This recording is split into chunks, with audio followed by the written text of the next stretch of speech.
The Jason Gregor Show. Thanks, this guy.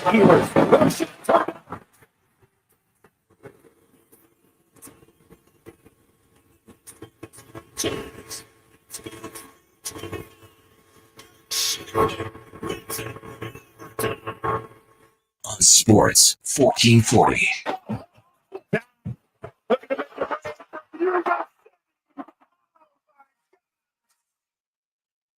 Presented by PlayAlberta.ca, Alberta's only regulated online gambling website. For space, lost the handle. Pryor, kick out, using, got it. Oh boy, Milos using with a huge three.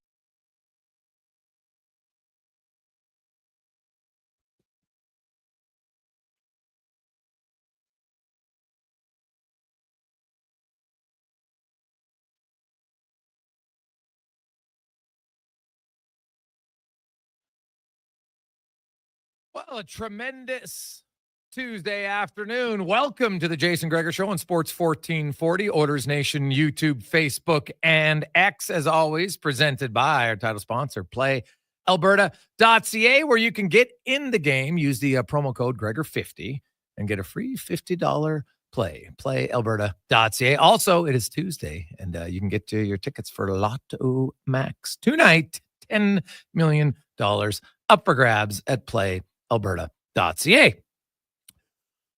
The Oilers are in Tampa Bay. Man, we're going to have a loaded show. Lots to discuss. The lineup changes. A little surprising to me that Jeff Skinner gets the healthy scratch tonight for the Oilers. Since January 1st, Jeff Skinner has outscored the opposition 9-4 when he's on the ice. Now, he doesn't do it himself, but when he's on the ice, he's not getting outscored.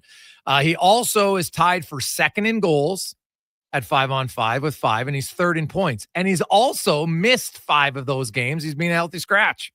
So when the guy's in the lineup, he's producing. Now, I could see, because early in the year, there was giveaways. He was leaking goals. It isn't just about goals all the time. I understand that. But right now, to me, Jeff Skinner's playing better. So maybe the head coach is looking big picture, because I'm still not sold that Jeff Skinner is the answer to the Oilers playoffs. I'm not sure he is. Like, when I look at his speed or lack thereof and just his style, like, he's not overly physical. He doesn't shy away by any stretch, but he's not finishing checks. He's not bringing any emotion. That's just not his game.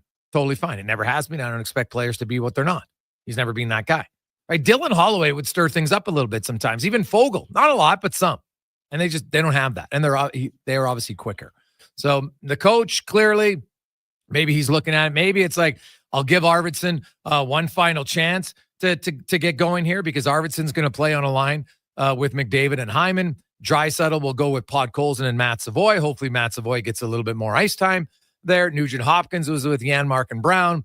And then Henrique, Kapanen, and Perry, who were aligned going into the Four Nations break. They will come out tonight as a line together for the Edmonton Oilers. So that's it on defense. Troy Stecher will play his first game since February 1st as John Klingberg gets a rest. I don't think Klingberg's played that poorly lately. I think it's, maybe 3 games in 4 nights, probably part of it. But mainly it's, you don't want Troy Stecher sitting out an entire month. So I get it. You get him back in the lineup. It's fine. I'll say this, though. Whether it's Stecher, whether it's Klingberg, whether it's Jeff Skinner, whether it's Janmark, if the Oilers as a team don't play better tonight as a unit, it ain't going to matter, because they were not very good on the weekend defensively. They got lit up. And really, since November 15th, which is a pretty big sample size, since November 15th, the Edmonton Oilers at 5-on-5 are 27th in odd man rushes against and 24th in high danger rush chances against. Not good at all. So they've got to tighten up there. Their penalty kill is back to sucking. I don't know if there's one element of the Oilers game that is more inconsistent than their penalty kill. So here's the numbers. The penalty kill, their first 15 games of the year, brutal, 59%. They allowed 14 goals on 40 kills. Then they woke up, and the next 30 games, they had the best penalty kill. They went from dead last, worst, to suddenly the best over 30 games. at 87.1%. They allowed 8 goals on 62 kills. So they allowed 14 goals in their first 15 games. Then they allowed 8 in their next 30. Pretty good. However, now in their last 12, they've allowed 10 goals on 30 kills. They're ranked 30th at 66.7%. You can't get much more Jekyll and Hyde. It's not like you've had key injuries. You're losing different personnel. You're changing out different guys. No, it's basically the same guys. Basically the same guys. They have a stretch where they're good and a stretch where they're not good. And on the season, the penalty kill is not good enough. 74.1%. That's the number overall that matters. Yeah, you had a good little 30-game stretch, and that kind of salvaged it from not being 32nd. But their penalty kill's got to be way better. Jeff Skinner's not on the penalty kill. He has nothing to do with the penalty kill. All right. John Klingberg, not really on the penalty kill. So when I look at the areas of their team that have to improve, the guys who are sitting out tonight, now Klingberg I get maybe just because you want to play Stetcher. So fine, I'll live with that one. Sometimes somebody's going to have to sit out. Whether it was Emberson or him, they don't want it to be the same guy all the time. Okay. Jeff Skinner, though, clearly the coach is like, hey, I'm not a Skinner guy. And rightly or wrongly, you know what? Coaches are going to have their reasons. And like I've said, I watched Jeff Skinner, and I don't love how long he holds onto the puck. He doesn't move the puck quick enough for me. But I would say this. He lately, he's not deserving of a healthy scratch. And I do think that matters at times. And we'll talk to a guy who's obviously played in NHL rooms, AHL rooms, WHL rooms for a long time. He was actually just in a celebrity room. Maybe we'll even touch on that. Two-time author, of course, stars as a Hitch in Shoresy. Joins us every Tuesday and Thursday. Terry Ryan, a little bit earlier today because, of course, we have the pregame show coming up earlier on. TR, how you doing, my man? Oh, sorry, I'm all right. I'm in Toronto. I'm here. I'm going to speak at the Conn Smythe dinner tomorrow, which is a long-lasting. It's one of the oldest sports fundraisers, I believe, in Canada. I'm looking forward to it. I'm going to be sitting with Doug Gilmore and Cito Gaston, so it should be pretty exciting. What is your speech about? It's more of they're going to ask me some questions. Usually these days it'll probably be about a little bit about LA, the Growlers game, and Shoresy. I'm guessing it's what normally happens. How was the celebrity game? It was just honestly, I wouldn't know where to begin. It was out of this world. I mean, surreal comes to mind, but it was just wild. Just to, I mean, the whole. I live 5 minutes from the furthest easterly point in North America, and my flights were delayed. And for a day, I just barely got in there. But so I'm home shoveling to get to the airport.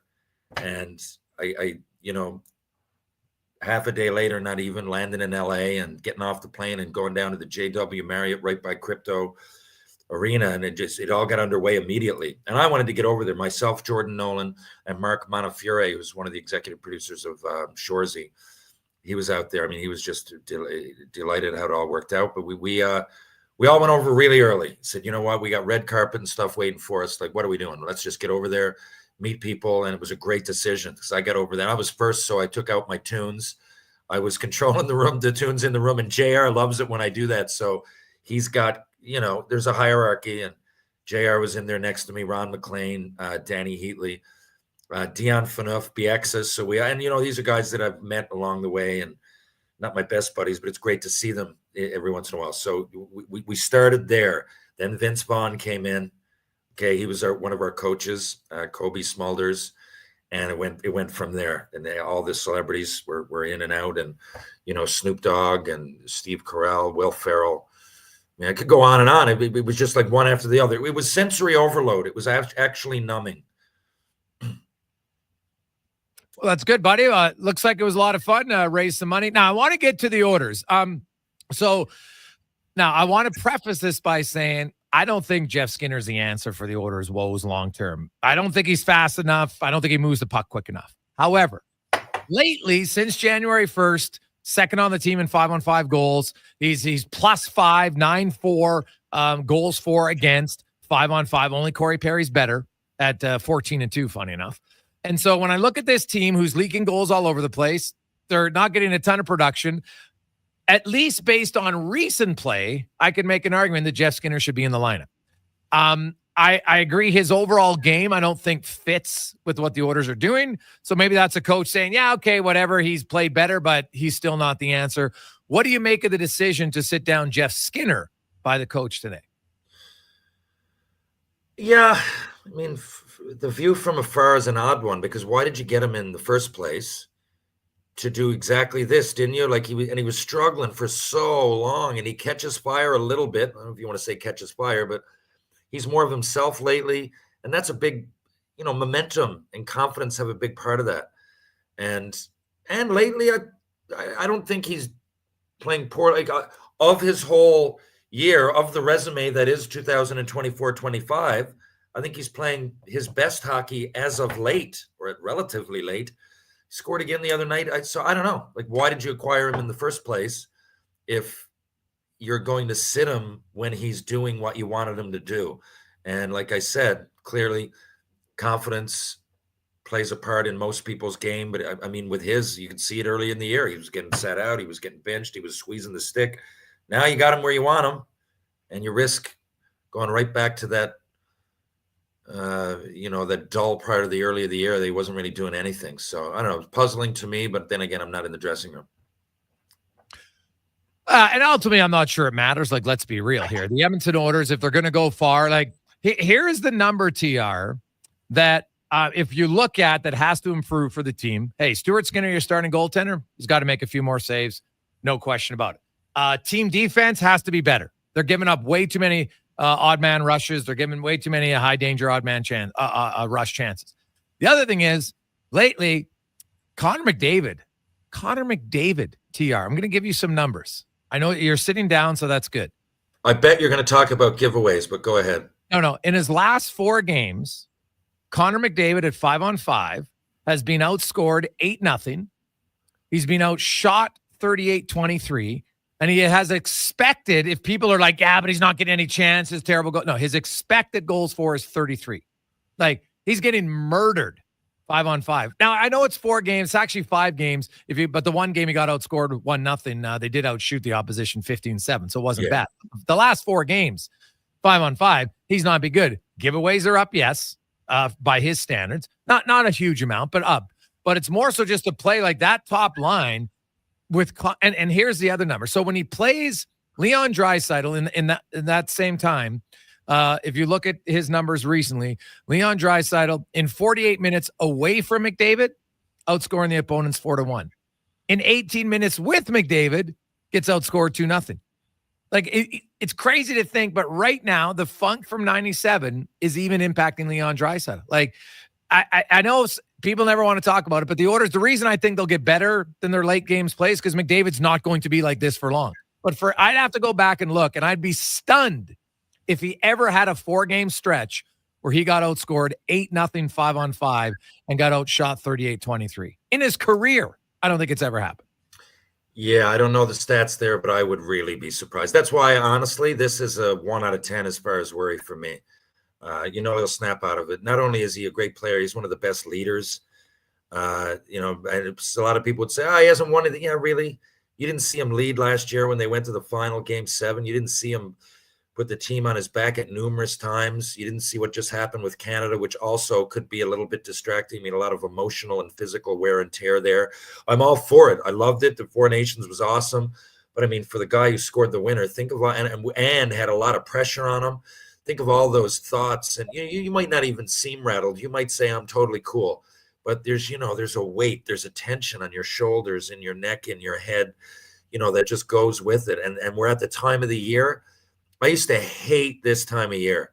It's just like, give me the playoffs now. I'm chomping at the bit since January. These games they all turn into like playoff games, but you've already gone so far that, your body's, everybody playing hockey on any professional level right now. No one is playing perfectly healthy.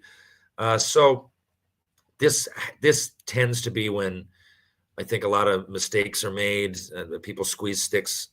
If you were to look at analytics at this particular time of year, I bet a lot of people's are down.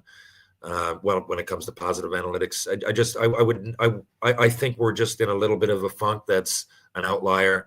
I wouldn't think anything of it. I just said giveaways because I watched, and There was a few plays that he made that he wouldn't normally make, but still, I don't think it's much to really worry about. And any kind of hangover coming from that, I mean, it's one thing to play internationally. This thing was exhausting on fans, players, brass alike. So I wouldn't think much of that. And if anything, I would be encouraged because I'm thinking, okay, we got a couple of hat tricks coming or the like. Yeah, no, it's true. That's why, hey, when McDavid's getting pumped like that, you know it's not going to last. Like, yeah, I would take any wager that the next 4 games, McDavid doesn't get outscored 8-0, 5-on-5, and outshot 38-23. So it is positive, but it's a fact that right now it's happening, and that's that line's got to play better, and that includes the defense pairing of Bouchard and Bouchard and Ekholm as well. So lots of things that they have to get going. So looking at a few other ones. TR, the Oilers going to Tampa Bay tonight. Tampa's got the Gensel, Point, Kucherov line. It's very good. They got Hagel and Cirelli on their second line. Their bottom 6 is nothing to write home about by any stretch of the imagination. Lots of guys that aren't proven, but they skate well. They do a lot of things. They've won 5 in a row. The Oilers are in McDavid and Draisaitl era. They're 1-7 all time in Tampa. Even when they're playing well, they don't win there. What do you see tonight? Edmonton's not playing well. Tampa's playing great, and it's a place they've never really had much success. Like, all the arrows point to a tough night for the Oilers. Yeah, and, they kind of dropped the ball in Philly. The Oilers don't, in my mind, have many games that, the odds are stacked against them. And because of how they're playing, they're in a bit of a funk. And where, like I said, momentum's everything. Tampa Bay are pretty gritty. And not that the Oilers are scared or anything. It's just they're going to give you their honest game. You can't really afford to take your eyes off the prize for much against Tampa Bay at any point in the modern era, I think, or they'll make you pay, So you got to go out like this is a game that you got to be ready. You got to bear down, but you also got to bring your lunch pail. You know what I mean? So, but I think they all know that. And that's the way you should approach most games. But on this one in particular, even when Tampa Bay aren't really firing on all cylinders, they've just got that capability to shut you down and snipe 3 in a minute kind of thing, so you can't really take any time off. You can't be snoozing against the Lightning. But again, that's why the season's so long, I might not like this time of year, but it certainly separates the men from the boys. Yeah. Quick break. We got a loaded show coming up today. We will hear from Jason Strudwick right away. We got Dave McCarthy, Spec. We got the pregame show. We're going to hear from Chris Knobloch on what he needs from his team, from goaltenders out. Because let's be honest here. You want to get upset about the goalie? Sure.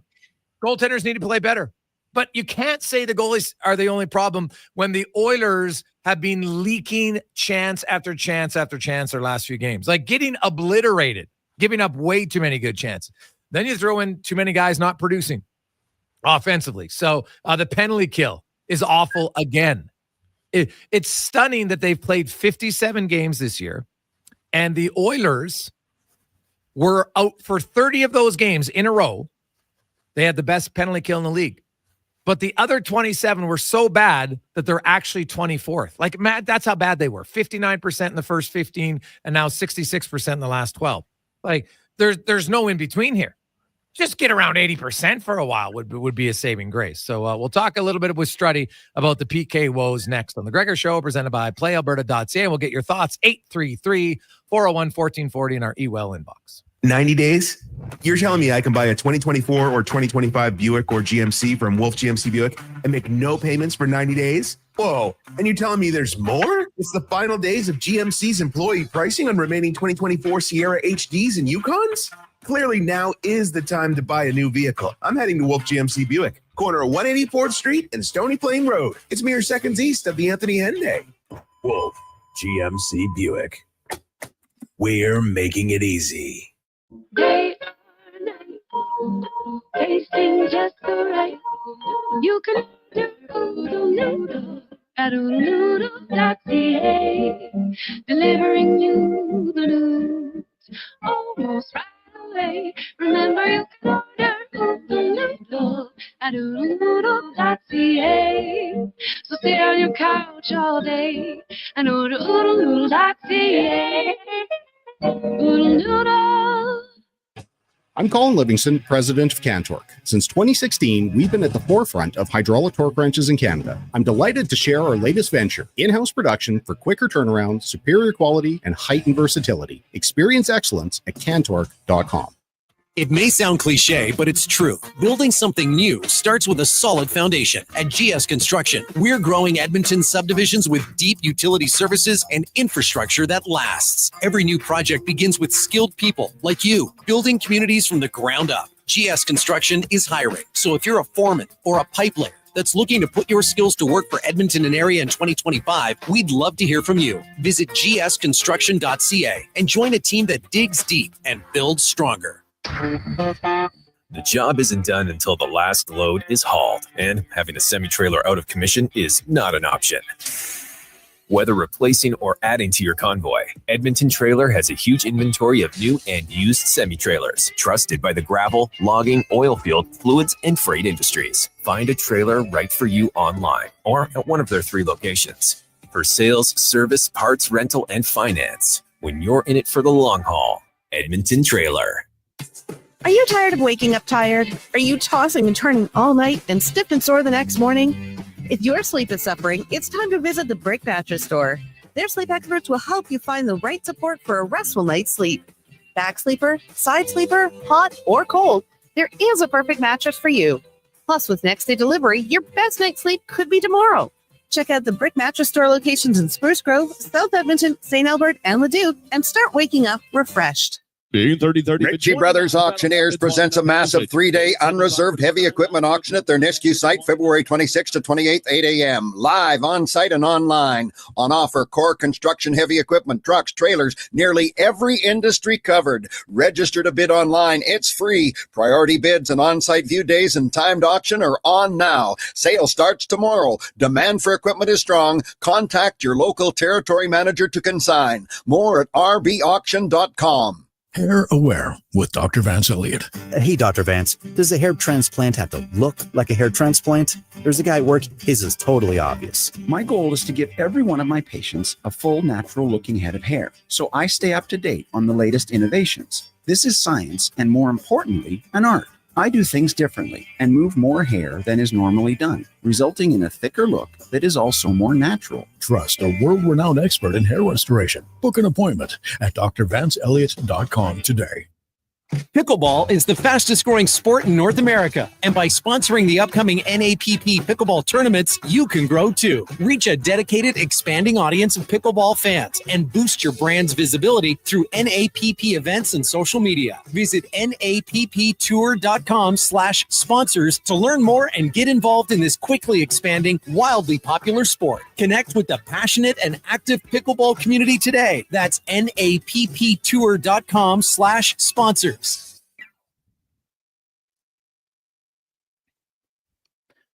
Portions of this hour brought to you by On the Rocks. Watch every Oilers game at OTR with $5.25 Molson Canadian, $5 Pink Whitney shots, and 60-cent wings. Plus, play Oilers score and win for your chance to win On the Rocks gift cards. Oilers hockey at OTR. Book your table today. Jasper Ave and 118th. The Jason Gregor Show. The best. The Jason Gregor Show. The best of Edmonton sports talk and beyond. This is Sports 1440. Presented by PlayAlberta.ca, Alberta's only regulated online gambling website.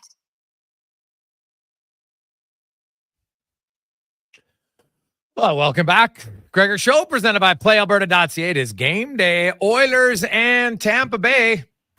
Oilers haven't had a lot of success there, but hey, who knows? Maybe they'll break out of their funk because it's been an ugly funk lately for the Edmonton Oilers, leaking goals all over the place. They've allowed 18 goals in their last 3 games. I could make an argument there's probably 3 of those goals that you'd want your goalie to save. Then there's 2 empty nets, but that's still 13 goals they've allowed in 3 games. It ain't good enough. And you look at their expected goals, it's pretty much right around 4 per game. So, goaltending.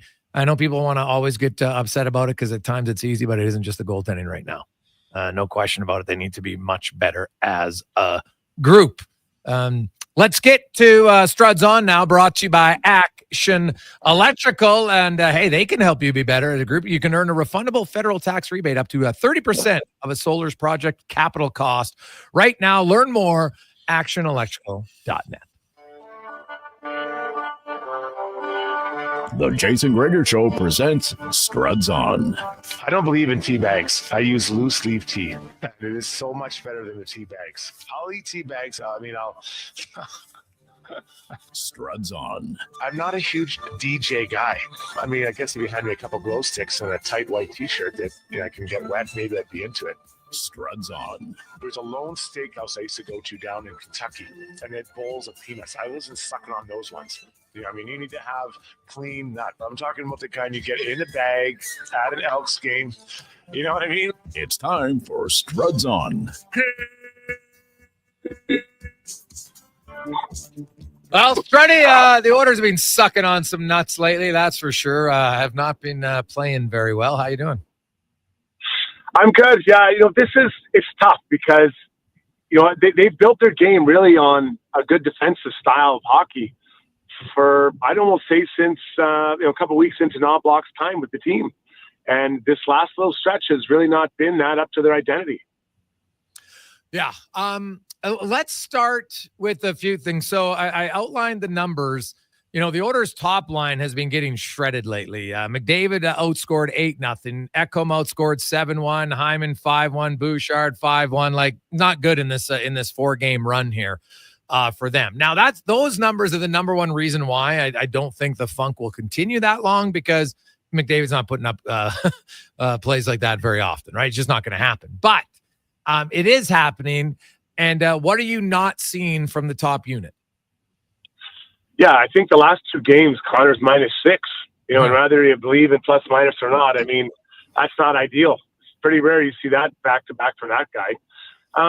You know what? It just, to me, they don't look like they have a lot of jump in their step, and I'm not sure why. I felt that they would take this time away from the break to re-energize. I pointed to Bouchard. I pointed to, although Leon's been pretty good, but guys like Hyman, Brown, even, although Ekholm went away, like these guys to come back and feel good about themselves, feel energized. And instead, we've almost seen the opposite. And they look a half step behind. And I hate to say it, but they almost look disinterested. So 2 games like that, those performances, they get your attention because it's embarrassing. It really is embarrassing. And now it doesn't get any easier rolling through Florida and then down to Carolina. So I think that you'll see a rebound from these top guys. And quite frankly, the whole team, because it's not like it's just a handful of guys that aren't getting the job done. Yeah, there's no shortage. I do want to get to the penalty kill, Struds. You penalty killed a lot. The Oilers' PK to start the year, 15 games, horrific at 59%. Then they went 30 games in a row where they had the best penalty kill at 87.1%. And now it's come crashing down to earth again. The last 12 games at 66%. Like on the season, it's 26. So it isn't good. And it's crazy for me that you could be 26th on a season when for half of the year you were the best. That's how awful it's been in the other half. What are you seeing again as the woes to the PK? Well, a couple of things. Number one, the Oilers don't take a lot of penalties. So when they do, they're getting rocked. I think there was 2 for 2 the other night. I think it was 1 for 2 in Philly, if I'm correct. So, I mean, it's not like you're killing off 6 penalties and getting a lot of reps. You're literally going out there and getting scored on, pretty damn quick. The second thing is I think that their team gets a lot of energy and a lot of confidence out of their penalty kill, especially their bottom 6. So when the penalty kill is not going well, I think that group of players loses confidence because they're not getting even close to the power play. Not even close to it. So those 2 things are important to start with. And then after that, as far as their breakdowns that we're seeing, I can't tell you it's one thing or another because every game is something different. Where we've seen poor clears or failed clearing attempts. We've seen missed assignments.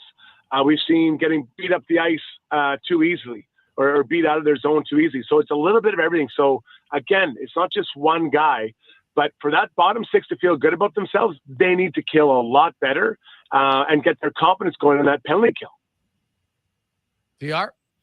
Struds, a lot of people are down on the goalies recently, but there seems to be a lot of holes, at least in this recent sample size. What do you think the Oilers are looking for at the deadline? Yeah. So I'm not going to look at the goalies. If you're playing really well tight and the goalie is then letting in chances or goals against he shouldn't, then I'm like, okay, let's take a look at the netminders. But I mean, just think of all the breakaways, the 2-on-0 off a power play.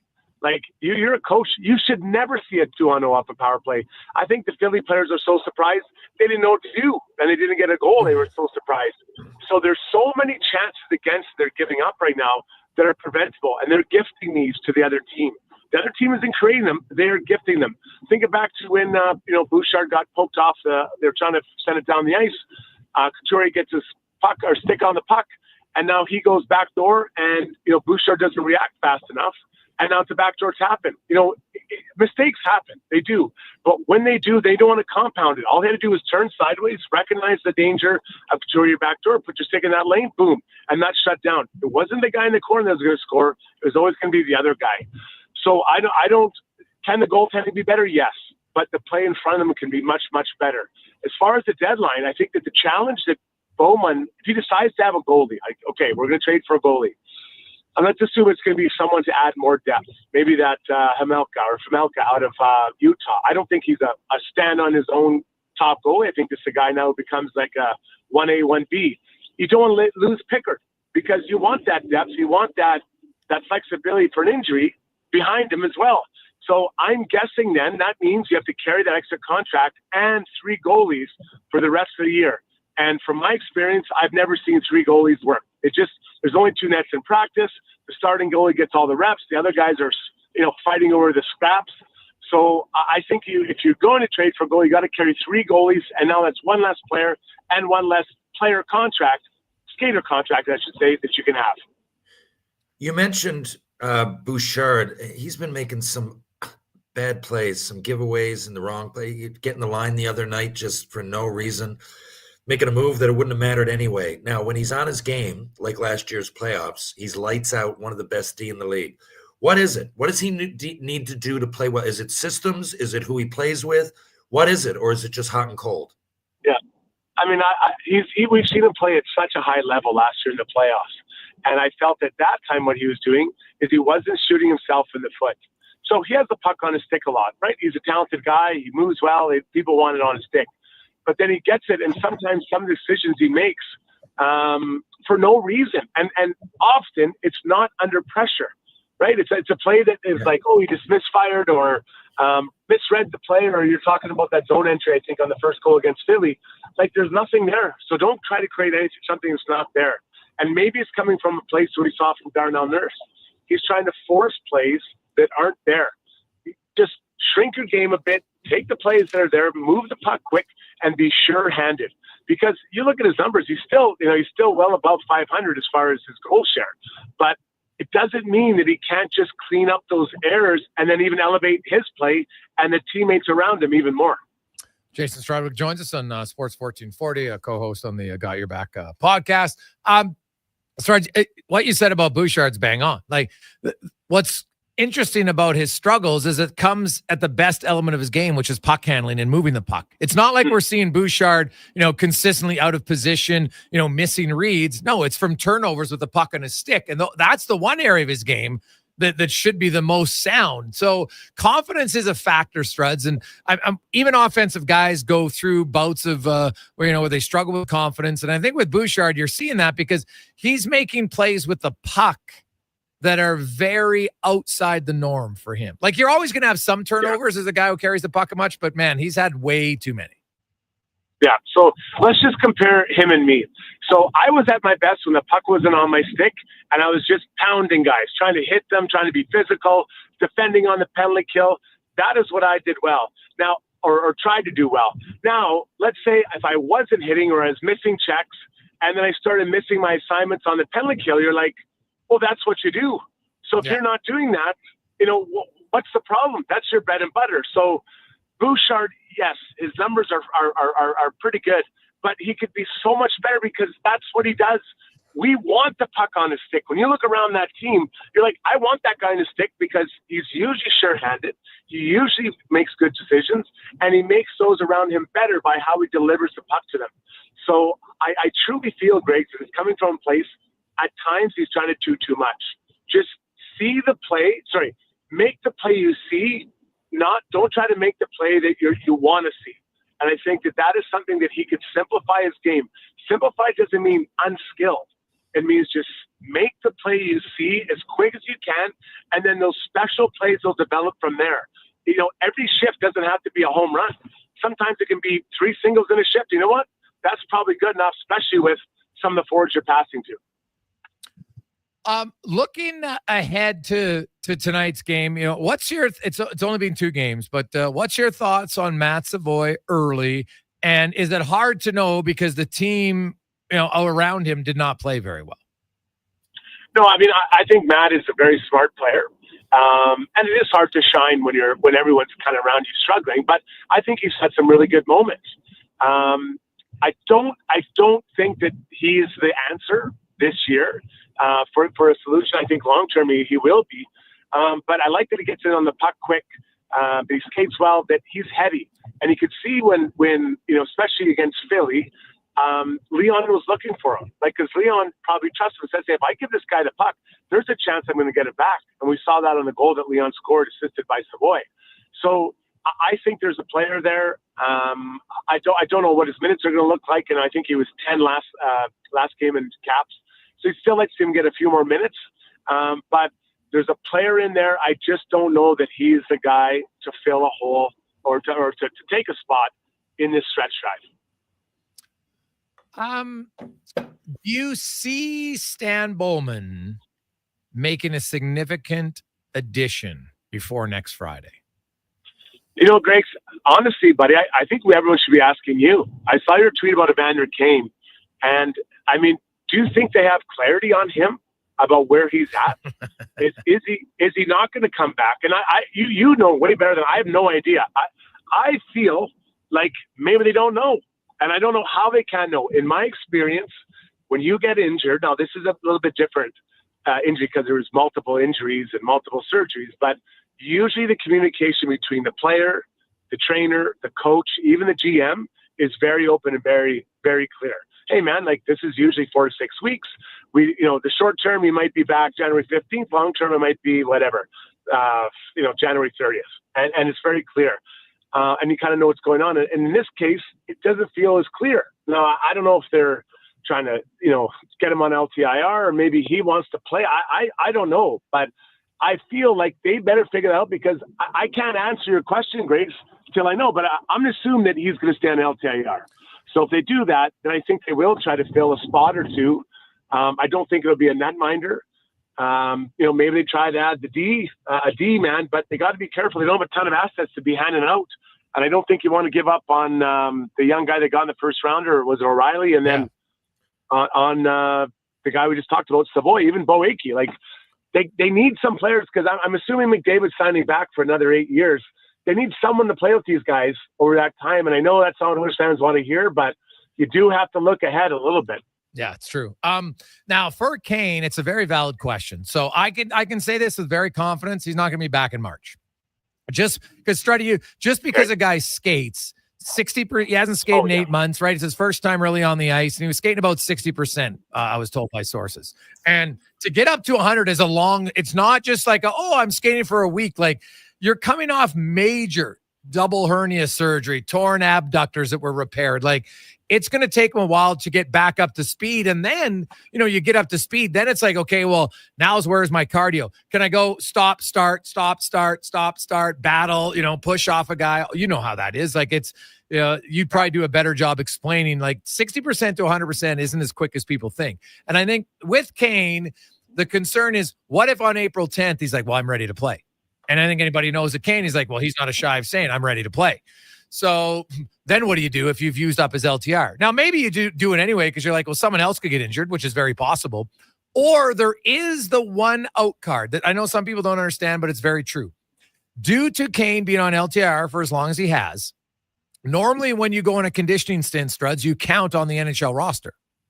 But when you're on LTIR, there is a unique clause where he could go on a conditioning stint and remain in LTIR.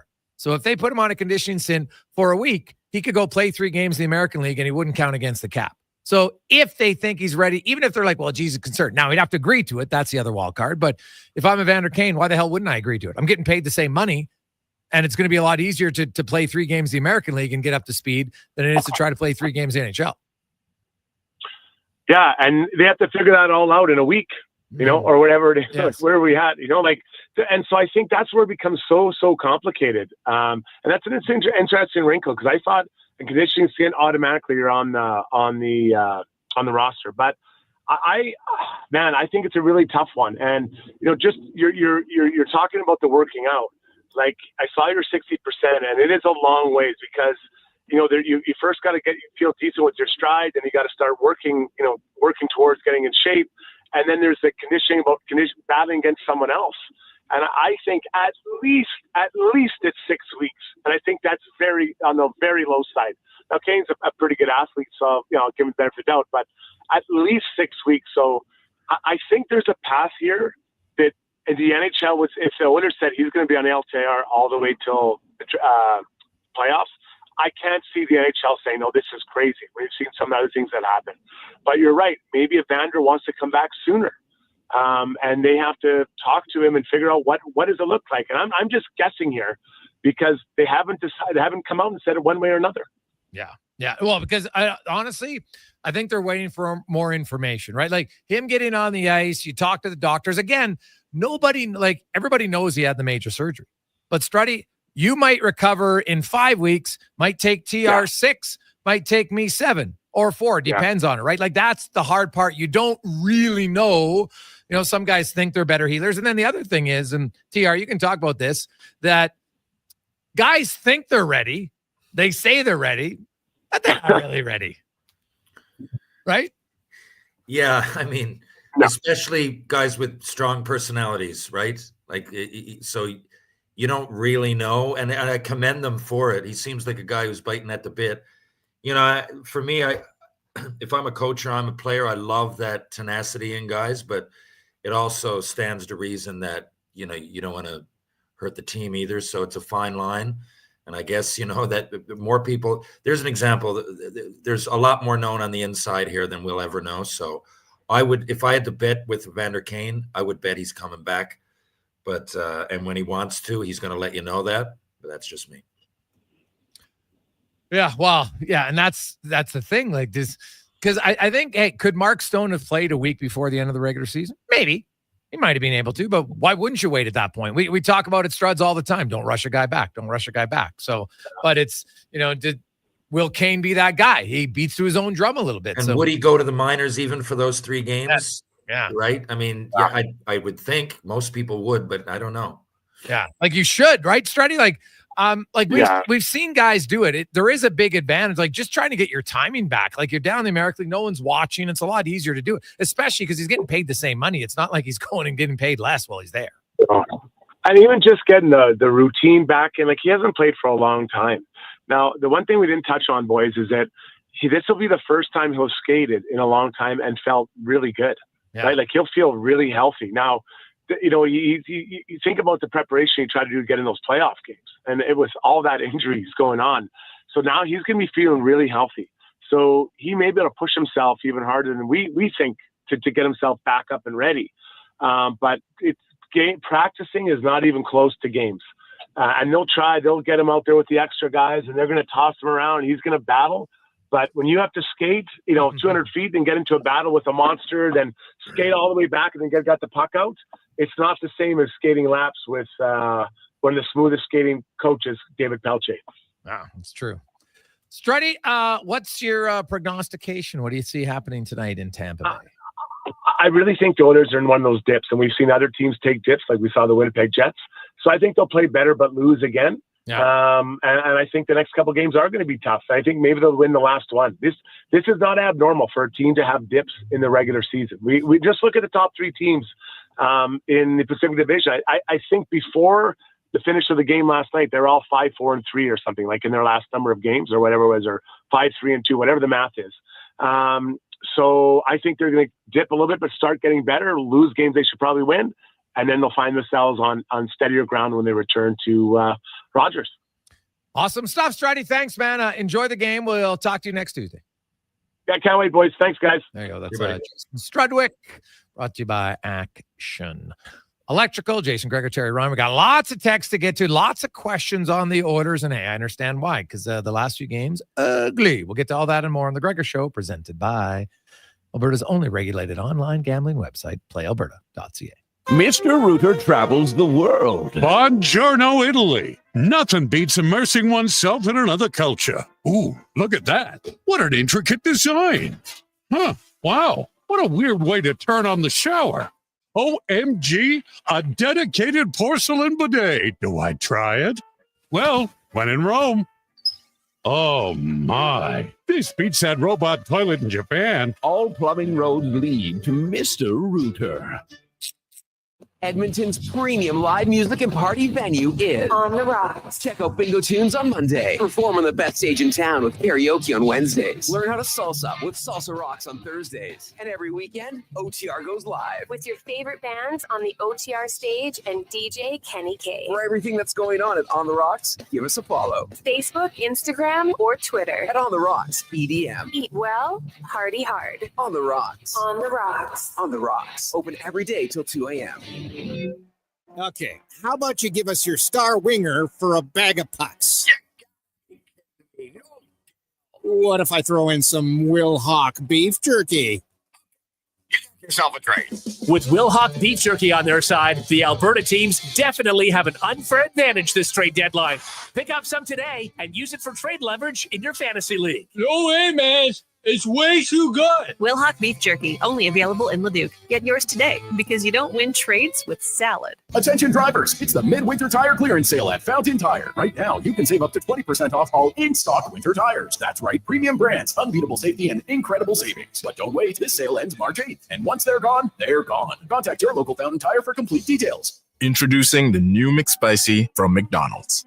It looks like a regular chicken sandwich, but it's actually a spicy chicken sandwich. McSpicy. Consider yourself warned. Limited time only. Participate in McDonald's in Canada. At Leading Edge Physiotherapy, we believe in the wisdom of Patch Adams. Treat a disease, you win, you lose. Treat a person, I guarantee you'll win no matter what the outcome. We don't treat conditions, we treat people. From personalized treatment plans to compassionate care, we're committed to helping you achieve your goals. That's why hands-on techniques, unique technologies, and a commitment to hiring amazing people mixed with friendly, fun neighborhood environments. And ta-da! No, it's not magic. It's about being human. Sometimes being human hurts, but life shouldn't hurt. LeadingEdgePhysio.com.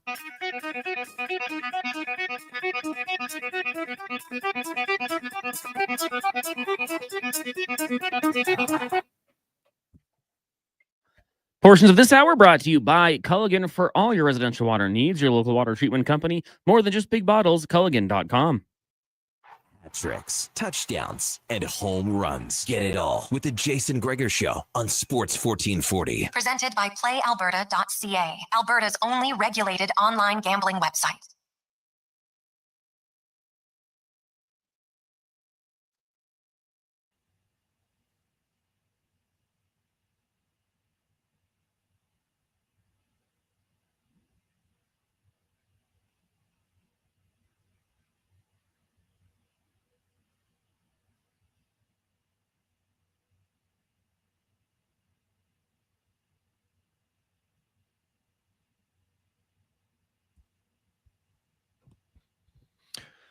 $2.49. Welcome back, Jason Gregor, Connor Halley, Sports 1440, Oilers Nation, YouTube, Facebook, and X. Oilers into Tampa Bay tonight to take on the Lightning, who, of course, Connor McDavid was just teammates with Cirelli and Hagel and Braden Point, and now they will be facing off against one another. Tampa, though, and the Oilers going in the opposite directions. Tampa has won 5 in a row. The Oilers have lost 3 in a row and have been getting spanked. The only saving grace, how about this is a rare stat, but the Tampa Bay Lightning, who have one of the best power plays in the league, have only had 1 power play in their last 3 games. They went 1 for 1, but they've only had 1 in 3 games. The Oilers penalty kill is leaking right now, so they're going to have to find a way to do what Detroit and Seattle did, and that's not take a penalty because you get Kucherov, Point, and crew on the PP. They are pretty dangerous. Let's go around the NHL now, brought to you by McDonald's, where the showdown continues. McDavid and Matthews, the Big Mac David, which is the double Big Mac, the showdown menu. You can get the triple cheeseburger, the spicy Happy Quarter Pounder for Matthews, and more for a limited time only at McDonald's. As let's hear about the Tampa Bay Lightning, who of course are they're still pretty good. Very good. Now, they haven't had, because they have pretty high standards, but by their standards, they haven't had the success in the playoffs that they'd like lately. But they are right there in their division. They got a chance to finish first again. Deandra Liu joins us from, she's a beat reporter for Tampa Bay from 1025 The Bone, as well as the Hockey News. Deandra, how you doing? Hello, guys. How are you? I'm excellent. Tampa Bay is still really good. They got a lot of top end guys. If you went through, their third and fourth line, some people outside of Tampa Bay might not know a whole bunch who they are. But I look at their team, and they're right there with Florida. They're right there with Toronto. What do you see them looking to add here in the next 10 days, if anything, to that lineup? Yeah, I mean, I think overall this year, when I look at this year, it definitely they have a better team than they did last year, and they wanted to be a better 5-on-5 team, and they've definitely accomplished that. Obviously, when you look at the scoring, right, they've got, you look at their top two lines, right, Jake Gensel, Braden Point, Nikita Kucherov, and then you got Hagel and Cirelli. And then from there on, like the bottom six, they really could use some scoring from those guys. And so it's been consistent all season that's kind of where the need is, because getting McDonough back, having Ryan McDonough back has changed things defensively for this team. And that was kind of the need last year. They fixed that, and really right now, if they really want to make a run in the playoffs, and you talk about power plays and not getting them, well, in the playoffs, you're really not going to get a ton of power plays. So they need some help back there. So I would expect that's kind of where Julian Breesball is going to make his moves at the deadline. When you look at their their top line, obviously Gensel, Point, and Kucherov could go up against any top line in the league. Cirelli and Hagel's had a hell of a year, and even Cirelli, and obviously they got rewarded, played for Canada at the Four Nations. For our listeners who maybe don't see Tampa Bay a ton, when you go down their lineup, obviously Nick Paul's really solid, but tell me a little bit about their third line wingers tonight. What do you expect? What is Gon Calves and Mitchell Chaffee, like? What do they bring? What are their elements of the best things they bring to the lineup? Yeah, I think, and when I say that the bottom six guys, that that's where they need help. It's not that you watch them play, right? And it's not like they're making mistakes, right? They're playing well, they're checking, they're doing what they need to do. They're just not scoring. But they're really tough players. And Mitchell Chaffee is a guy that they brought in last year from Syracuse. And he is, you talk about the Lightning and kind of the culture that John Cooper has built in that locker room. And he's one of those guys that just kind of came in and immediately adapted. And Gonsalves is from Syracuse. They brought him up as well. And so when you get to those bottom two lines, I mean, that's where they're pulling from, right? They're pulling those guys from Syracuse. Gergensen's, poor guy. He's been playing so well this year and has not been able to score to save his life. And so we're rooting for him to get a few goals in there. They really need it. And then I actually posted a stat, which is, it's a kind of a funny one that maybe, people that don't watch the Lightning maybe don't know too much about Luke Glendening, although he's been in the league for a long time. But when he scores back there on that fourth line, they're 13-0. So he actually scored in the last game against Seattle. I know. So that's what I'm saying. They really do need help from those guys. And then you have like Mikey Eyssimont. And if you see any action happening behind the net, it's usually started by Mikey Eyssimont. So, those are guys that like fans in Edmonton don't get to, see a lot or hear a lot about. But they're back there, and the Lightning could really use, obviously they're on a 5-game win streak, and 4 of those were in their division. So they really needed those wins, but they could use some help back there from those guys like Mitchell Chaffee. They're going to go 11-7 tonight, correct? Yes. Yeah. Yes. Nick Pervix will be drawing in there. And like you said, Brandon Hagel has been such a difference maker for the Lightning this year. I loved watching Four Nations and seeing Canada just rally behind Brandon Hagel, and everyone got to see what what we see in Tampa on like a random Tuesday or Thursday night. He is just 12 out of 10 every single day, bringing the most. And he's really stepped up, as a leader this year on that team. And it's made such a difference for sure. DeAndre Lou joins us from Tampa Bay. Oilers in Tampa tonight. Even when the Oilers are playing well, they don't really win in Tampa. McDavid and Draisaitl have only had one win in their career in Tampa. They're 1-7 all time. And the Oilers come in leaking oil. No pun intended, especially defensively. It's not been good, but it's been a tough place for them to play. Tampa's obviously been a very good home team. When it comes to their goaltending, what's been their talk as far as, Vasilevsky played a ton of games, and I know he's in great shape, and he's maybe the most, probably got the best crease to crease or post to post, I should say, in the NHL, but he's played a lot of games. He still started, I think, a league high 44 this year. Did they ever talk about wanting to pull back a little bit on him leading into the playoffs at all in starts? This year they've definitely that season he's healthy first off. When we talked to him actually at the beginning of the season, and he was talking about last year, and last season was kind of a tough season for Vasi, and he told me he just wasn't healthy until the end because of his back surgery. This season is a whole different story. He's back to his normal Vasilevsky self. They did have him. He played a back-to-back right before the break, and it was Detroit and Montreal. He played those 2 games. And so they really needed him. They needed those points. Obviously, their, record against division teams wasn't great. And they needed those points. But typically, he doesn't play any back-to-backs. I feel like, Jonas Johansson, he's hurt right now. So that is something that, Vasi is, I guess, taking on a little bit of that. He's been hurt for a little bit. So I think, him and Coop, they have a really good relationship, and I know Vasi wants to play every game that he possibly can, but I think Coop does a really good job of keeping it balanced. And I know there's always a lot of talk about Vasi playing so much, but I think if his play, if his game starts to go down, he's not going to, they have a good balance there. But this season, he's just been incredible. And I love watching him. And obviously, in these games, we talk about how the Lightning have had some trouble scoring, he is the difference maker there, right? He keeps them in the game when they can only score a couple goals, 3 goals.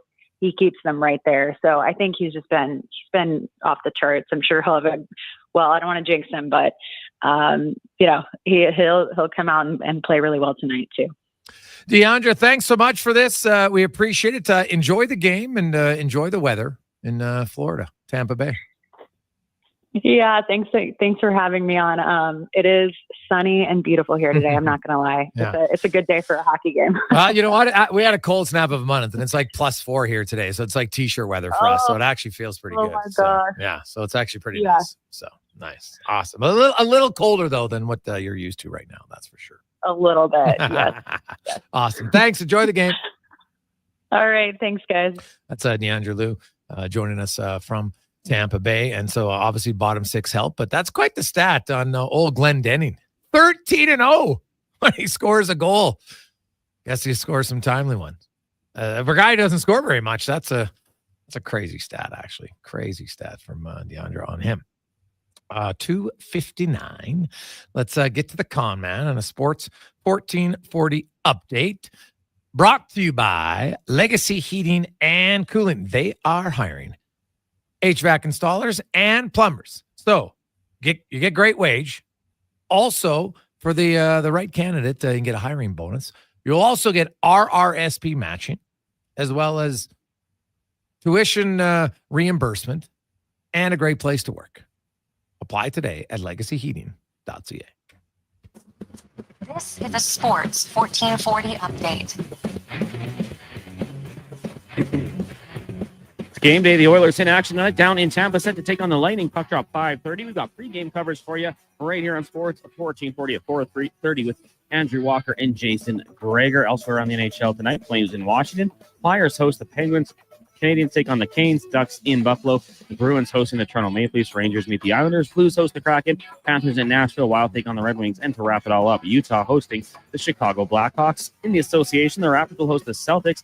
That'll start at 5 o'clock from Toronto. You also got the Cavs, Magic, Rockets up against the Bucks, Spurs in New Orleans. The Warriors will host the Hornets. Luka and the Lakers taking on his former team, the Dallas Mavericks.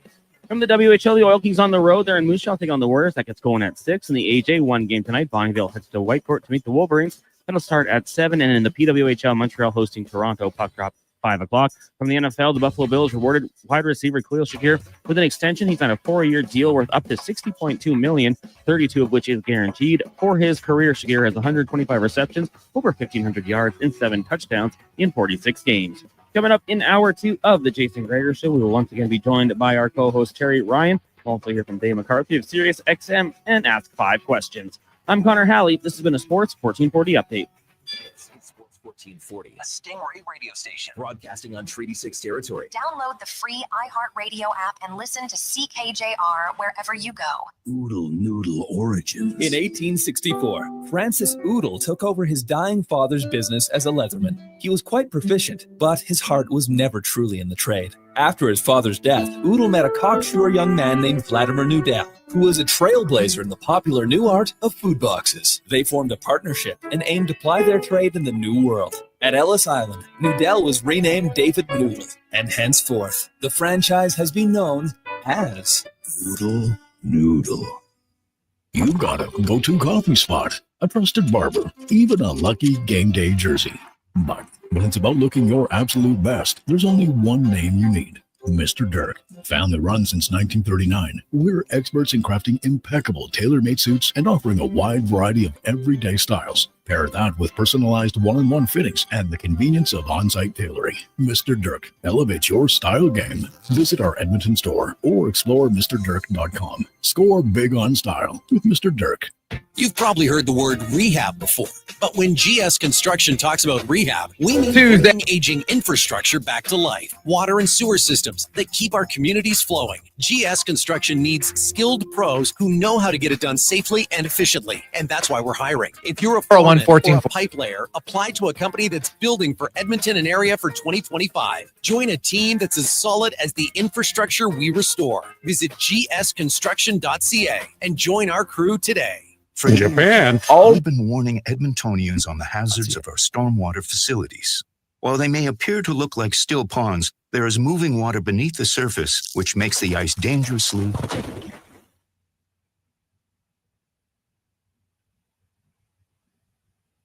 The unpredictability of stormwater facilities makes them treacherously unsafe for all winter activities, even walking. So think twice. Don't go on the ice. A safety message from EPCOR. The job isn't done until the last load is hauled, and having a semi-trailer out of commission is not an option. Whether replacing or adding to your convoy, Edmonton Trailer has a huge inventory of new and used semi-trailers, trusted by the gravel, logging, oil field, fluids, and freight industries. Find a trailer right for you online or at one of their 3 locations. For sales, service, parts, rental, and finance, when you're in it for the long haul, Edmonton Trailer. When you live in northern Alberta, you need a vehicle that is built for this climate. That's the all-new 2025 Jeep Compass, and you'll find it at St. Albert Dodge. Now, what can I say? It's a Jeep. It's a 4x4, so it's totally at home driving on snow and ice. And it's got some great standard features like an 8.4-inch touchscreen, keyless entry, and heated front seats. As I said, northern Alberta. And all starting from just $34,900. Head up the trail and see how easy it is to do business at St. Albert Dodge. Hair Aware with Dr. Vance Elliott. Hey, Doc, I really want my hair restoration to fly under the radar, but I recently read that men have to shave their heads and go full Lex Luthor before treatment. The majority of my patients don't require head shaving because we can work around it. I can perform a no-shave FUE transplant or an FUT transplant if we determine that a transplant is necessary. Let's discuss your options. Trust a world-renowned expert in hair restoration. Book an appointment at drvanceelliott.com today. Portions of this hour brought to you by Cantork. We offer sale, rental, repair, and calibration of hydraulic, pneumatic, and battery-powered torque wrenches, stud tensioners, and flange maintenance equipment. Order today at cantork.com. Hat tricks, touchdowns, and home runs. Get it all with the Jason Gregor Show on Sports 1440. Presented by PlayAlberta.ca, Alberta's only regulated online gambling website.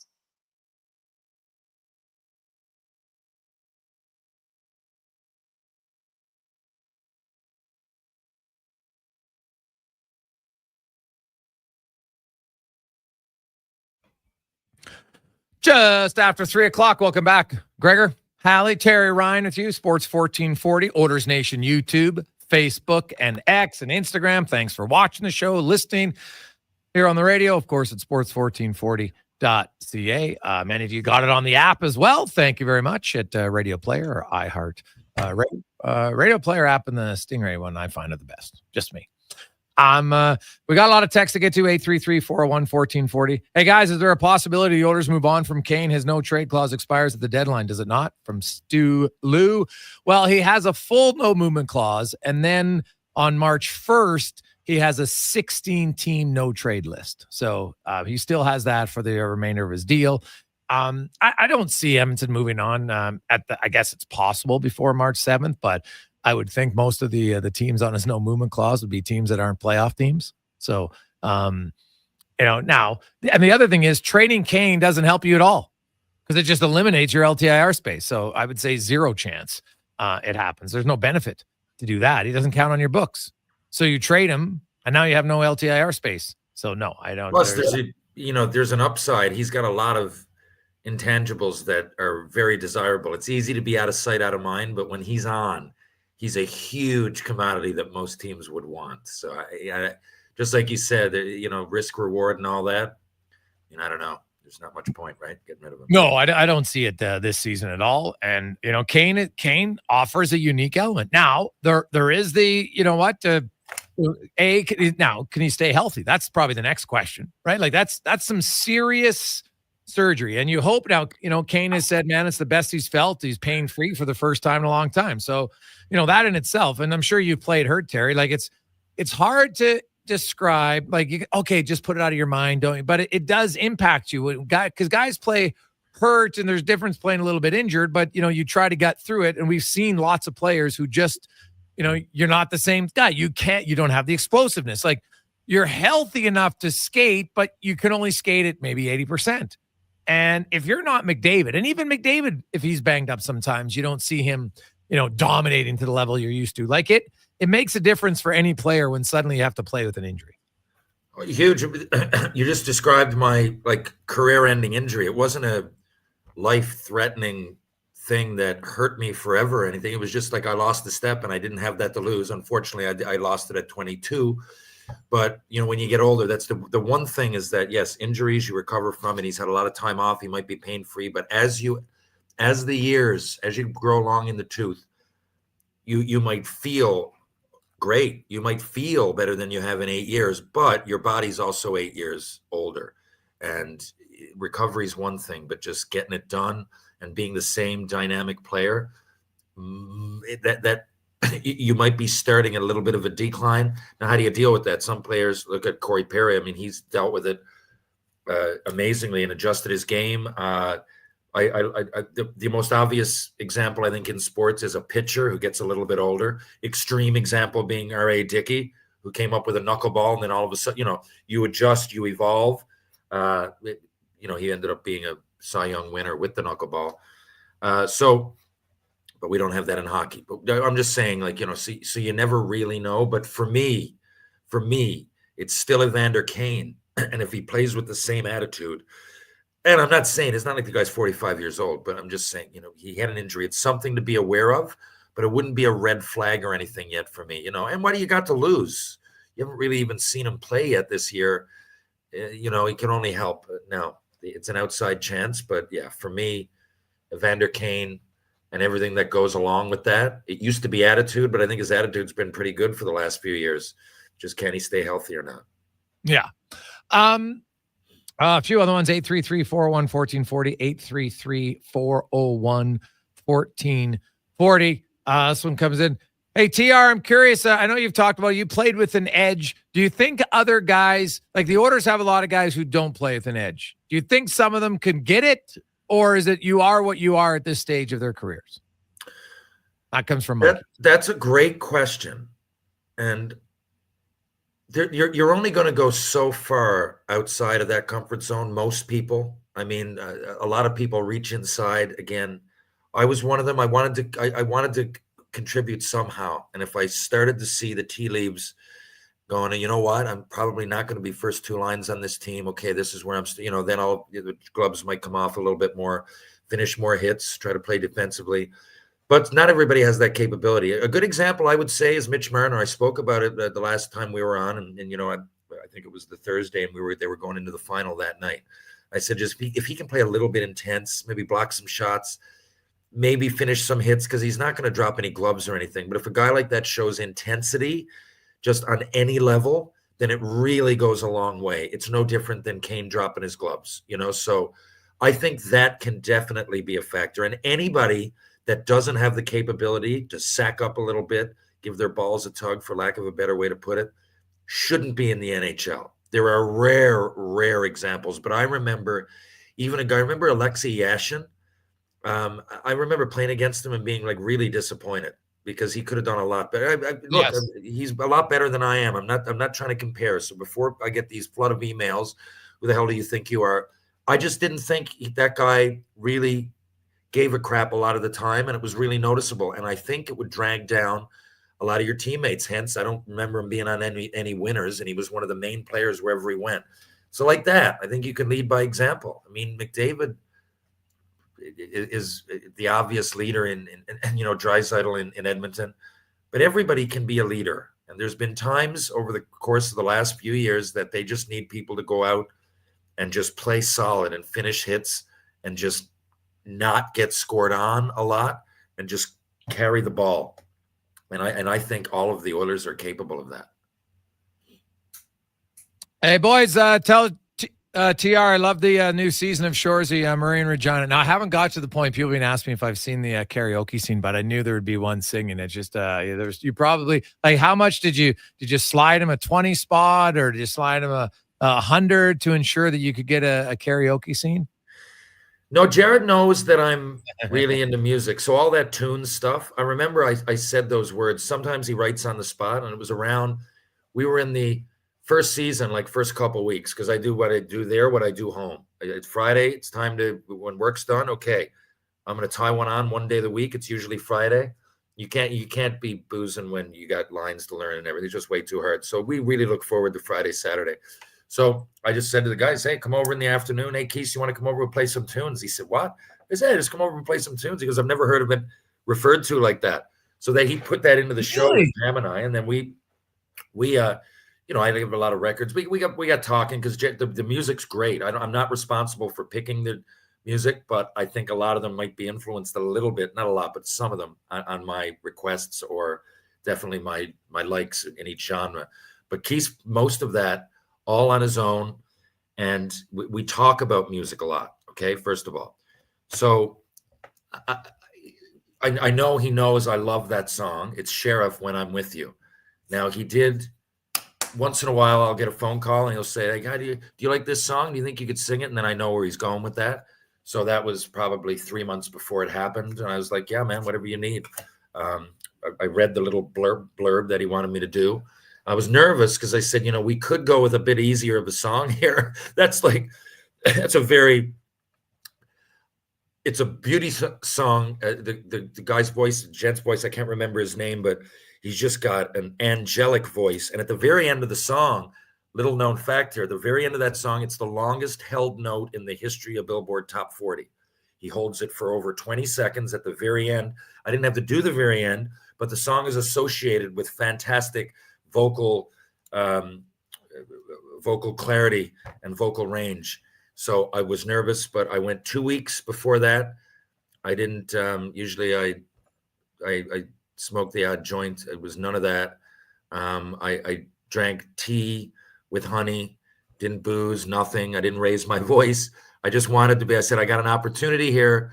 And I didn't have to do a great job because it's Hitch. It's not TR, it's Hitch. And if Hitch does poorly, the point of the scene is trying to convince this kid, hey, you got to go for it, man. You got to go for it. Whether you're good, bad, or ugly, you got to go for it here, because the girl, you got to inspire. You got to show her that you're willing to do whatever you're going to do. And if that means sing a hard song, then you got to sing the hard song. So I don't think it really mattered if I really screwed it up, but it's long. It's like, Struds asked last week, well, how did you train? You look great on camera or whatever. Or great, good.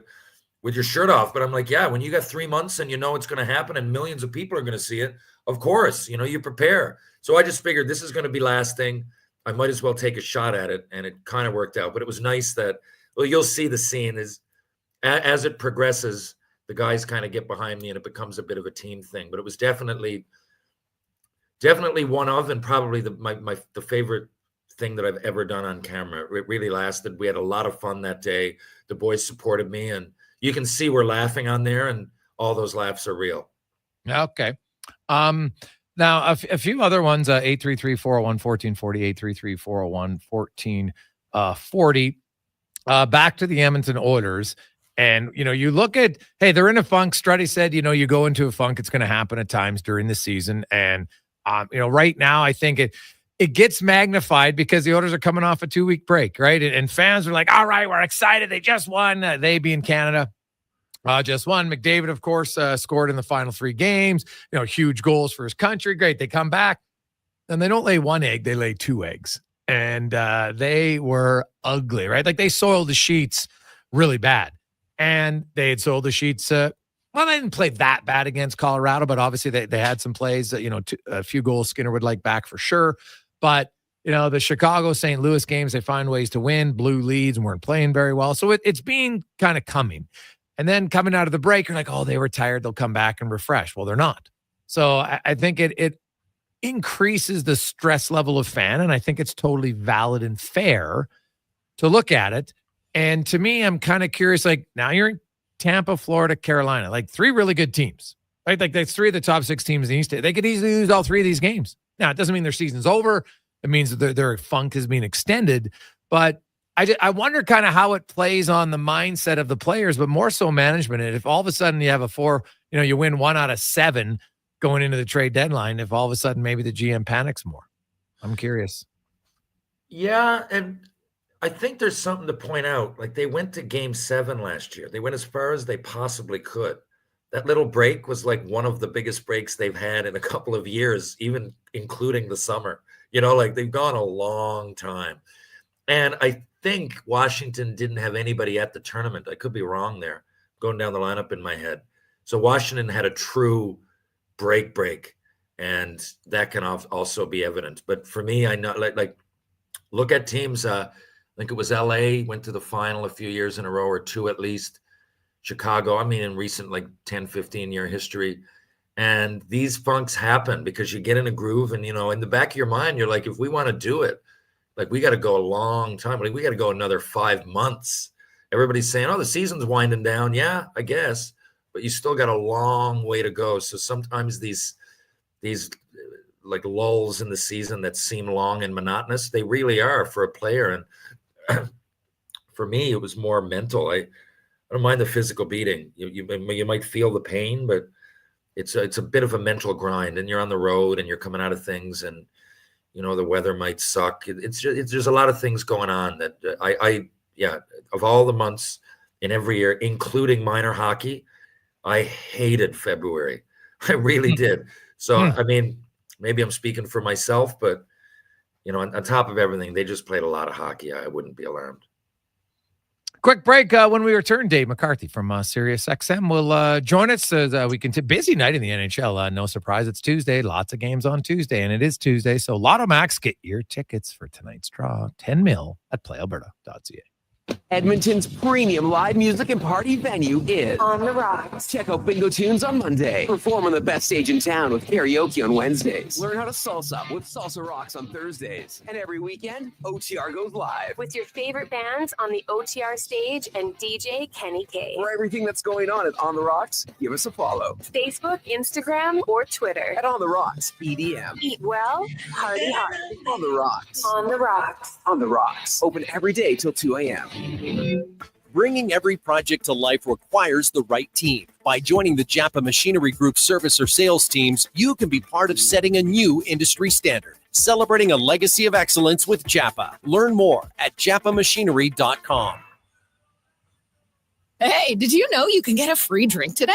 Nice. I love free drinks. Yeah, Booster Juice called your name today on the Booster Rewards app. So you get a free smoothie, booster mixer, or fresh juice. Well then, why are we still sitting here just talking about it? Watch for your name on the Booster Rewards app and social media. 2 names every day, all February long. Must be a Booster Rewards app member. For complete details, visit boosterjuice.com. It's the season for love, and you're about to fall hard for the vehicle of your dreams. Presenting the outstanding 2025 XC90 from Volvo Cars Edmonton. Right now, you can lease your 2025 XC90 plug-in hybrid from 1.49% and save $4,600. Or finance a 2025 XC60 from 1.49% and save $1,500. All while being deeply infatuated by the newly upgraded, highly attractive body and wheel design. Volvo Cars Edmonton. VolvoCarsEdmonton.com. 1205 101 Street Southwest. Do it. Your vehicle is a big investment. Protected at Hughes Car Wash. We use only clean, fresh water and the highest quality car wash soap. Hughes Car Wash, the car wash pros. Find us at HughesCarWash.com. Play Alberta has hundreds of casino games right at your fingertips. Join thousands discovering why Fortune Coin is one of Alberta's most popular games. Fill your reels with golden coins, multiply your prizes up to 6 times, and turn good spins into legendary ones. Land the Fortune Coin symbol to win cash, trigger the jackpot, launch the free spins bonus, and watch as the dragon takes over your screen. New players get 100 free spins only on playalberta.ca. Claim your offer today. Experience more at the Edmonton Expo Centre. Come for Canada's largest trade show, the biggest names in entertainment, exhilarating sporting events, and more. Stay for the experience. But it doesn't end there. Maximize your brand exposure with Edmonton Expo Centre's new cutting-edge feature screens, spanning Western Canada's largest venue space. Captivate an annual audience of over 1 million visitors during iconic events like Pro Rodeo, Disney on Ice, Glow, K-Days, and so much more. To learn more, call 780-660-0514 or visit edmontonexpocenter.com today. The Alzheimer's Face-Off presented by Christensen Communities Limited hits the ice April 25th to 27th. Don't miss the Champions Luncheon on Friday, April 25th at the Edmonton Convention Center. Tables are on sale now. This year's event is hosted by accomplished sports journalist and author Scott Morrison and features the legendary locker room tales of Mike Keenan. Iron Mike grew from a highly respected NHL player to one of the most passionate coaches in hockey history. For more information or to purchase your Champions Luncheon table, visit alzheimersfaceoff.ca.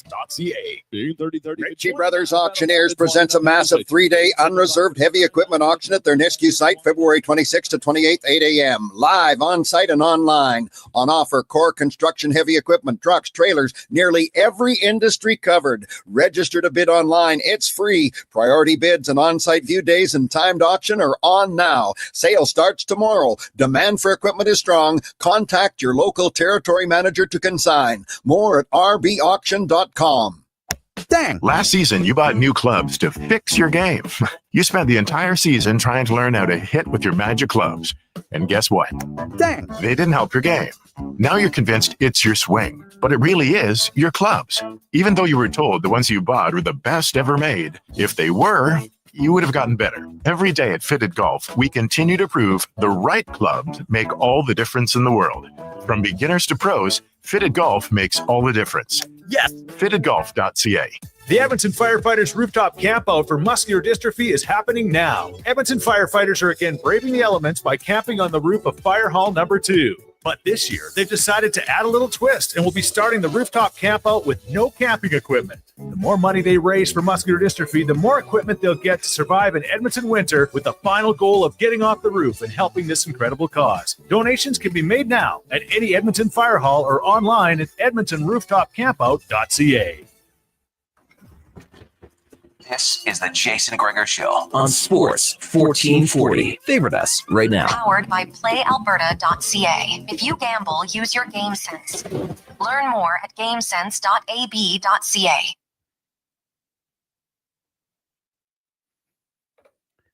Portions of this hour brought to you by Leading Edge Physio. The team in Old Strathcona have special training dedicated to reducing the impact of cancer care before, during, and after your diagnosis.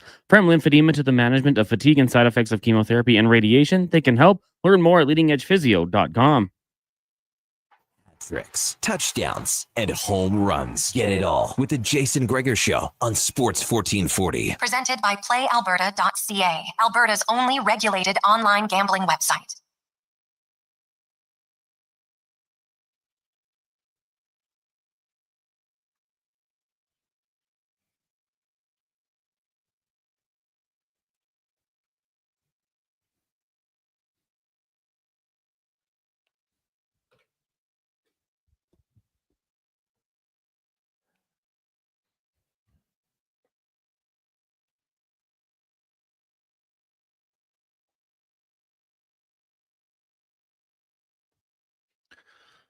Oh, it's a great old school tune, baby. I love it. Welcome back, Jason Gregor, Connor Halley, Sports 1440, sports1440.ca, Oilers Nation, YouTube, Facebook, and X. Hope you're having a lovely day. Oilers in Tampa Bay tonight. Puck drop about 2 hours and 25 minutes, shall we say? What else? Let's get to our big guest of the day, brought to you by Silent Rides Charter Company, one of Alberta's premier bus charter companies with state-of-the-art motor coaches that will safely take you or your group to your next destination. Book your ride today at silentrides.ca. As we welcome to the show from SiriusXM, Dave McCarthy. Dave, how you doing, my man? Hey, what's up, boys? Oof. Lots happening, Dave. You know what? Busy Tuesday night is usually the case in the National Hockey League. I want to start with Alex Ovechkin, 12 goals to tie, 13 to break the record. It seemed inevitable all year long, but a hat trick definitely speeds it up. And always been a streaky scorer. He's coming off the break. I'm sure he's fired up. His team is playing great. They just pounded 2 teams over the weekend. Does Ovi, do you think he ever chases more than 950 when it's all said and done?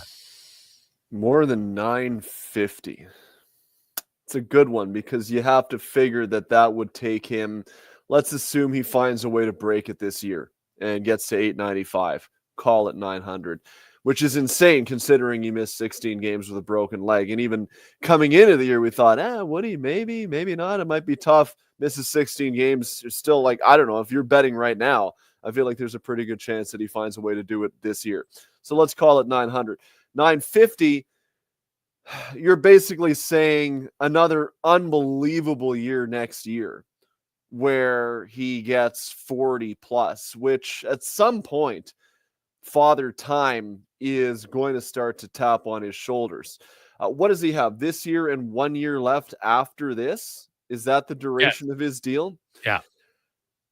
I think if he's playing well, he's going to want to continue here in Washington. I don't see him necessarily going back because I think he knows he can go back when he's not good anymore and they will welcome him with open arms. And if he wants to go out for a twirl at 43 and is not good anymore, they'll just slip him a piece of paper. We know how it works over in the KHL. They'll slip him a piece of paper and say, write your number down. They'll be happy to pay it.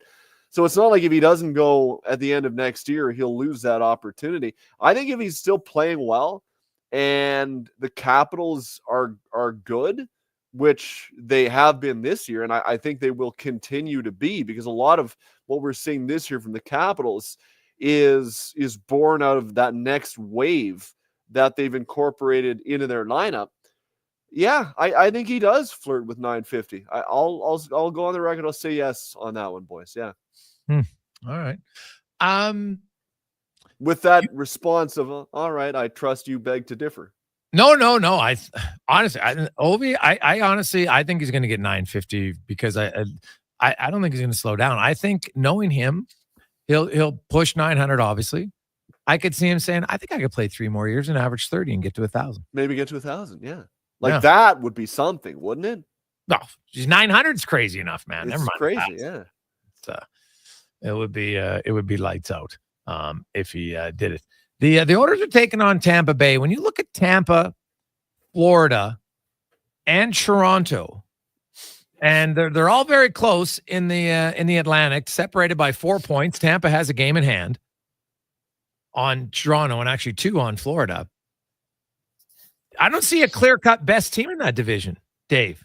First place is going to matter because that means you avoid the other 2 for at least round 1. Oh, yeah. What do you make of the Atlantic, and who do you like, especially when you consider the injuries to Matthew Tkachuk now? I think this is Toronto's division to win. I really do. I think they should look at it and say, we need to win this division for the point that you brought up.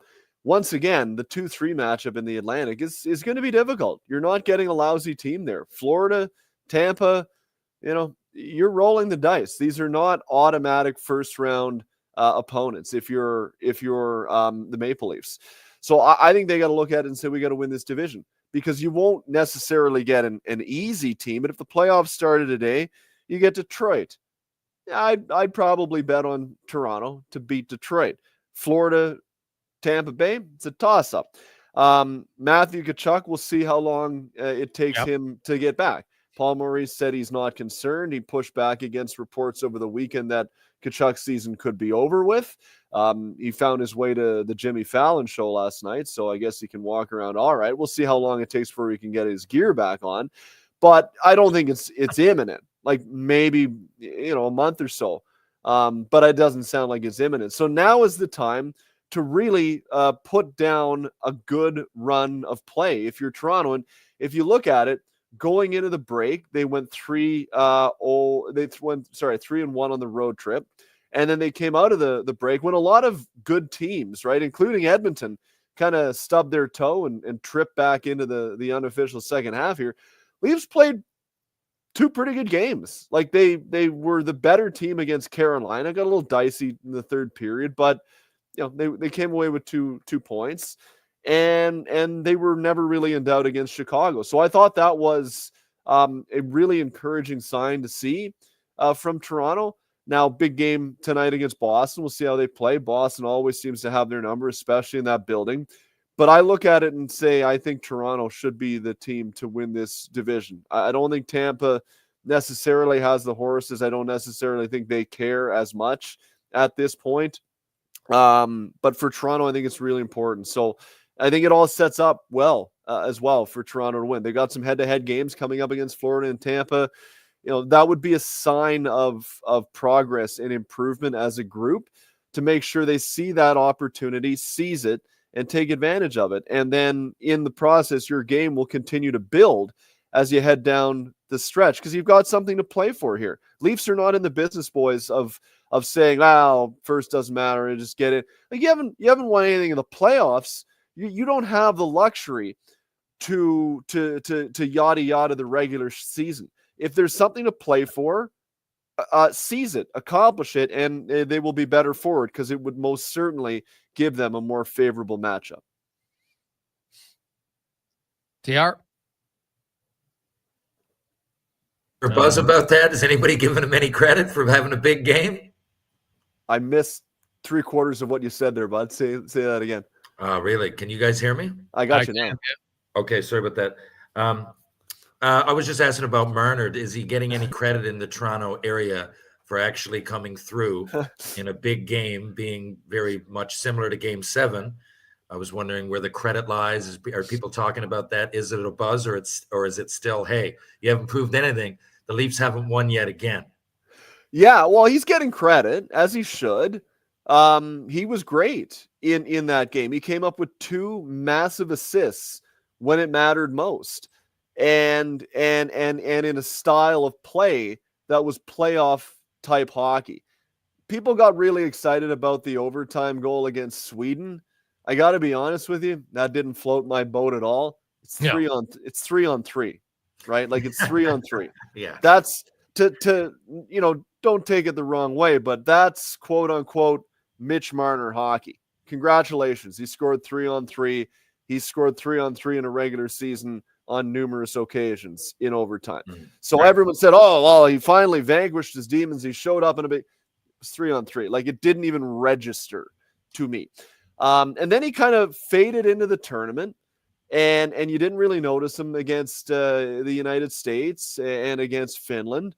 But when the pace and the intensity ratcheted up, I thought he played his best game in the final. And so, he is getting credit. But there is still a segment of the fan base, and I think justly so, that says, okay, that's great. You came through. You want to be an all-time great? Like you want to be a salary level pushing player, like one of those guys that signs the next deal, like McDavid, like McKinnon, like Draisaitl, to be that type of guy that pushes the salary to the next level. He wants to be that type of guy. I don't think he is that type of guy, but he wants to be that guy. And if he wants to be that guy, that's great. You came through. Congratulations. This is a what have you done for me lately business. You got to do it. You got to do it again in the playoffs, because if it turns out to be yet another typical Mitch Marner playoff type performance, which is to say underwhelming, No one's going to, pay much attention to what he did in the final of the Four Nations. You got to do it for 8 weeks in the springtime when it really is the hardest to do it, game in and game out. Dave, 2 defensemen are out there that really intrigue me, especially if I was a team going for it. And right-hand shot defensemen, most teams covet those players. Erik Karlsson and Seth Jones. Is there any chance that these guys are going to get moved? Now, Jones is in a bit different of a situation. I think he's got 5 years left at almost $10 million. Yeah. I don't know who's got room for that. But that being said, he's still very, very desirable in that he's a great player. He's in a perfect age. And, he's that blend of physical presence and offensive prowess that I think a lot of teams, especially being a right-handed shot, would like on their squad. So what do you think about those 2 players? Yeah, with the amount of term that Seth Jones has left, that's a really complex deal, I think, to make during the season. I could see a move happening there in the offseason because I think it's become clear that he would like to move on. His window does not match with Chicago's winning window. They do not have a winning window right now. I still think, I don't know if they have a foundational window at this point. That's how far away they are in Chicago. So it makes sense to move it, but that's a difficult deal to move at this point in time. When it comes to other teams, like Dallas has got some LTIR space available right now with Heiskanen, with Tyler Seguin.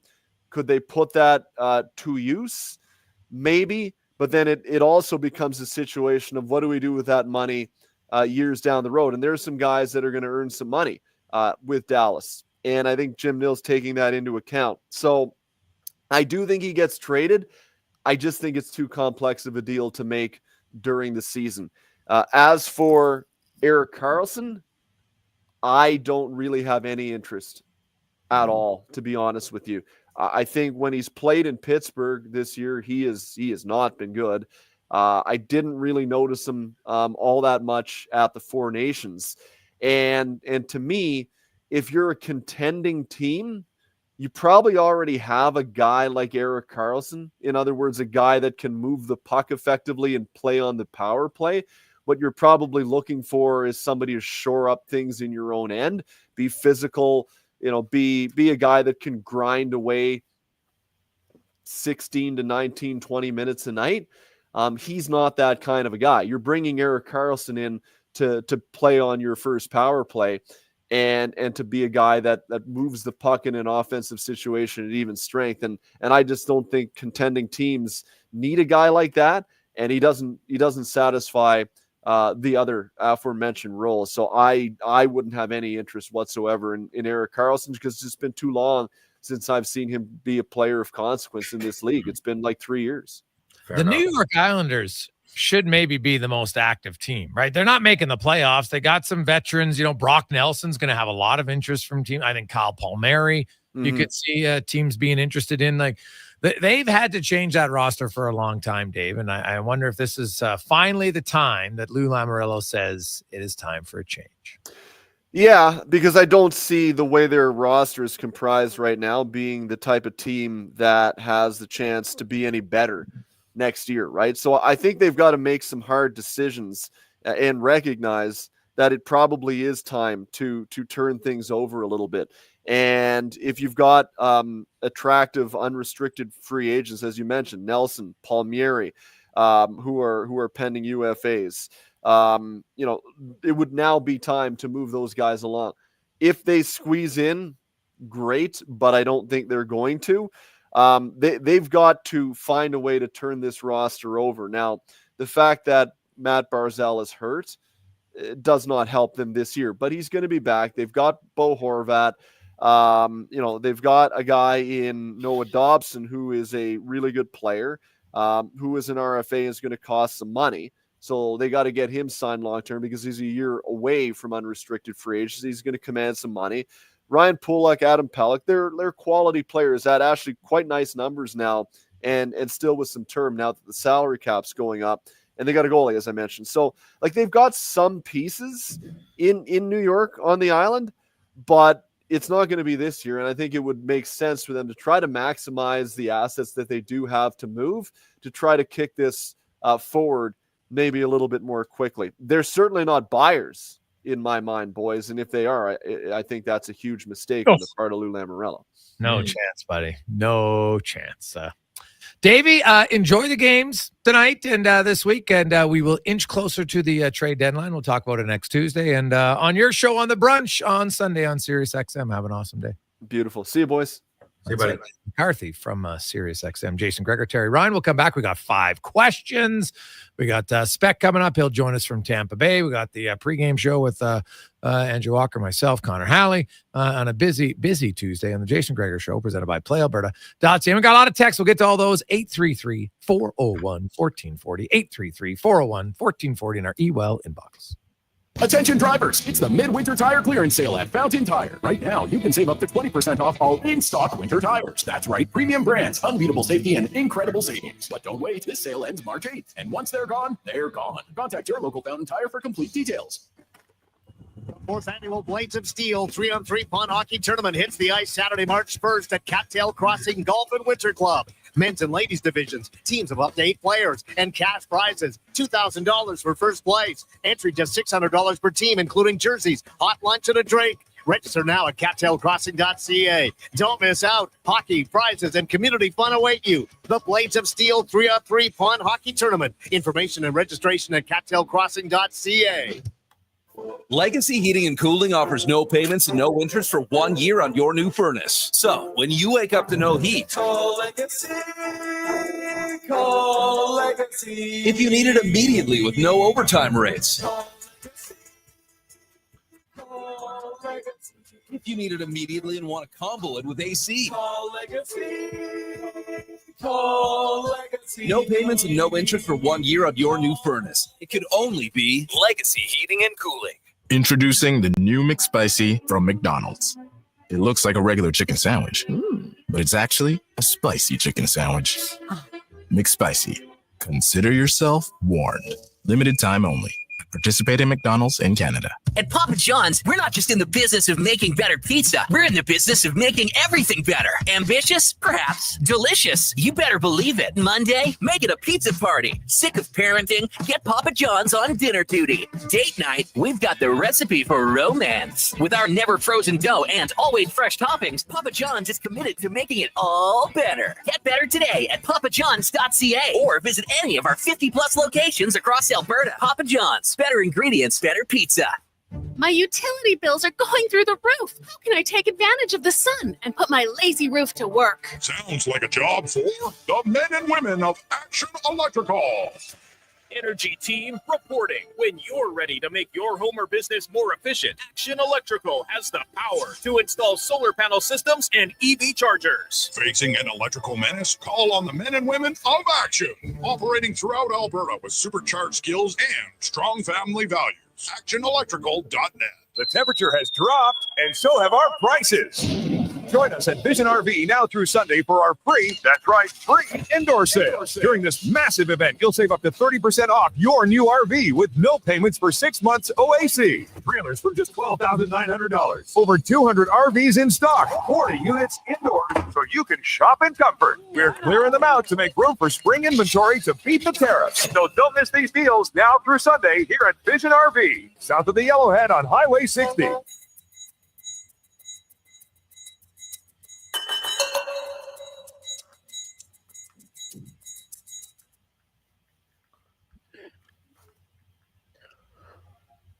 Portions of this hour brought to you by Epcor. Stormwater ponds at Edmonton are designed to move water and runoff from streets and sidewalks, making them unsafe for winter activities. Instead, head to a community league or city rink that is safe for you, your family, and friends. Think twice and stay off the ice. Learn more at epcor.com/winter safety. Hat tricks, touchdowns, and home runs. Get it all with the Jason Gregor Show on Sports 1440. Presented by PlayAlberta.ca, Alberta's only regulated online gambling website.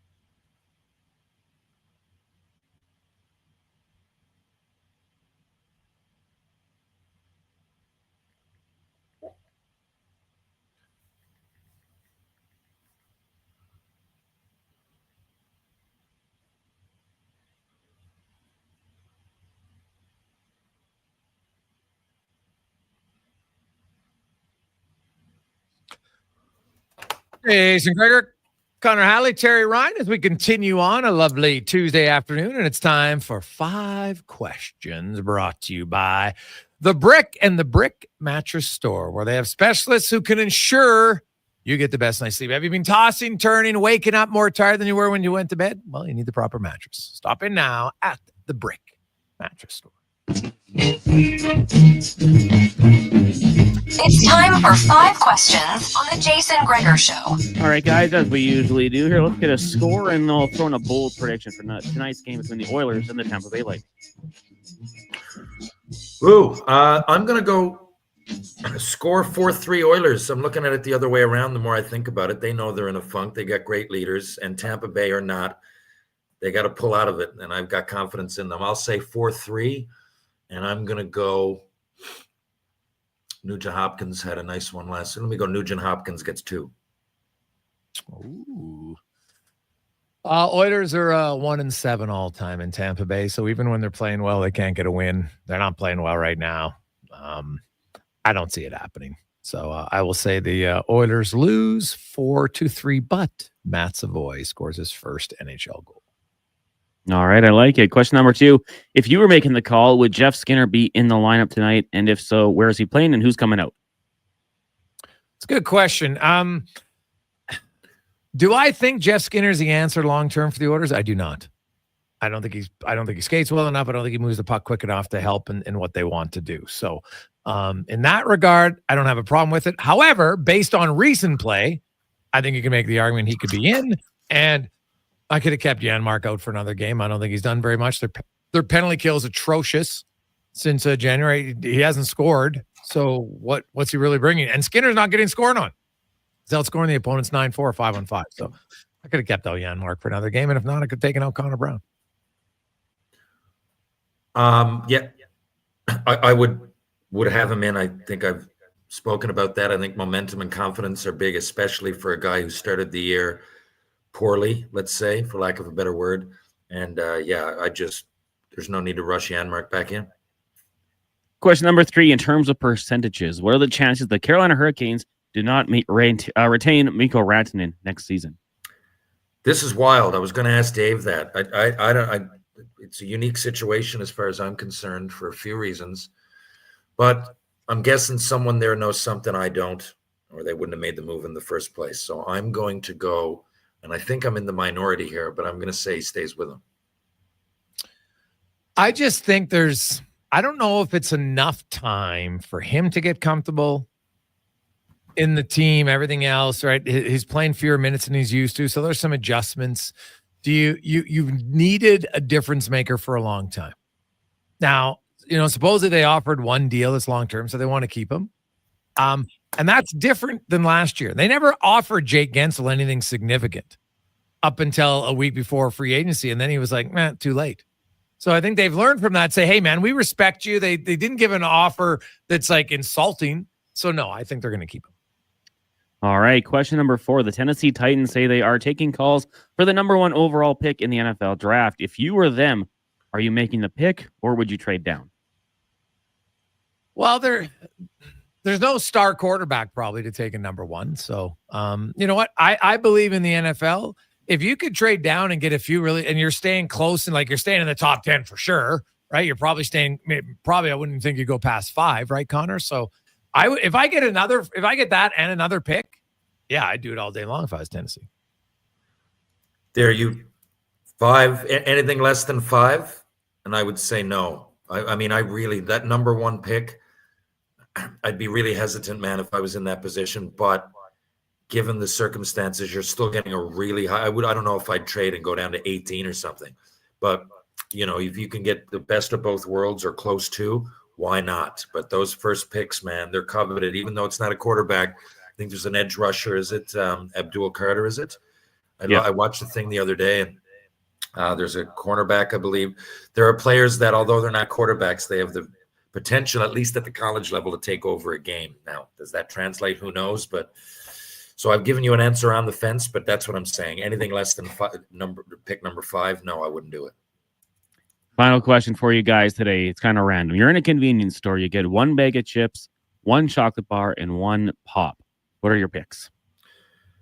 Okay, I'm going Doritos Cool Ranch. Yep. I think I'm going Twix. And I'm gonna have a birch beer. Now in Newfoundland we have that's a flavor of crush. I used to get a Big Mary at Mary Brown's and a birch beer at least 3 times a week growing up for lunch at school.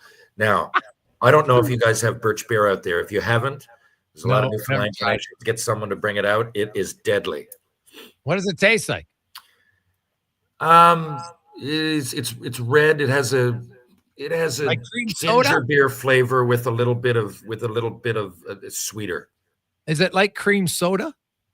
It's a mix between, I think it's a bit of a mix between ginger ale and cream soda. That's the best way I can put it. I've never heard it defined, but that's where I would say it's worth trying. Birch beer, it's all over Newfoundland. Get someone to send some out to you.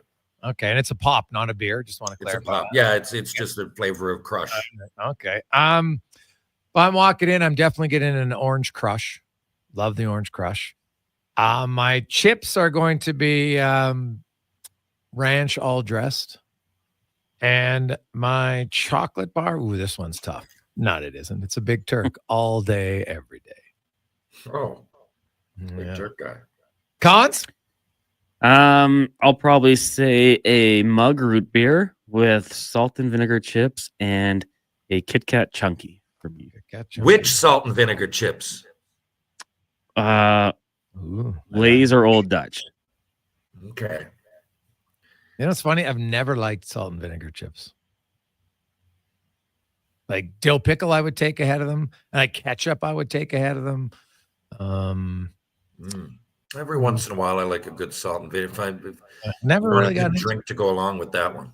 Like when I was a kid, man, the old sour cream and onion. Whew, used to love those. Remember they had the little green kind of dots on the chips, man? The old Dutch, those were unreal. But roast chicken were big for a while. I don't see that many places anymore. Really? God, I don't think I've ever had a roast chicken. Oh, really? Maybe it was just in my world. I've had a roasted chicken, but never a roast chicken chips. So. Yeah.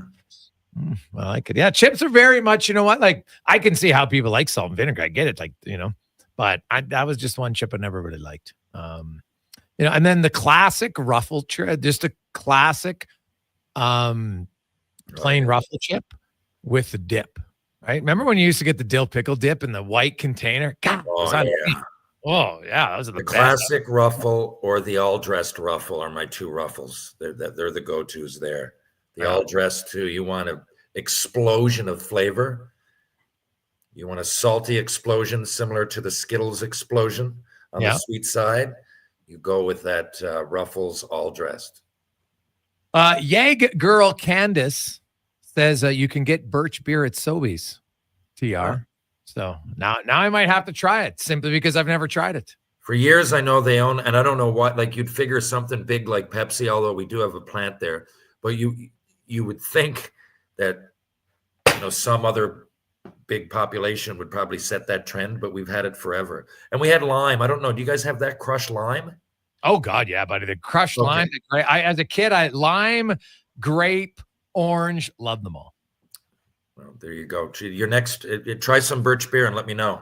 Well, I might have to try it. Yeah. Now, did you ever have Tahiti Treat? Oh yeah. Oh, buddy, that's like I always thought. Cons, you ever have Tahiti Treat? So good, yeah. When you're at like a candy store in Banff, you can find it still. Oh man, like I remember growing up in Leduc, the Tahiti Treat. I used to get it all the time at the KFC. Right on 50th Street in Leduc, man. It was right by the outdoor pool and the Alexander Arena. It was just like next door to, but it was right down the road from and right across the street from the theater. So sometimes I'd go and I'd just go to KFC just to buy a Tahiti Treat, and then I would take it in. So I would put it in my pocket and then have a Tahiti Treat in the movie theater. Unreal. God, I haven't had it. So they make it in Banff, Cons, because I haven't seen Tahiti Treat in a long time. They just have it at those stores. I know a spot in Edmonton. Yeah. For Thursday's show, I'll grab a Tahiti Treat and a birch beer, and we'll crack them open. I might have to try it. Okay, I like that. The other one was remember the Pop Shop, because they had all the different kinds of pop. Right, my buddy Lance at his house, his parent, we never had it at our house. So man, I remember going to his house. It was just like Christmas every time. And you had that big blue kind of plastic container, and it had like 24 pops in it. And they had orange and lemon lime, but they had lots of different flavors, man. Unreal. Do you ever have the Pop Shop out east? TR? Oh yeah, all that is just still.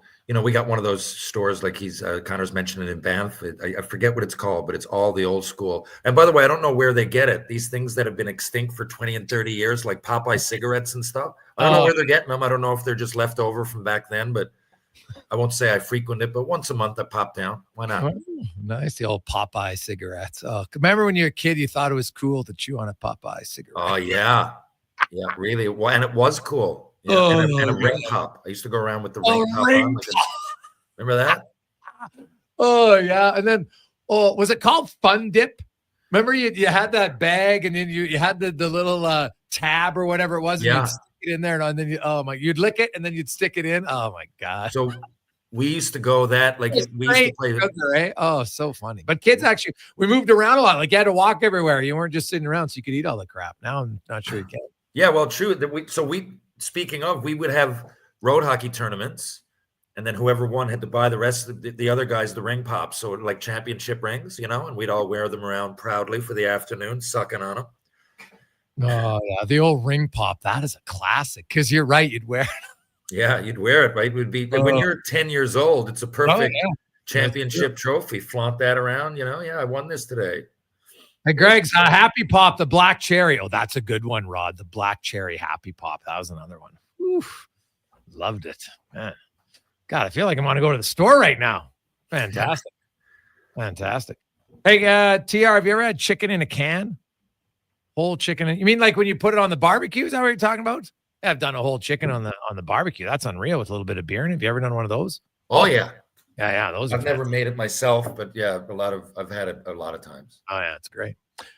TR, thanks for joining us a little bit early, buddy. Enjoy the game tonight. We will chat with you on Thursday. We'll see if the Oilers, the pain continues, or if they end it, and then they're taking on the Kachuckless Panthers on Thursday. So I'll be in Edmonton on Thursday. What? I'm speaking in Bonnyville at a fundraiser for the Pontiacs on Friday. Okay. And I'm flying in. I land at like 5:30. So I might miss our segment, but okay. Well, you'll probably be in the air the whole time, so that's unfortunate. But probably will. And you're in Bonnyville on Friday?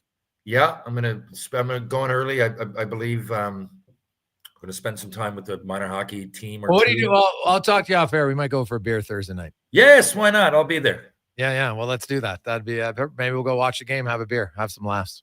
Okay, buddy. All right. Okay, perfect. Okay, we'll see you on Thursday. I love it. Thank you, Jason. Thank you, Connor. Thank you, Edmonton. And see you soon, Alberta! I actually have a gift that's been sitting in my office for you for months, and I can finally give it to you.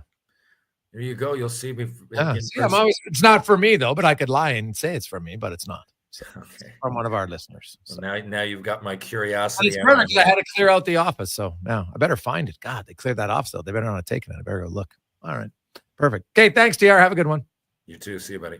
Let's go. Let's get to the Con Man and Sports 1440 update brought to you by Fountain Tire. And the mid-winter tire clearance event is on now. 20% off all in-stock tires. Goodyear and all the big brands and more. Great savings, great tires, great service. FountainTire.com.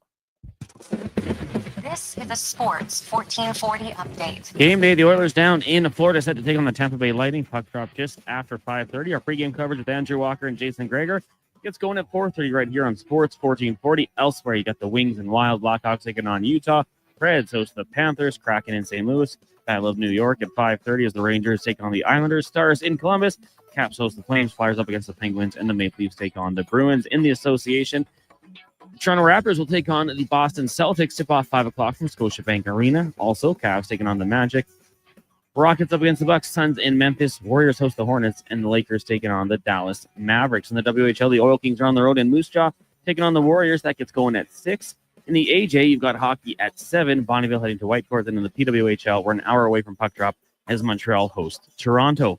Coming up in hour 4 of the Jason Gregor Show, we'll be joined by Mark Spector of Rogers Sportsnet and pregame coverage with Andrew Walker. I'm Connor Halley. This has been a Sports 1440 update. Sports 1440, Stingray radio station. CKJR broadcasts from West Edmonton Mall and Wetaskiwin. Download the free Stingray music app and listen wherever you go. Island Ice Sports and Entertainment is an innovative market leader across Western Canada with sports and entertainment properties including the Spruce Grove Saints, the Junior Prospects Hockey League, Silent Rides Charter Company, the Hockey Super League, and the newly launched Female Super League. Silent Ice also owns the Western Hockey League Seattle Thunderbirds and operates the Morinville AAA Arena. The Silent Ice Center, a new state-of-the-art entertainment facility, is open in Nisku, which features 2 sheets of ice, including a 1,600-seat arena and a restaurant with a viewing area.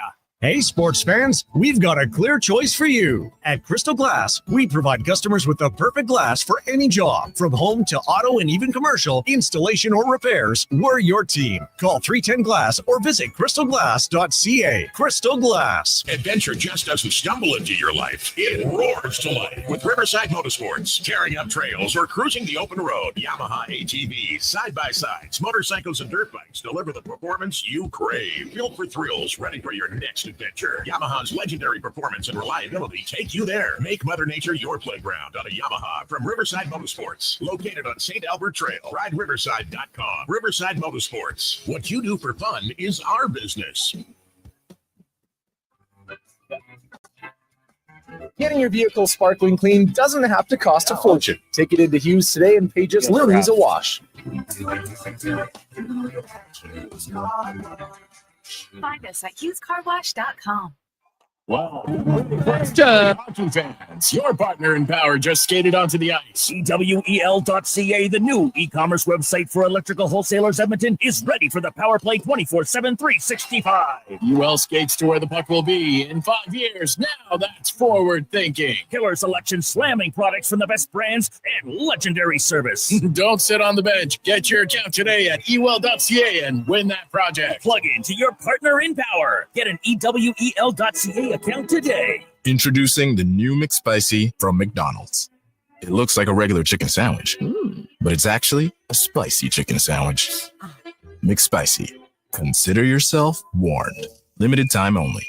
Participate in McDonald's in Canada. It's the season for love, and you're about to fall hard for the vehicle of your dreams. Presenting the outstanding 2025 XC90 from Volvo Cars Edmonton. Right now, you can lease your 2025 XC90 plug-in hybrid from 1.49% and save $4,600. Or finance a 2025 XC60 from 1.49% and save $1,500. All while being deeply infatuated by the newly upgraded, highly attractive body and wheel design. Volvo Cars Edmonton. VolvoCarsEdmonton.com. 1205 101 Street Southwest.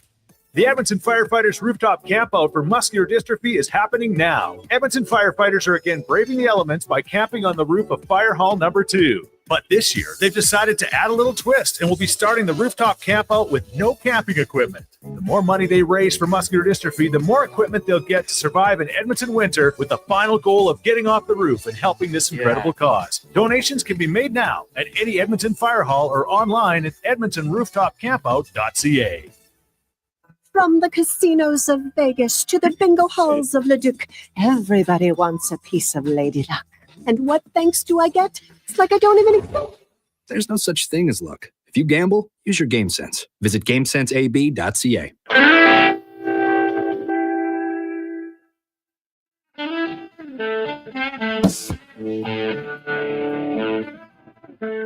Portions of this hour brought to you by Papa John's. It's Terrific Tuesday. Get 40% off any regular price pizza when you use the code word 40 Tuesday at the start of each pizza order at papajohns.ca. The Jason Gregor Show, the best of Edmonton sports talk and beyond. This is Sports 1440. Presented by PlayAlberta.ca, Alberta's only regulated online gambling website. Just after 4 o'clock, Jason Gregor, Connor Halley. Welcome back. Gregor Show presented by PlayAlberta.ca, where you want to get in the game tonight or any night. Use the promo code Gregor50 and you will get a free $50 play at PlayAlberta.ca. Edmonton Oilers, of course, on the road, taking on the Tampa Bay Lightning. Stuart Skinner will get the start in goal tonight. Jeff Skinner will be a healthy scratch. John Klingberg will get a rest. Troy Setcher hasn't played a game since February 1st. So they want to get him in some action. So he will play tonight. Oilers come in as a slight underdog. They still get a lot of respect on the road. So a slight underdog tonight for the Edmonton Oilers. We'll get to spec. I just want to read this quick from Larry and Leduc. Hey, Gregor, you said the KFC. It's now Ryan's Drive-In. I've been working here for quite a while. Love that you said in our place of work. Larry from Leduc. They sell donairs, chicken fingers, all that stuff. Burger place. Ooh, well, there you go. He's saying, hey, the best in town, real strawberries, pineapples. Huh. In the donair. Oh. I asked about the milkshakes. Oh, the milkshake. Yeah. Okay, all right. I was like, what? Okay. Oh, they got milkshakes too? That's what might get me out there. Yeah, Cons does love his milkshakes, man. Big fan of them. Yeah, Loves his booster juice. Like, your name hasn't come up. You know the name every day, and you're going there every day just hoping for a Connor. It was Brandon today, actually. Yeah, he took advantage of it. Oh, yeah. I just got to support the brand. I love them. You do? Yeah. Like, what are you having? You have the same one every time? No. Like for some things, I'm so loyal. Like if I get a sub, I always get like a pizza sub. But for booster juice, it's a new one every time. I just want to try them all. Well, what are you trying today? I forget. How do you even know if it's any good? Like, if you want to have it again, or you just like, I don't care. They're all good. You're having a different one every time? Yeah. What? I don't have like a go-to. Like berries? Is it orange? Is it cranberries? Is it strawberries? It's got coconut water in it. Oh my goodness. I don't know which one it is, but sad. It's good. They're all good. So I feel like I can do no wrong when it comes to booster juice. Oh, okay. So, if I know it's good, I just like the same one. I'm not as adventurous as you, I guess. Which actually, that's not true. I'm way more. Yeah, I'm usually not. Yeah. It's only a booster juice. All right, there you go. Let's go out to Tampa Bay and get to the spec report brought to you by GS Construction. Proudly in our community. And hey, if you're looking for a great company to work at, they are hiring. Go to Indeed.com and look up GS Construction as we welcome to the show from warm Tampa Bay. Mark Spector joins us. Spec, how you doing? Good. I don't know how it sounds like Larry's got a good burger stop out there, but he's going to have to go some if it's going to be better than the Burger Baron in Kalmar, because they got corn fritters, buddy, with their milkshakes. So if you get a corn fritter and a mushroom burger and a milkshake, I'm not sure it gets any better than that. Oh, those mushroom burgers were good, man. J.H. Picard right across the street from the Burger Baron. So, like, no joke, it was right where our bus stop was. Like, you're a teen, you're like a grade 12, and like it was impossible not to go there almost. And man, back then the burger's like $1. It was unreal. So you used to sprint to make sure you could get your burger before the bus came. It was unreal. The Oilers could use a jolt of something right now, Spec, because it's been an ugly few games for this team. And from everybody, the numbers for Connor McDavid here in the last 4 games, he's been outscored 8-0, 5-on-5, been outshot 38-23. And for those who are like, oh yeah, goaltending, yeah, he has an expected goals of 33. It ain't good. It's an ugly run. And so that's why the funk of the Oilers won't last forever, because McDavid's not going to be in a funk like this forever. But even their best player is not immune to, although he's not being their best player this year, that's Draisaitl. But, even one of the best players in the league right now is caught up in this Oilers funk. Yeah, that's exactly it. And that's who gets you out of these funks is your best guys, right? Janmark can go and have a great game. It's not going to change the tide as much as it is when, your 4 of your best guys play well. I thought Leon Draisaitl was excellent in both games, and it stops right there. Nobody else was even close to excellent. Yep. I think let's go down the list of things with the Oilers that don't start with Connor McDavid, right? Almost everything starts with Connor McDavid, and this turnaround does too. If he doesn't get his game to some semblance of where we expect it to be, it's hard to think everybody else will. Yeah, no, it's true, right? It starts at the top, so he needs to be better. But, the guys he's playing with, Bouchard, Hyman, Ekholm, those are main guys that he's played with in that time, and they're all on there. So that whole unit, which plays together a lot, and I understand why. They've had good numbers for a long time together, but right now that unit, we've talked about Bouchard, Ekholm, they all need to play better. There's no doubt about it. Jeff Skinner's actually played better since January 1st, Spec. He's second in the team in 5-on-5 goals. He's third in points. And only Corey Perry has a better goals for against 5-on-5, as Skinner's at 9-4, but he comes out of the lineup. Now, I know he's producing all those things, but his foot speed and how he moves the puck still, I'm not sure are an answer long-term. And so I don't know. The move tonight is a coach who's still probably thinking big picture rather than now, because if it was based on just recent play, you can make a strong argument Skinner isn't the 13th forward right now. No, you could. I mean, I think that, reading between the lines, let's start with this. Chris Knobloch's major concern right now is defending. He's not looking at who's scoring goals, right? And then maybe that works against Skinner, and maybe it's unfair. But right now, he's trying to get a team to defend. They've allowed 13 goals, 2 empty netters in the last 2 games. They're not even close to playing a proper team defense. So if you fall, the other thing is they've been slow, right? They look slow. They've been slow. This is never going to be a team of speedsters, foot speed wise, but they can play smarter, get places quicker, and move pucks faster. None of those things are Jeff Skinner's forte. He's not fast. He's not a great defensive player. Never has been, never will be. So I think he falls out of the lineup because it is all about defending here. It is all about a team that's trying to find their way and keeping pucks out of their net. What about the penalty kill, Spec? It's amazing when you look at the penalty kill is 26th on the season. They've played 57 games. They're 26th in the season. They had a 30-game stretch where they were the best penalty kill in the league, which shows you how horrific it has to be in the other 27 to still be 24th, because they were 59% and then 66. Like, they're either really good or absolutely awful, and right now they're in the absolutely awful department again. Yeah, they are, and you know, some of that is the goaltending, no question. That's got to be your best guy. But there's also been all kinds of, you know, backdoor one-timers where nobody had a chance to save them. The pucks are going through the box here. I think we're past the point now where, you know, we used to say, well, you can't take that guy out because he kills penalties. Well, guess what? None of these penalty killers are in a spot in this lineup based on their penalty killing. Underlying part of this team, they haven't been able to keep a puck out of their net. You know, it's killing them. No, and you're playing Tampa tonight with Kucherov sitting on that wing, and you better sort out your PK tonight, or they're going to put 3 in on you. Yeah, well, what they need to do is try to follow. The Tampa Bay's only had 1 power play combined.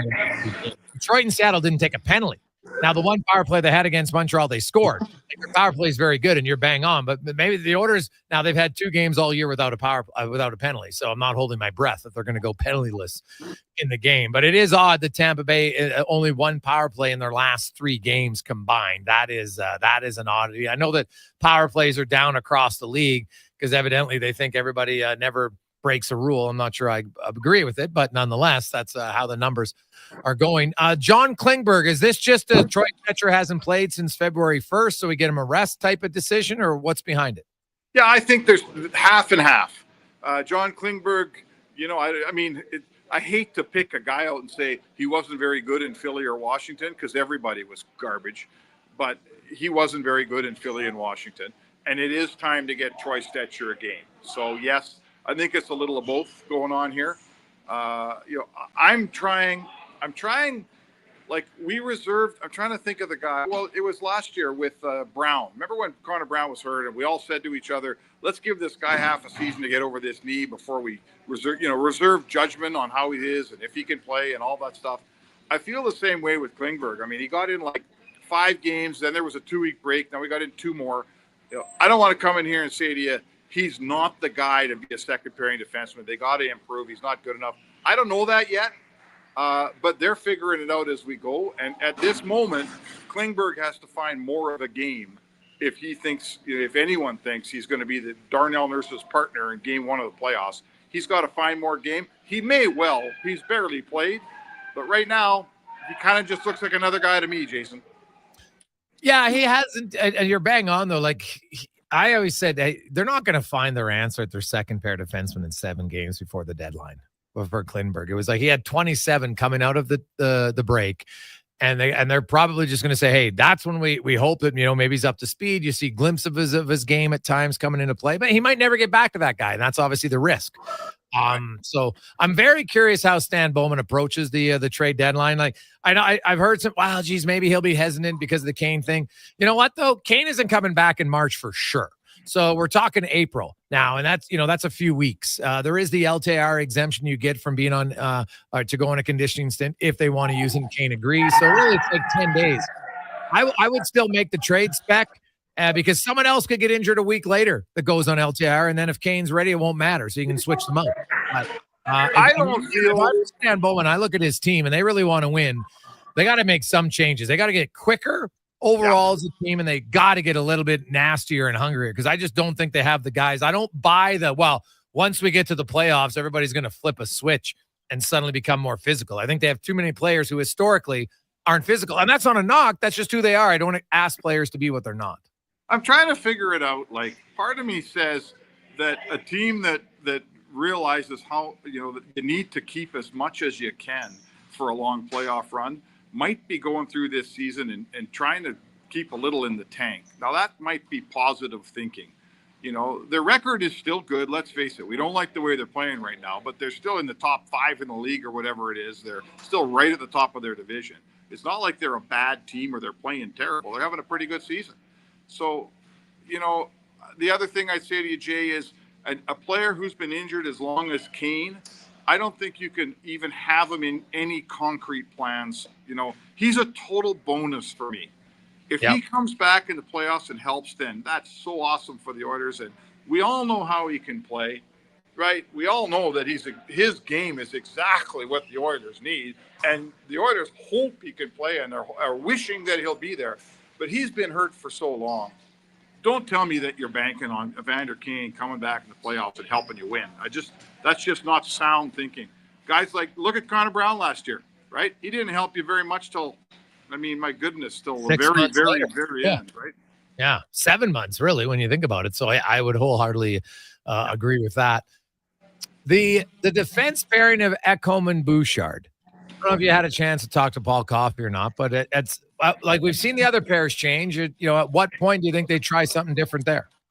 I don't know. They haven't yet, and I'm kind of waiting for it. Like, I'm waiting for, I don't want to be a guy. We're always talking about Bouchard, and I want to make it clear. The reason we talk about him is because he can be such a good player that, we're all waiting for him to turn back into that guy. I don't want to be the guy that's criticizing Bouchard every day, but I think I'm kind of waiting for something different here. There's only 30 games left in the season, and he's still not at the Evan Bouchard that we all saw. And I don't know where it goes. At this point, maybe do you change his partner? I'm not sure what you do. They haven't done anything so far, right? He still has no power play goals. Does he ever come off that power play? I don't know. But status quo for 50, what are we at here? 57 games or something? Status quo is not working. It's not working. Evan Bouchard is still, to my eye, at about 70% of the player you think he can be. And it's the coaching staff's job to find that last 30%. And I'm not sure how they'll do it, Jay. It might be a new partner. I don't know. It might be less ice time. It might be a lot of things. But we haven't seen any changes yet. And I suspect we're going to start seeing some soon unless his game starts going north. Spec, Matt Savoy, 2 games in, didn't get a ton of ice time in the second game. I thought he had a solid first game. Chris Knobloch said, hey, he likes some things. It's hard to evaluate him based on how the rest of the team played. But I actually didn't mind Savoy's game. We're going to see him. I know he's back with Draisaitl tonight. Do you think that sticks? Well, if the team's playing well and they're in a game here, it's going to stick. I think what he needs is some less volatility around his lineup. Because you know how it works. When things go sour, the first guy to lose his ice time is the new kid, right? And it might not be the right thing, but it's the thing that always happens. So the best thing that could happen to Matt Savoy is having a team that gets a lead in a hockey game, because he hasn't seen one since he's been here barely, except for the first goal he set up in Philly. And a team that rolls 4 lines, and a team that doesn't hit the blender, like the Oilers have been doing here. So he's earned his time. He's earned his ice time. He's been very good for his first couple games with the Oilers, and everybody loves what they see. But right now, the project named Matt Savoy has fallen to the bottom of the to-do list behind the project named the Edmonton Oilers that needs a little bit of fixing here. Spec, enjoy the game tonight. We'll see if the Oilers can find some defensive awareness tonight. Yeah. They're hoping for a 3-2-2-1 hockey game here. That's what Edmonton wants played. They gotta play a normal game. This 6-7-5, it's got to stop, man. They got to keep goals out of their net. Everybody is focused on that in that room, I guarantee. Get out of here, Spec. I want 7-6 every night. It's regular season. Thanks, brother. I have a good one. That's Mark Spector from Tampa Bay. I know he's right. You want to tighten it up defensively, but come on. It's Kucherov, Draisaitl, McDavid, Point, lots of other guys. Let's have an old-fashioned shootout. What was that, the Tampa game in Edmonton? Wasn't it like 8-5, 8-6 last year or the year before? So now I know the Oilers lost, so Oilers fans like, I'll take a 1-0 win, whatever. But honestly, you would take an 8-5 win. Right? You have time to tighten up defensively. But I get it. They're going to want to, start going down the path. They need to be better defensively. Since November 15th, Oiler fans, the Edmonton Oilers are 27th in odd man rush chances against, and they are 24th in high danger chances off the rush against. Ugly. Now you can all get on the goaltender. Goalie suck. Can the goalie play better? Sure. But 27th, 24th, that is not good. Not good at all. So they need to be much better. I don't think there's any from my mind much debate on that when it looks like where they're going defensively as a group. They need to sharpen things up. They just simply have not been good enough lately. Especially based on what we've seen from them in the past. They can play better than that. I think it's fair to say they can be better defensively than they have been. There's other elements of their game that have to improve, no question, but they can be better defensively. They have to be. So at least that's kind of where I come on that. Let's get to the lineup tonight, brought to you by Sherwood Power Sports and Marine, where, hey, you're thinking about summer because, look, it's starting to melt. You can get in a boat this summer for as low as $105 bi-weekly. Hockey fans helping hockey fans with motorcycles, quads, e-bikes, and boats. That is Sherwood Power Sports and Marine. The Edmonton Oilers lineup will have Connor McDavid centering Zach Hyman and Victor Arvidsson. Tonight, you will have Leon Draisaitl between Podkolzin and young Matt Savoy. Nugent Hopkins centers Brown and Janmark. Henrique with Perry and Kapanen. Ekholm Bouchard, Nurse with Troy Stetcher. Kulak and Ty Emberson. Stuart Skinner, of course, will get the start in goal. Meanwhile, the Tampa Bay Lightning, their top line's loaded. Gensel, Point, and Kucherov. You've got Cirelli centering Hagel and Zemgus Jurgensons. You have Chaffee with Paul and Gonzalez. Also, you have Essimont and Glendening. They're going with 11 forwards. We'll see. Does Nick Perbix get a shift up front? Maybe. On defense, Hedman and Moser, Cernak, McDonough, Lilleberg, Radish, and Nick Perbix, as they got some injuries, so they will go with 11 and 7. And in goal, none other than Mr. Vasilevsky, who will make his 45th start of the season, which is most in the NHL. He was tied with Hellebuck, who has 44, but it'll be 45 tonight for Vasilevsky. And Edmonton, as I mentioned earlier, hasn't had a boatload of success in Tampa Bay during the McDavid Draisaitl era. They've played 8 games in Tampa. They have 1 win. Now, that victory came in the 2 seasons ago. So they could go 2-1 in their last 3 if they find a way to pick up a win tonight. But it ain't going to be easy by any stretch of the imagination. The Oilers are going to have to play much, much better. And it starts, and it doesn't start just in the D zone. I would argue it starts in the neutral zone and really high in the offensive zone, because way too many turnovers there have led to odd man rushes and led to high danger scoring chances off the rush. They need to be better managing the puck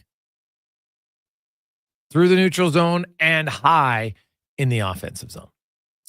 We'll take a quick break. We'll come back and we will get to the pregame show as Andrew Walker will join us here. It is the Gregor Show presented by PlayAlberta.ca, Alberta's only regulated online gambling website where 100% of the revenue stays right here in the province at PlayAlberta.ca. And I have to tell Spec, we got text back in that Ryan's in the Duke does have corn fritters. So there you go, Spec. They can match it. We'll return. Play Alberta has hundreds of casino games right at your fingertip. Join thousands discovering why Fortune Coin is one of Alberta's most popular games. Fill your reels with golden coins, multiply your prizes up to 6 times, and turn good spins into legendary ones. Land the fortune coin symbol to win cash. Trigger the jackpot, launch the free spins bonus, and watch as the dragon takes over your screen. New players get 100 free spins only on playalberta.ca. Claim your offer today. The 4th annual Blades of Steel 3-on-3 pond hockey tournament hits the ice Saturday, March 1st at Cattail Crossing Golf and Winter Club. Men's and ladies divisions, teams of up to 8 players, and cash prizes. $2,000 for first place. Entry just $600 per team, including jerseys, hot lunch, and a drink. Register now at cattailcrossing.ca. Don't miss out. Hockey, prizes, and community fun await you. The Blades of Steel 3-on-3 pond hockey tournament. Information and registration at cattailcrossing.ca. Are you tired of waking up tired? Are you tossing and turning all night and stiff and sore the next morning? If your sleep is suffering, it's time to visit the Brick Mattress Store. Their sleep experts will help you find the right support for a restful night's sleep. Back sleeper, side sleeper, hot or cold, there is a perfect mattress for you. Plus, with next day delivery, your best night's sleep could be tomorrow. Check out the Brick Mattress Store locations in Spruce Grove, South Edmonton, St. Albert, Leduc, and start waking up refreshed. At Papa John's, we're not just in the business of making better pizza. We're in the business of making everything better. Ambitious? Perhaps. Delicious? You better believe it. Monday? Make it a pizza party. Sick of parenting? Get Papa John's on dinner duty. Date night? We've got the recipe for romance. With our never frozen dough and always fresh toppings, Papa John's is committed to making it all better. Get better today at papajohns.ca or visit any of our 50-plus locations across Alberta. Papa John's. Better ingredients, better pizza. In 1973, deep in the basement of an Edmonton family home, an elite team of specialized forces came together to form Action Electrical. Action Electrical Divisions, assemble! Projects team reporting. Service team reporting. Testing team reporting. Energy team reporting. Supercharged with skills in their electrical fields and grounded by strong family values. Facing an electrical menace? Call on the men and women of Action. Operating throughout Alberta at actionelectrical.net. Legacy Heating and Cooling jingle auditions, take one for Gene Principe. Are you ready, Gene? Ready? I'm not just here to make a thermo a couple of bucks. I'd never just microphone it in. Take one. Call Legacy. Call Legacy. Nice. Boom! I'm a musical genius. Legacy's going to love this for furnace season. I couldn't love it amore. With no payments and no interest for 1 year. Are you always like this? Yep, unlike a furnace, I have no filter. Legacy Heating and Cooling. When you wash, get the Works. The Works Car and Truck Wash is now open in Wetaskiwin. With 8 self-serve bays, you'll never have to wait in line. This isn't your typical gas station car wash. Choose from soft touch or touchless automatic washes. Plus, big trucks are welcome in the oversized highway truck bay. Use code SPORTS1440 when you purchase a wash card, and you'll receive a 15% bonus. Cannot be combined with other offers or promotions. When you wash, get the Works. Visit theworkswash.ca or follow them on Instagram and Facebook. Looking for the perfect spot to unwind? Check out The Ridge Social Eatery, St. Albert. The Ridge is a locally owned, upscale neighborhood restaurant offering unbeatable daily features. Open daily at 11:30. Craving something late? Check out their new late-night menu from 8 till close. Enjoy brunch at The Ridge Saturdays, Sundays, and holidays until 2 p.m. Plus, there's open mic night every first Wednesday of the month and live music select Saturdays. Welcoming atmosphere, friendly staff, good times. For more, visit theridgestantalbert.com or social media.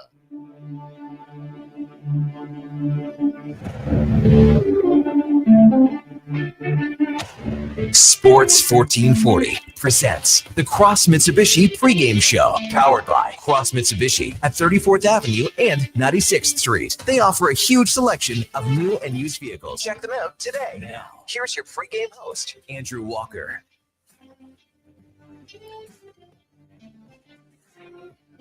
It's 4:30 and it is game day. The Oilers and the Tampa Bay Lightning. I'm Jason Gregor, Connor Halley, and Andrew Walker slides in. Little disheveled right now. His computer game's kind of like the Oilers' defensive game, up in smoke. Yes, I was going to say I'm much like the Oilers. I can't catch a break. I did about 3 pregame shows like a month and a half ago, just like using my brain and my phone, because my computer just crapped out.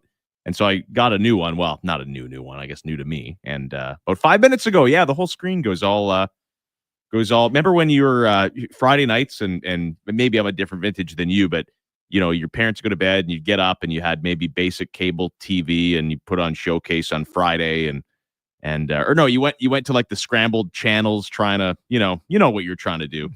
That's what it looks like basically. So I think I'm hooped. So another pregame show in the trenches. Like most of our tech guys will say, most technological problems are solved by just restarting it. I tried that, and that's you know what, that's as far as it goes. Exactly. I'm like, I fixed it many times that way, but after that, no. But it's funny when they're like, you know what? Actually, a lot of the problems just restart it, reboot it, and it works. You're like, no, I don't think it works. Okay. Yeah. Well, that's a lot of my life though. Like, there's a problem, and then I just ignore it until it goes away. That's kind of my best course of action. Okay. But I don't think it's happening right now, and I don't think it's happening that way for the Oilers either. I don't think Stan Bowman can just ignore it and hope it goes away. Well, yeah, we'll see. Like since November 15th, that's a long time. Kevin Woodley outlined those numbers. So we're talking the last 3 months, 27th in odd man rushes against 5-on-5 and 24th in high danger chances off the rush since November 15th. So this is not we just had a few. No, that's an extended period of time where you've not been good in some key areas of the game. And that they need to improve on as a team. And in there, to play devil's advocate, you have the Christmas break and you have the Four Nations break. So November 15th, it's December, January. It's not quite 3 months. It's more like 2 months, but that's still a big chunk of time. You're not wrong. Oh God! Well, you just look at I got to look at exactly how many games the Oilers have played in that span. You're talking half the season. It's 40 games. Really? Oh, yeah. That many, eh? Oh, yeah. Yeah. So that's a pretty, 40 out of 57, right? Like, that's a significant part of their season thus far. So it's been, like, it's so funny, right? Like this team's been very good for a long time, and they're not perfect, right? Like, they're not without their problems. And it's, I didn't love the Colorado game before the break. It was a great game to watch, but they hemorrhaged chances, and you can say, well, they hemorrhaged to McKinnon and Makar, and that's fine. And then the 2.5 week break, and then these back-to-back games, the Philly Washington. I mean, that's as bad as the Oilers had been since they were in that span that they fired Jay Woodcroft. Like, it hasn't been close. Yep. And all things like, hey, maybe they surprise us tonight, but how quickly you start to doubt your own club, and at the same time, like, things will get better. It's still a good team. You're not first in the division by accident, although they fell out of first now. But I do think there's some things that needed to be addressed. Like, I don't think they're as good as they were a season ago. And they lost some good pieces, some of their own doing, and some, the Warren Fogle, you had no choice. And the guys that you counted on to replace them, it's been almost 60 games now, and they haven't kept up their end of the bargain. So, you got to adjust. You got to look for some help, I think. Yeah, well, they got to tighten up, and maybe some of the guys, like I understand loyalty. I think it's important, and you can look at certain players, but like Edmonton, they've already made lots of changes from last year's playoff team, right? Fogel's gone, Desharnais gone, Cece's gone, Holloway's gone. Ryan McLeod's gone. Right? So they made a lot of changes there, and and you think about that, it's a lot of speed that they've lost, and I think that's something that they need. I definitely now this regular season and really last year, I know he was there, but without Evander Kane, there's another guy, fairly fast, big, definitely physical. So they've lost some physicality that they haven't replaced. Like, Arvidsson, Skinner are way smaller than just Fogle and Holloway. Never mind Kane. So yeah, it's an element that's different. And you know what? At times I get the sense the organization, no, you know what? Hey, we just want good players. Well, yeah, you want good players, but they have to be good players who have different dimensions. And right now, I think they have too many players who have similar dimensions. Yeah, they're too small. And even like, I've always liked Arvidsson. I've always liked Arvidsson as a player. And I didn't love everything the Oilers did this offseason, but I did like when they signed Arvidsson. I thought he'd be a good fit. He buzzes around, he's noticeable at times, but at the end of the day, you spend 60 games in the top 6, he had 7 goals. I mean, he's been injured for a bit too, but that's not to defend him. That's even worse.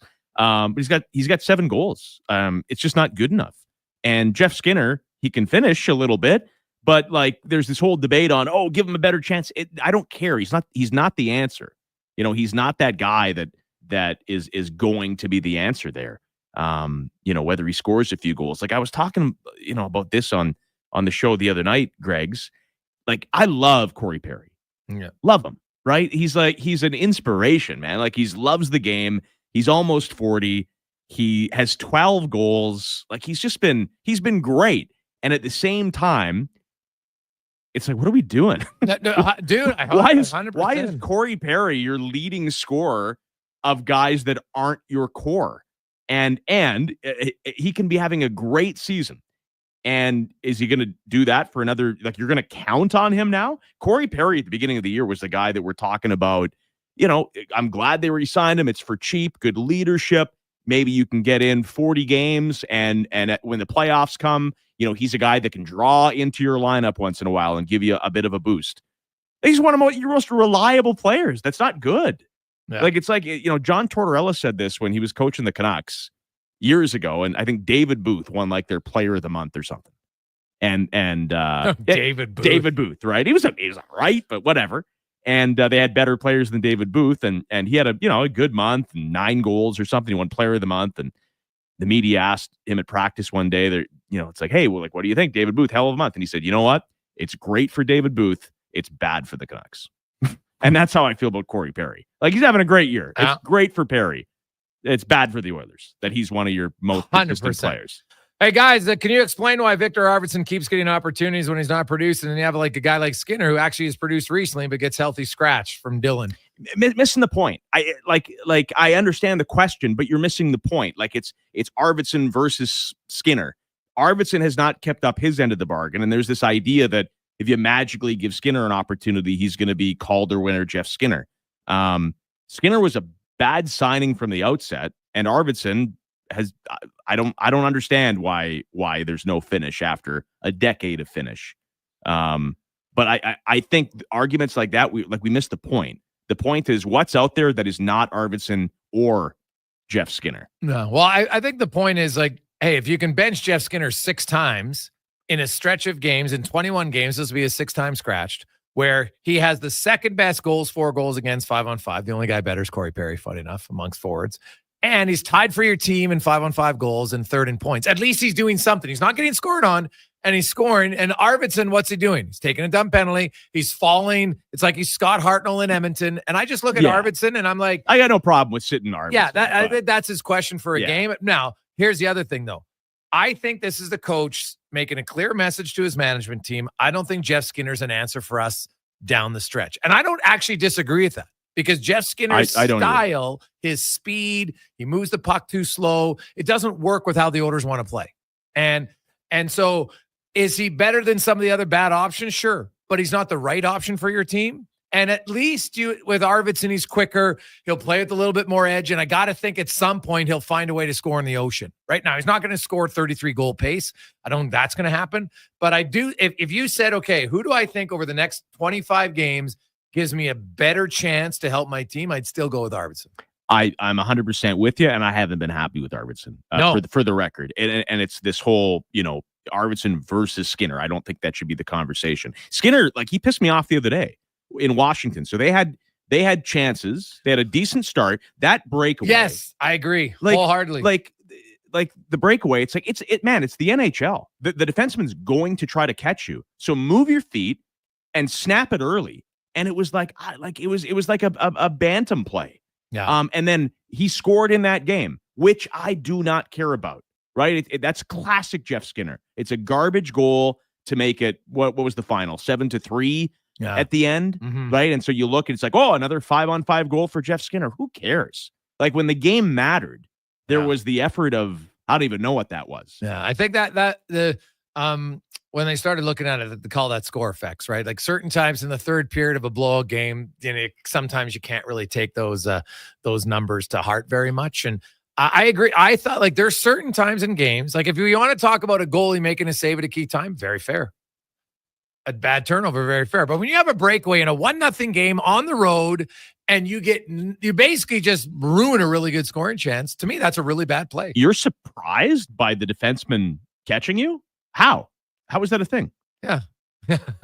Right? And if he is, like, listen, he's not the most fleetest of foot. Okay, that Yeah. guy's going to catch me. I'm going to get to the circles. I'm going to rip it. Yeah, he's got a good shot. That's what he should have done. Yeah. 100%. No, it was, I hated that play. Hated that play. Yeah, no, I totally agree with you on that. Like, I think there's at times, you look at everything. I still think you can make an argument that could Skinner, is he less deserving of a healthy scratch today based on recent play? Yes. Do I think Jeff Skinner is the answer moving forward? No. I think both things can happen. Yeah, no, multiple things can be true. And I've been really disappointed with Arvidsson's production. There's no doubt. But I'm not putting it past Victor Arvidsson to score a couple of big goals come playoff time for the Oilers. I still think he's a good player. It's just been frustrating to watch. And, Victor Arvidsson right now should probably be, you can't be afraid to sit him. And then he probably should be more of an energy guy, bringing you some speed on the third line. I truly think this year has not, in terms of personnel, it has not gone how I thought it would go, or anybody, because it was like, okay, the forwards are the forwards, and the D has to keep their head above water, and then they'll go get help.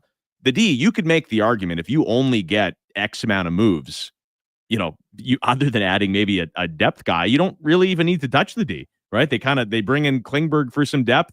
You got Nurse and Kulak playing better hockey than they ever have before. You could make the argument that the D is all right. Like, what they're going to need is a legit scoring option up front. Oh, that's their biggest need. And who saw that coming? Yeah, that's a need. But that's where we are. I think that combined, I could actually make an argument. If you could give me two middle six wingers with speed and edge, I would take that over one finisher.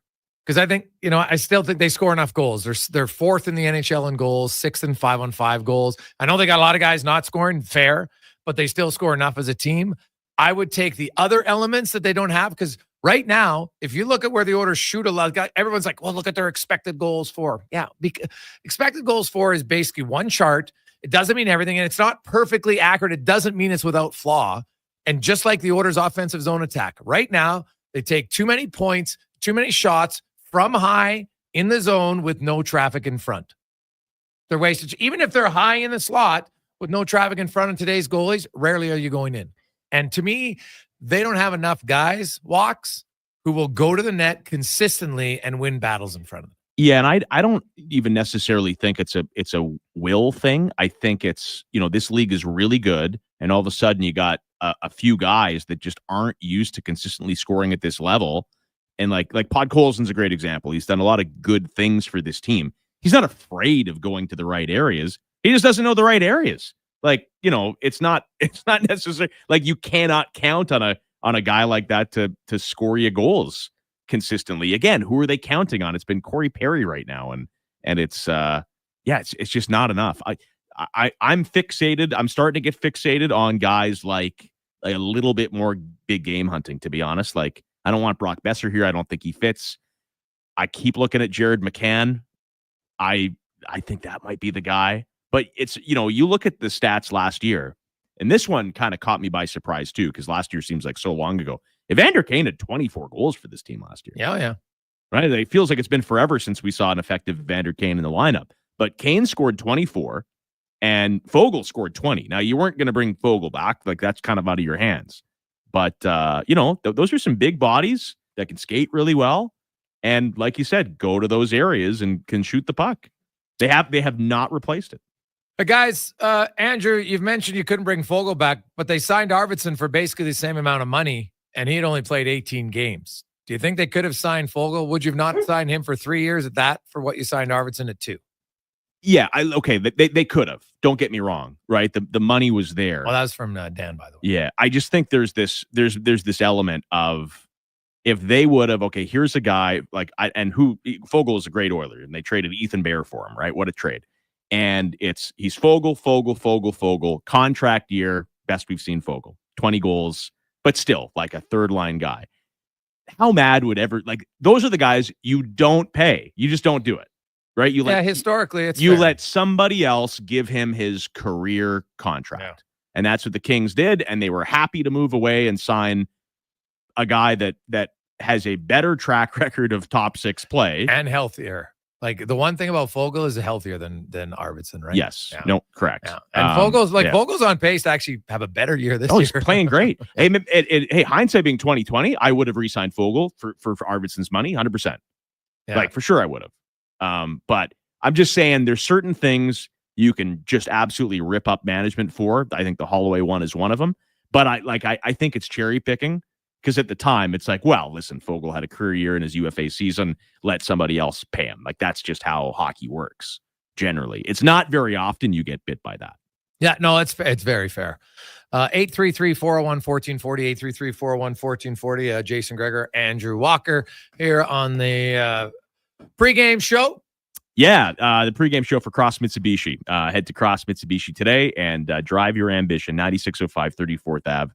And crossmitsubishi.ca. Do you want the over-under for today? Yeah, fire it up. People their text lines wondering, where is it? I know. Your chance to win $100 at the River Cree Resort and Casino. All right, so this is how it works. I make up a random proposition, gives you something to watch for in the game tonight. And you give us a text on the text line. Say over or under. If you're on the right side of it, you're entered in the draw. $100 at the River Cree Resort and Casino. So there are 4, unless I'm miscounting, there are 4 players tonight who won the Four Nations big game for Team Canada. You got McDavid, you got Hagel, who I think everybody loves now, the former Red Deer Rebel, Anthony Cirelli, Braden Point. Am I missing anybody? Just the 4. Yes. Yes. Cooper coached, but doesn't count. Yeah. So here's the proposition. Those 4 guys, we're going to go a shot total. I'm going to say over under 9.5 shots. Between the 4 of them? Between the 4 of them. All right, so that's 2 each is 8. Yeah, 9. We're going to say 9 or 10.5. 9.5 or 10.5. What do you think? Let me quickly look. How many shots per game are those guys averaging? Right, like obviously McDavid's will be 3 between 2 and 3. Yeah. Point is going to get shots. Points Cirelli, over 3. 3. That's 6. Cirelli's no, he's at 2, so that's 8. And then Hagel is at he's at 3. As well. No, he's at Hagel's at 3 points at just 2.5. So 6, 8, 9, 10 and a half. 10 and a half. Yeah. Okay, so 10 and a half is the number. All right, so over is 11 or higher. Yes, and 10 or less is under. So like that. send us a note. Gives you something to watch. You can cheer for some shots on goals. River Cree Resort and Casino. You can catch all your favorite sports there, including the Oilers, UFC, boxing, live on the big screens at Tap 25 and in the center bar. Lots of texts that are interesting coming in. Guys, what do you think the chances are? And would there be any interest on either side for a Parayko-Bouchard trade from Jake? Like now, Colton Parayko has multiple years left on his deal. Bouchard's going to get set for a new deal. And even on his new deal, he's going to get more than Parayko's $6.5 million. Right? I know everybody's like, oh my God, Bouchard's terrible right now. Yes, he's made some mistakes, but he's still 10th in scoring in the NHL. That's just that's the nature of where the cap is too, right? So I think now I said in the summer when people were freaking out, you got to sign Bouchard right now. I was like, no, you don't. Because Bouchard just had the best year of his life. And he had one of the best playoffs in history. He might never, he just set a record for most assists by a defenseman in the playoffs, for goodness sakes. Like, it's going to be really hard to break that record. And so I said, hey, if he has a similar season of 80 points, he's still a $10 million player. He's not going to get more. Correct. But if he goes down, you might be able to get 9.5, or maybe you get 9. And who knows? And now, obviously, his point totals have dropped. He doesn't have a power play goal. A lot of his overall analytics are still okay. But if you look at glaring giveaways, you can't deny it. It's there. But here's the thing. The regular season for Bouchard will impact his contract a bit. But his playoffs, because I do know, because you have to factor in arbitration. Arbitrators do look at playoff numbers. I was told by multiple different GMs that in the arbitration case, they value playoffs. The arbitrator does, which, hey, it's the biggest time of year. I know it's a small sample, but they value it. So if he had a really good playoffs again, which he's done the last 2 years, you're like, well, geez, he's probably still going to get a lot. Like, I think probably best case scenario for Edmonton would be a short-term deal at like $7.5 to $8 million. That would be best case right now, because he's not going to sign a long-term deal for less money. I don't see that happening. So you do it. And then by the time his next deal, and if now he has 2 more years walks of consistent play, and then you want to pay him 10 mil, whatever the number is, you'll live with it, because the cap by then is going to be up to $113 million. Yeah. The cap is high, right? So Yes. so 7.5, 8.5. That seems like a huge number, and it is. But it's relative to the cap. Like I always tell this story. Like everything has to be relative, right? You know, it's like buying a house. Like, do you have 900,000? Well, no, but that's what they cost, and it's all relative. I was working in Toronto, so I am a big Jays fan, or at least I used to be. I'm kind of down on the Jays right now, but when I moved there in 2013, so they had just made that big Marlins trade that kind of ended in disaster, and so I moved to Toronto at the end of that year. And I was very excited to just go attend baseball games, even though they were junk and no one was in the stands. I love going to watch pro baseball. And it was right around the time where the Leafs re-signed Kessel and Phaneuf for both 7 point something. And the town was in an uproar. Obviously, it's a Leafs town, and it was market value. And at the same time, everyone's like, that's it. We're committing our franchise to these two guys. We're not going to win with them. The fans ended up being kind of right there. But everyone was it's all you could focus on was these guys making $7 million. And then I'd go to the baseball games, 17,000 people in Skydome. Yeah. And I'd sit in the WestJet center field bar and I'd watch Colby Rasmus just loping around center field, whatever, blowing bubble gums, makes $14 million. No one cares. Like nobody cares because everything is relative when it comes to salary. So, you know, Evan Bouchard, 8.5, like it seems like a ton, but if the cap is 113, I mean, it's like 5 now or whatever it is. I struggle with Bouchard though. Like we talk about him all the time, as I'm sure you do too, pre and post. And like, again, multiple things can be true. Here's the fact right now. And for most of the year, Evan Bouchard has been brutal. Like even surprisingly to me, who is a Bouchard defender. And I can put up with a lot of miscues and gaffes and learning and all that kind of stuff. As long as he's filling the net, right, on the power play and scoring big goals. But he's not doing that either. Yeah. It's been hard to watch. So has he been brutal? Yes. Do I think he is brutal? No. So how do you marry those two thoughts? Right? Like, I'm at the point now where, like, if the Oilers in the next, 2 weeks announced a big trade involving Evan Bouchard, it wouldn't surprise me like it would have 3 months ago. I'm not saying it's going to happen, but like all of a sudden, I think all bets are off because you're trying to win. Like you can't forget that either.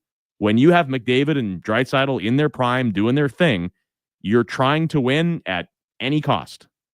And other than those two, and I mean, obviously Zach Hyman's part of the core, Nurse, Ekholm, but like everybody's up for grabs. Are they not? Yeah. It's only been a few games. I know, right? It seems like a freak out, but they have not been this bad since they fired Woodcroft.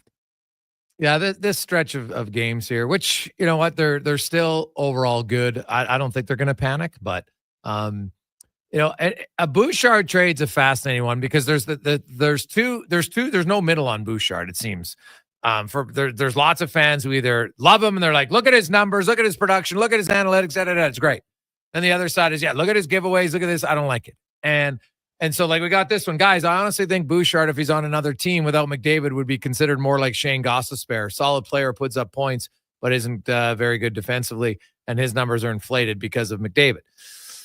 And hey, McDavid and Draisaitl are going to allow a lot of guys to put up points, but other guys play with them and they don't all put up points. I will say this though: the crowd who used to rip on Tyson Barrie is very quiet about second assists to Evan Bouchard. I find it very interesting. They all, Barrie sucks, just the second assist assassin. Well, Evan Bouchard has 5 first assists. I think primary and secondary assists became the most overrated thing ever, to be honest. How many secondary assists Paul Coffey have? Well, the play starts in that end. Anybody? That's how it works. Anybody? Yeah. No one talks about it, but it's a new thing now. So people get all excited about it. Great. But I just find it interesting that suddenly second assists aren't a negative anymore if you like the player. So if you don't like second assists, then don't like them all the time. You can't pick and choose when you don't like them. People just got to be, and it's with media, whatever, and you have opinions on your radio show. You just can't be married to one thought and never come off it. Like things have to be fluid, right? And like I like Evan Bouchard, And then I watch and I'm screaming at my TV like everybody else. It's like, buddy, like, what are you doing? Like, help yourself. Stop costing yourself money. Right. So like there's that. And also like I refuse to let myself forget as down as I get on Bouchard, I will not forget what we just saw last spring. Like he outplayed, they do not beat Vancouver without Bouchard. He scored the 2 biggest goals of that series and outplayed Quinn Hughes. Yep. And then they played the Dallas Stars and he straight out outplayed Miro Heiskanen. I'm not going to forget that. You can't forget that. No. And you can also rip him for how he's playing now. Right. So where does the middle answer lie? Yeah. And that's their challenge. Right. And I know some people get frustrated because it looks like if he does have a giveaway, he doesn't always hustle back. And so, hey, I understand optics, but some of the same people get fired up about that. It's the same people who think Leon Draisaitl was lazy. I thought it was a stupid comment then. So sometimes I think body language. Remember when Connor's body language was that he didn't like being drafted by Edmonton? Oh, yeah. I think body language can be very overrated and you can skew it however you want to see it. Jason Gregor, Andrew Walker with you. When we return, your pregame analyst, Landon Ferraro, will join us. Pre-matchups are brought to you by Napa Auto Parts. For all your automotive needs, go to your trusted experts in high-quality parts, tools, equipment, and more. That's Napa Know-How. Pre-matchups are brought to you by Napa Auto Parts. For all your automotive needs, go to your trusted experts in high-quality parts, tools, equipment, and more. That's Napa Know-How. The pre-game show is brought to you by Cross Mitsubishi. Visit Cross Mitsubishi today and drive your ambition. 9605 34th Ave and crossmitsubishi.ca. What keeps Alberta business moving? It's pallets, whether you're shipping, manufacturing, or looking for in-house storage solutions. Hi, it's Andrew with the Pallet Recycler here in Edmonton, and we've been providing reliable, affordable, recycled, and custom pallets for local businesses for the past 30 years. Contact the Pallet Recycler at 825-474-1981 to find out why recycled pallets are the most cost-effective way to move and store your product. Learn about our recycling program as well at thepalletrecycler.ca. Hi, Dennis from Lease Johnson, and I'm wondering, can your old furnace battle through another Edmonton winter?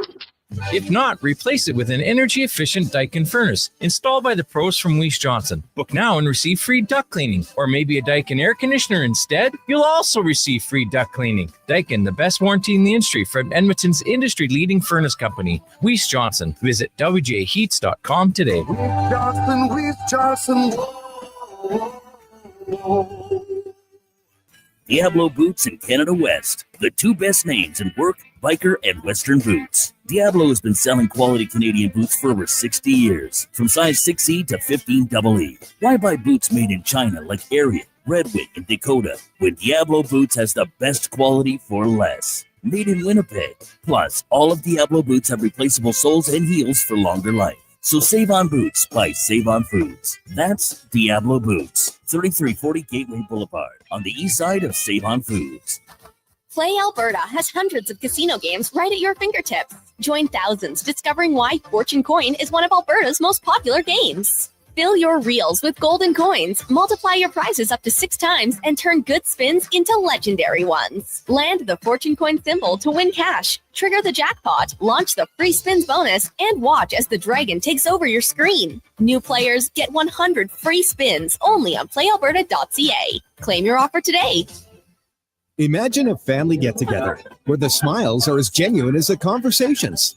That's the feeling you get at Nisku Ford, a family-owned dealership where finding a new Ford feels just like catching up with old friends. Swing by in February as the 2024 model clearout continues. Cash in on rebates of up to $9,000 or access finance rates as low as 0%. The coffee's on, so drive into Nisku Ford or visit niskuford.ca today. Above expectations. Hey, did you know you can get a free drink today? Nice. I love free drinks. Yeah, Booster Juice called your name today on the Booster Rewards app. So you get a free smoothie, booster mixer, or fresh juice. Well then, why are we still sitting here just talking about it? Watch for your name on the Booster Rewards app and social media. 2 names every day, all February long. Must be a Booster Rewards app member. For complete details, visit boosterjuice.com. Portions of this hour brought to you by Japa Machinery. Do you know that Japa offers in-house and on-site heavy equipment service? Rain or shine, Japa's service department is here for you. Visit japamachinery.com for all the details. Before every game this season, tune in to the Cross Mitsubishi pregame show with Andrew Walker, exclusively on Sports 1440. Hey, welcome back. It is 5 o'clock.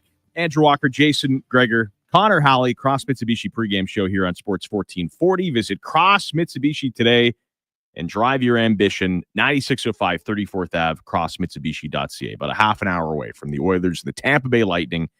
Oilers looking to avoid, what would it be, loss number 4 in a row and then 3 in a row since the Four Nations break. The 2 games over the weekend did not go very well. Obviously, they got just absolutely blitzed by Philly and Washington. And what's funny is that they're probably better in Washington than they were in Philly, and they lost 7-3. Landon Ferraro, former NHLer, is our game day analyst. He joins us every pre- and post-game show for Honda Canada, where you can check out their 2025 lineup, including the new Honda Civic, the Accord, and the CR-V hybrids. Visit prairiehonda.ca. Landon, welcome back with Andrew and Jason Gregor. What's going on? Oh, not too much, guys. How are we doing? Doing okay. If you were struggling like the Oilers are, and they got tougher teams coming up, would you want a game like in a San Jose or against the Buffalo Sabres, or is the best medicine for a good team actually having to play another elite playoff team? Yeah, I think it's that.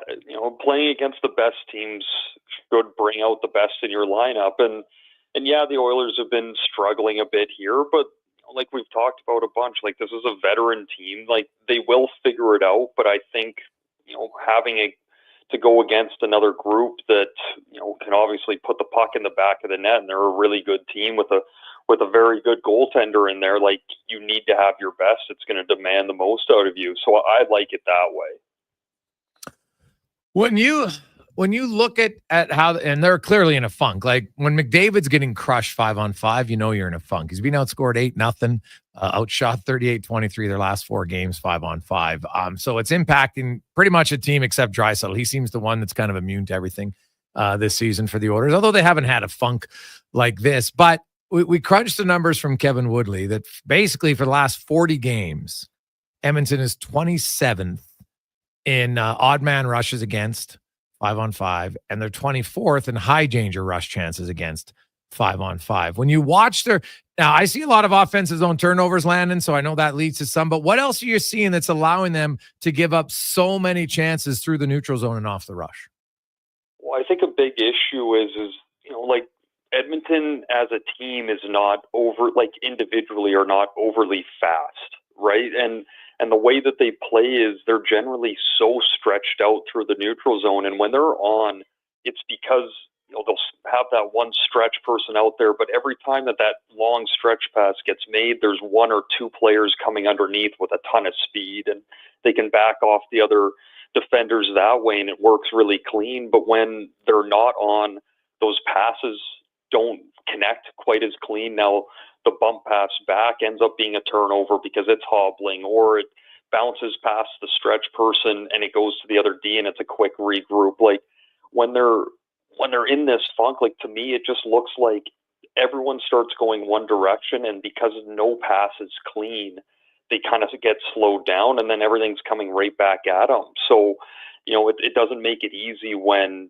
3 forwards are going one direction and there's a turnover. Like you're going to have odd man rushes against. It's just what happens. Well, and we were talking about this on the last pre and post game show, and mentioned this to Gregor too. And this is not this sounds like a bit of a homer take or an excuse take. I don't mean it to be that, but I kind of had made the comment that it is important to remember that all teams go through stretches where you think they're never going to lose again. And then every team goes through a stretch where you're like, man, these guys are awful. And right now the Oilers are in that stretch. And, you can, if you have some elements of your game working, you can still eke out wins or eke out points or get some loser points or whatever. But you look at these 2 games and, Caps get a power play, it's going in the net. Caps get a rush, it's going in the net. The goalies aren't saving you, but not costing you. The turnovers are too big. They're hitting goalposts. Like anything that can go wrong goes wrong. And it's just one of those stretches, and every team goes through it, but it's just not pretty to watch.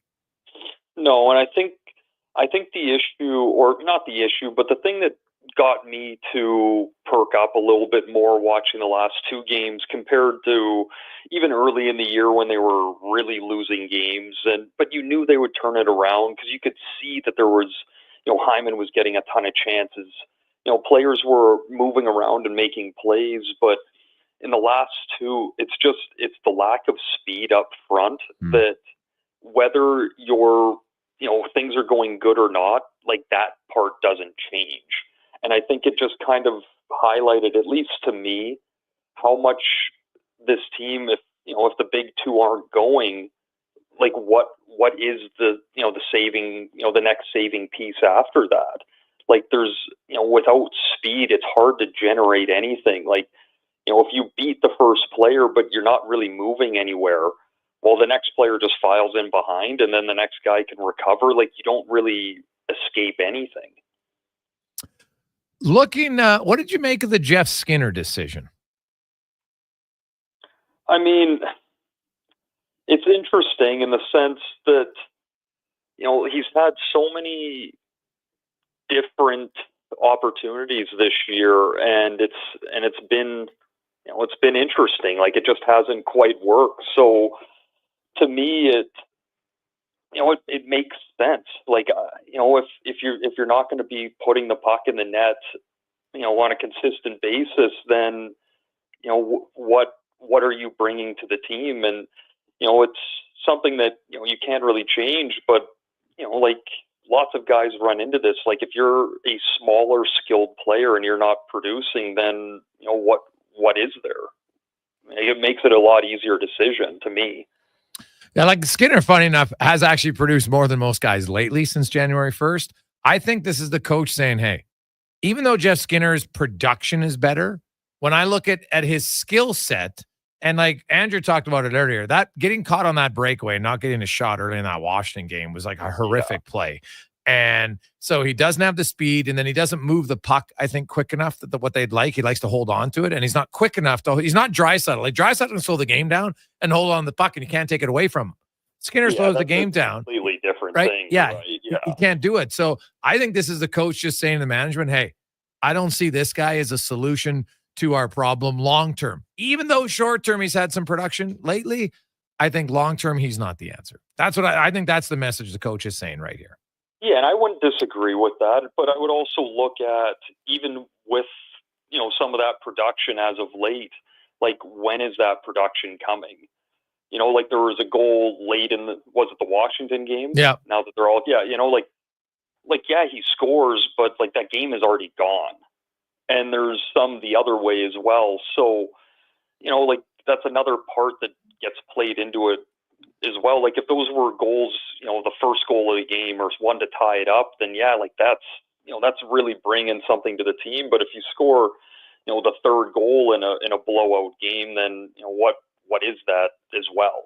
This is not to excuse other guys who haven't produced or other guys who are not playing well, but as it relates to Jeff Skinner, I've been consistent with this. I said this, game one of the year. I just don't get it. I'm disappointed in the Oilers pro scouting that there was ever, and I know it's only $3 million, blah blah blah, but I'm just disappointed that there was this idea that this would ever work. Like Jeff Skinner is good hands around the net. He's a good finisher, meaning on a team that was not making the playoffs, and that you were gifted power play one. And 15 to 20 minutes of offensive ice time. Would he put up nice numbers? Yeah, probably. And guess what? That's what Jeff Skinner has been his entire career. There are no secrets here. I just don't understand why. And it's not about the $3 million. It's about the wasted energy that we're going through right now. Oh, he's in. Oh, he's out. Oh, does he deserve more? Oh, does he deserve less? Oh, we should play him here. Take it out of the equation. Go get somebody else. Right? Like that's the thing that's annoyed me. It's like there's no surprises. Jeff Skinner's been in this league as an empty calorie player for a long time. And at least when he was younger, he could move a little bit.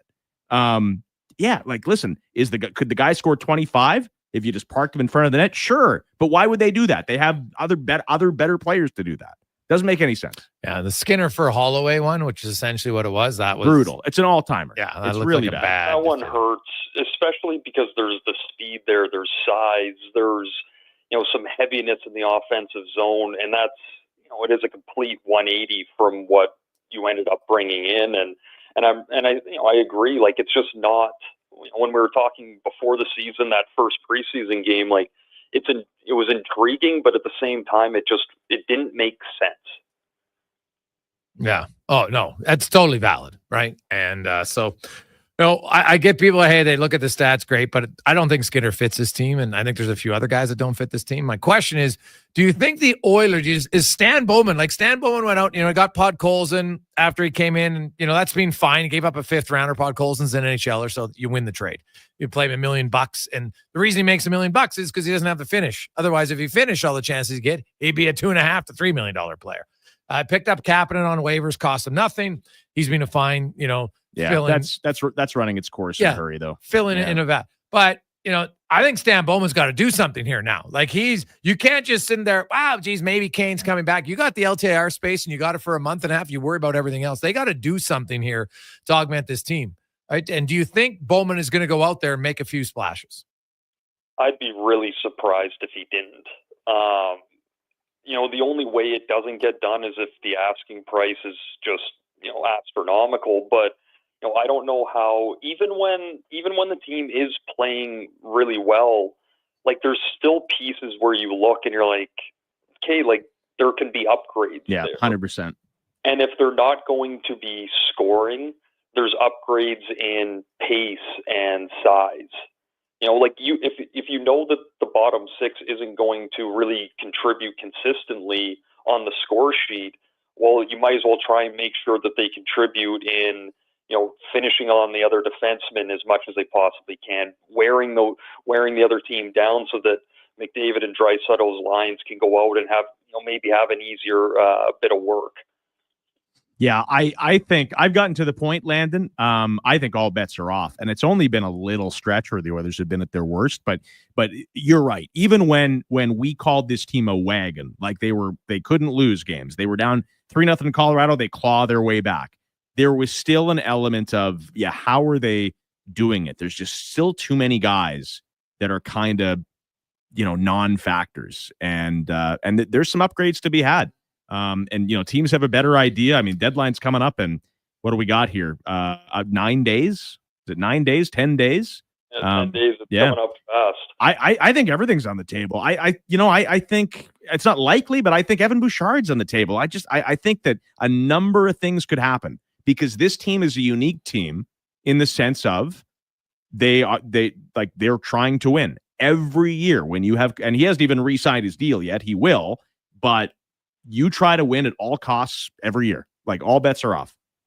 Yeah, like, I would think that literally everyone, minus, the 2 obvious exceptions, like, Ekholm and Nurse on the back end, but, like, past that, like, if you can make an upgrade anywhere, you do it. And that is literally your job as the GM, is to make all those calls, whether anything materializes or not.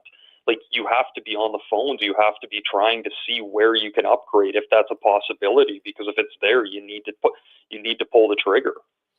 Well, the Bouchard one would create massive waves because there's obviously the risk because of what you've seen last season from Evan Bouchard, right? At a high level, no question. There's age, like that. To me, would be a real risky move. To move Evan Bouchard at this point. I think you're better off signing him when you're going to get to sign him to a lower AV and believe that he can get. I don't know if he'll ever get back to the player he was, like, from start to finish last year. Like, that was an amazing season. But you know what? If he comes to 90% of that, it's still a really good player. Well, run the St. Louis proposition by him. I think it's a fascinating people have asked, internet trade. Like, Binnington and Parayko for Skinner, Stewart, that is, and Evan Bouchard. Would you consider it? I would definitely consider it. Really?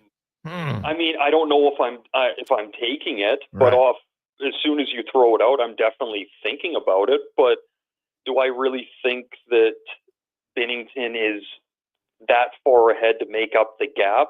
Yes, it's fair. Like at the same time, you're adding such a beast in Parenko on the back end that can provide some offense as well. But again, like it's not easy to find 6'5", 6'6" defensemen that can skate. Yeah. Like it's interesting. Yeah, it would one, you'd have to really crunch numbers. There's age, there's salary. Like this year, obviously the Oilers on, there'd have to be some other, maybe St. Louis retaining something just because like they're 13 mil, I think, between the two of them. And obviously Bouchard and Skinner are only 5.9 between the two of them. Then there's the age factor. Like Edmonton's getting pretty old quickly in that deal, right? From Parayko and Binnington. Yeah. So it would be a fascinating one to discuss because if you look at it today, right now, which two players are playing better? The two in St. Louis. But when you trade as a GM, it's which two players you think are going to play better for the long term, right? And that's where the odds would favor St. Louis on that trade for sure. Because Skinner and Bouchard, I think have a longer, if you look the next 7 years, who do you think is going to give you better over time? It would be fascinating to consider.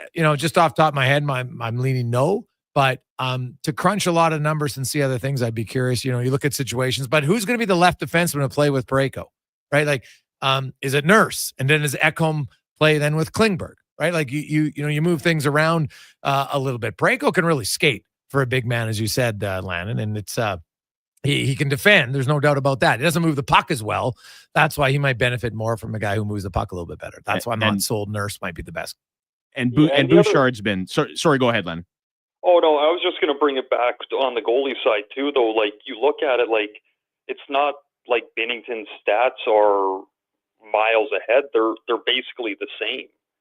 Like, I know that he has the cup, and he just had a great performance in the final at the Four Nations, but it doesn't take away the full year of body of work either. Like, is it that big of a jump in goalie to lose out on the potential that you could have in Bouchard on the back end? Yes. Because you know what Parayko is. Like, it's kind of like the Subban-Weber one, like tiny shades of it, of you knew what Weber was and Subban was the exciting guy, the younger one with some potential still in front of him. Like, in a sense, it's kind of that. But, the more we talk about it, like, there's just not enough upside to it for me. Yeah. It's interesting, though, you say Weber and Subban, because there's so many people who are like, oh, yeah, Nashville schooled them in that trade. Right? Not me. Yeah. I couldn't believe it was controversial. Man, I love that trade. Yeah. I love Weber, though. I'm taking Weber every day. Oh, God, yes. Not even close. And not even just in hindsight, like when it happened.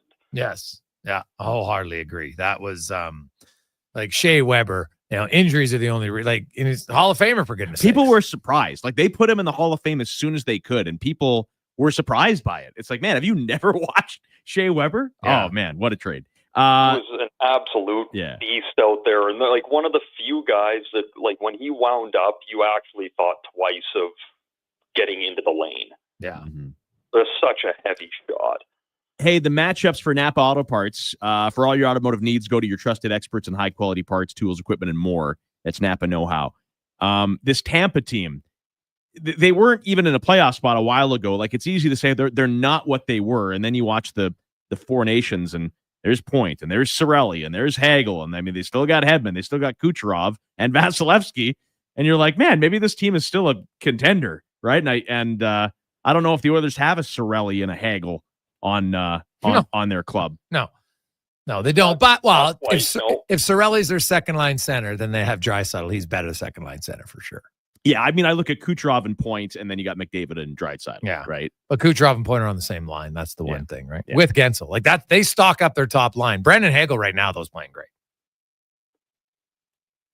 Yeah, I mean, sorry, I thought Walks was going to jump back in there. No, for sure he is, and the difference, that second line is, especially when you add Jurgensen with some size in there, but like they're just dogs on a bone. Yeah. They don't relent on a forecheck.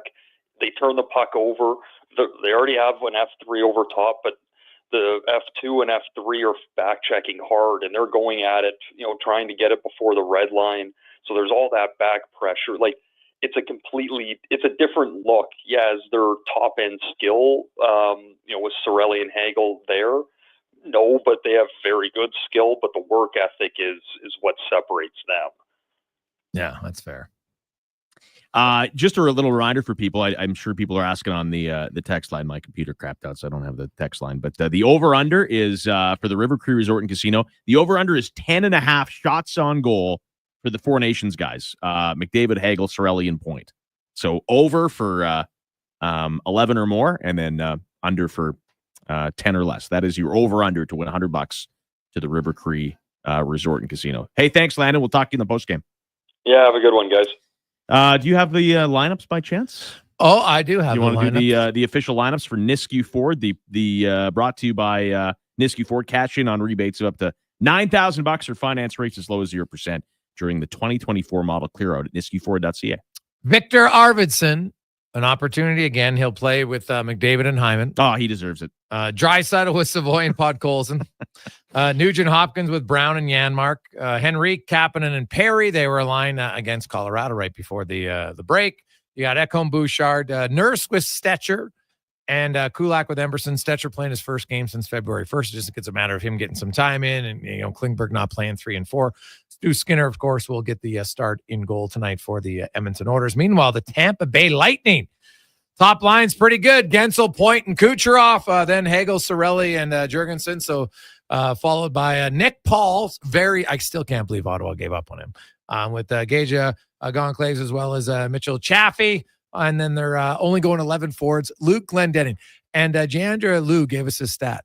They are 13-0 when Luke Glendening scores a goal. Or the Tampa Bay Lightning. He'll play with Esimont. Nick Perbix is /12 forward. 7th defenseman. I'm not sure he'll play. I didn't know. I thought he played one shift at forward before, so we'll see. But Hedman, Moser, McDonough, Cernak, Lilleberg, and Darren Radish, and of course, Mr. Vasilevsky, who tonight will be his 45th start of the season, which is the most in the NHL. Hellebuck started his 44th last night. That's crazy. So he's gonna. What do we got? 27 odd games to go. Vasilevsky starts 20 of them. So 65 is a huge number in today's day and age. Yeah, and that is. Guys used to play 70, 75 games, which is crazy. Crazy. You want a funny, you mentioned Troy Stetcher. I don't know how funny it is. I'll let you be the judge. I got a funny Troy Stetcher story. You know what's funny? Last year, though, only 3 goalies started 60 games.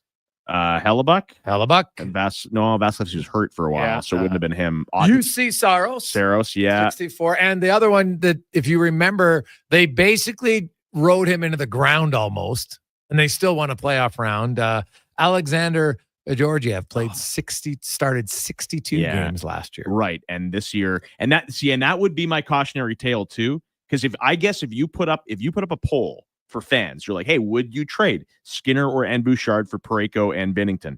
My guess is 80% of fans would say yes, they'd make that trade. And it's just important to remember. And I might make that trade too. I'm not saying I wouldn't. But it's important to remember that fans just watched overtime in the Four Nations final.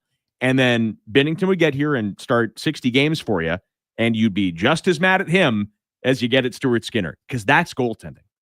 Like, that's goalies, right? And look at Georgiev, right? I mean, Georgiev led the league in wins, and now it's like San Jose can barely start, right? Like, that's the kind of year it's been for Georgiev, and Colorado couldn't wait to get off him.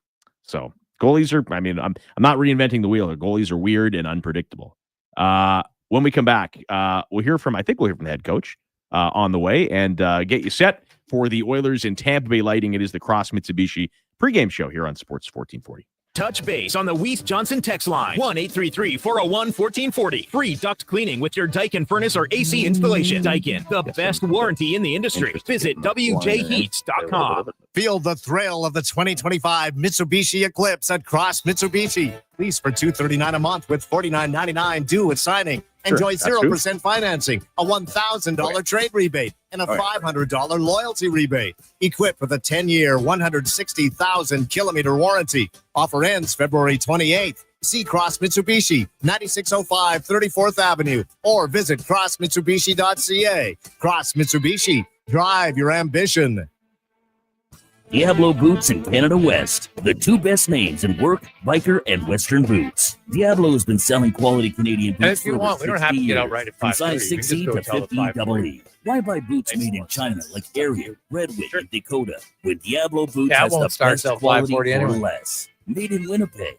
We'll just say, All hey, of we'll come Diablo back boots more have pregame replaceable show. soles and Heck, the heels game might for not longer even life. started, so it's not Save allowed. on Boots by Save on Foods. That's Diablo Boots, 3340 Gateway Boulevard on the east side of Save on Foods. Legacy Heating and Cooling jingle auditions take one for Gene Principe. Are you ready, Gene? Ready? I'm not just here to make a thermal couple of bucks. I'd never just microphone it in. Take one. Call Legacy. Call Legacy. Nice. Boom! I'm a musical genius. Legacy's going to love this for furnace season. I couldn't love it amore. With no payments and no interest for 1 year. Are you always like this? Yep, unlike a furnace, I have no filter. Legacy Heating and Cooling. Metal Yeah, so- Supermarkets is locally owned, locally Been operated. difficult for us. Haven't been our They best. love the city and Still too serving much. its I think people. that's We're gonna talking metal cut to your exact specifications. more we Fast. In fact, at Metal Supermarkets, they're as Edmontonian as saying cold enough for you, or when's playoffs start, or what's with the silver balls and the white mud. Any project, any size, count on your kindred spirits at the local convenience stores for Southside, West End, metalsupermarkets.com.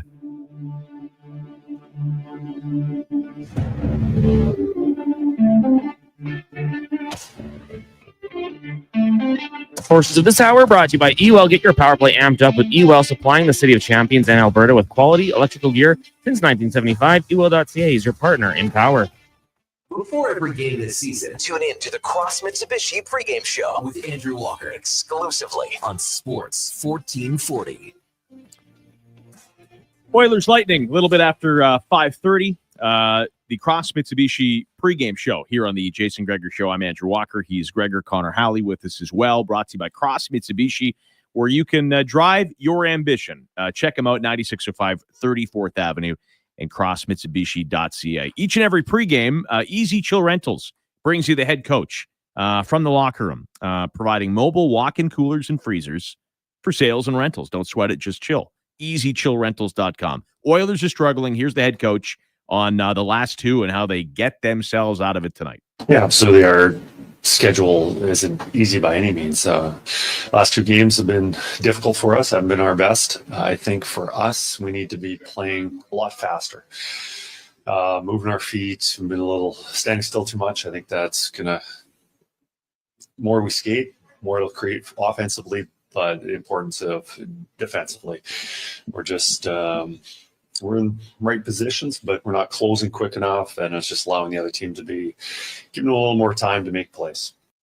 It has been a frustrating little stretch. Like, that was an ugly weekend for the Edmonton Oilers, and it does not get easier. Tampa Bay is a very good team.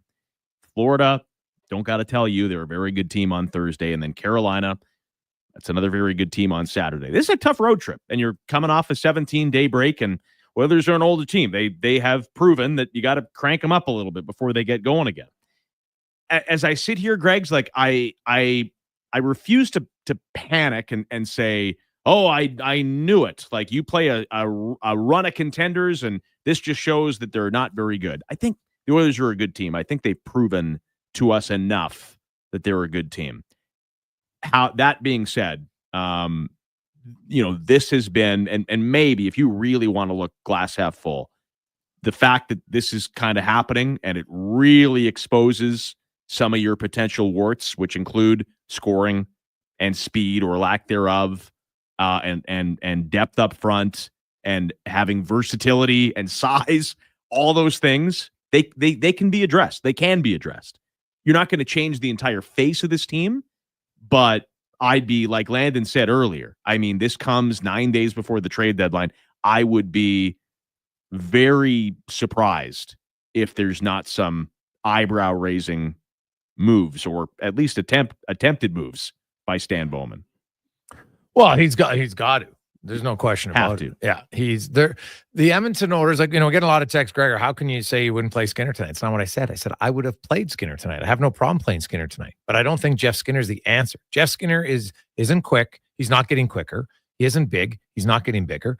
He likes to hold on to the puck. He doesn't move it fast. That's not changing. That's who he is. He's had success doing that, but it doesn't work on a playoff team. It works on non-playoff teams, not on a playoff team. It just doesn't. So, yeah, he's played better lately. I said I would have played him tonight. I'd have no problem with it. But I think this is the coach looking bigger picture and sending a message clear to his management team. I don't think this guy's the answer for us. Whether we're playing good, whether we're playing bad, the lineup changes. This isn't a guy that's gonna be in the mix. Just not.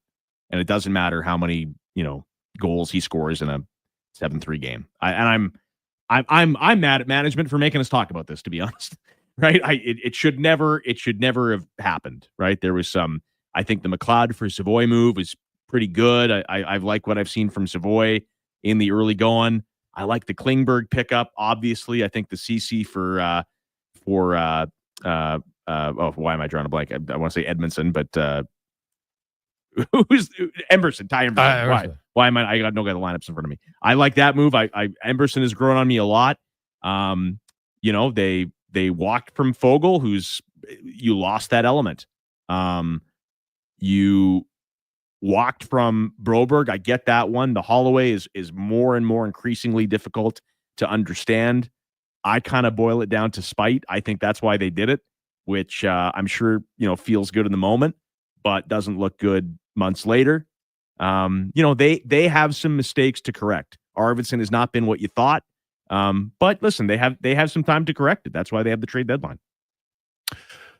Yeah, we'll see if they actually do it or not. So that to me is what I'm interested in is Stan Bowman. Hey, you got Kane's LTIR, and you can maybe be worried about if he's coming back or not in April. Deal with it then. Yes. Right. Yeah. Be a good organ to sit him down. Hey man, you want to go on an LTIR exemption, which is rare. To go on a conditioning stint, you don't count against the cap. There's things to work on here. That gets you to April 10th. If you 10 days, you can't sit there and be paralyzed about the potential of maybe he's ready during a 10-day window. You just can't do it because someone could get hurt 2 days after the trade deadline that you put on LTIR. You don't know. So make the moves to make your team better now, and then deal with it then because it's a small percentage chance he's going to be ready. Yeah, listen, I think Evander Kane being back and making an impact at some point in the playoffs would be nice, but it's unlikely, and it would be a bonus. I don't know any other way to look at it than that. Yeah, no, I think that's probably fair. We have lots of texts flying in, 833-401-1440, 833-401-1440. Hey, Gregor, the Oilers are an average team and are in trouble. Doug. I don't know if you can say they're an average team, Doug. Are they an average team? Like they're sixth in the NHL in points. And that's with a 3-game losing streak. They're fourth in the NHL in goals. Sixth in 5-on-5 goals. Now, is their penalty kill a disaster right now? 100%. Right? Their penalty kill has been brutal. I can't say it's been brutal all year because actually had a 30-game stretch where it was good. But the problem is they were so bad for the other 27 games that they're 26th. Which explains how horrific they've been, including lately. So, yeah, but to say they're an average team, then who is an average? Winnipeg and Washington? Who else? Every other, who is, those are the only two teams that are good? Because you can't say Edmonton's average if all these other teams who have similar points to them and have similar weaknesses in different areas are average. It's not how it works. Big picture, small picture, right? They were the best team in the NHL for months, right? So I think they're a pretty good team.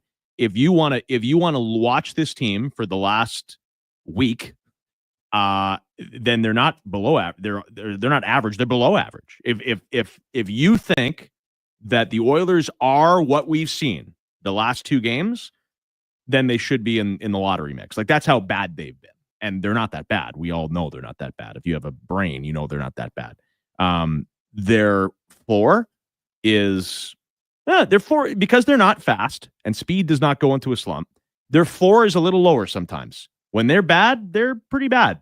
And they've been bad for the last week. There's no doubt.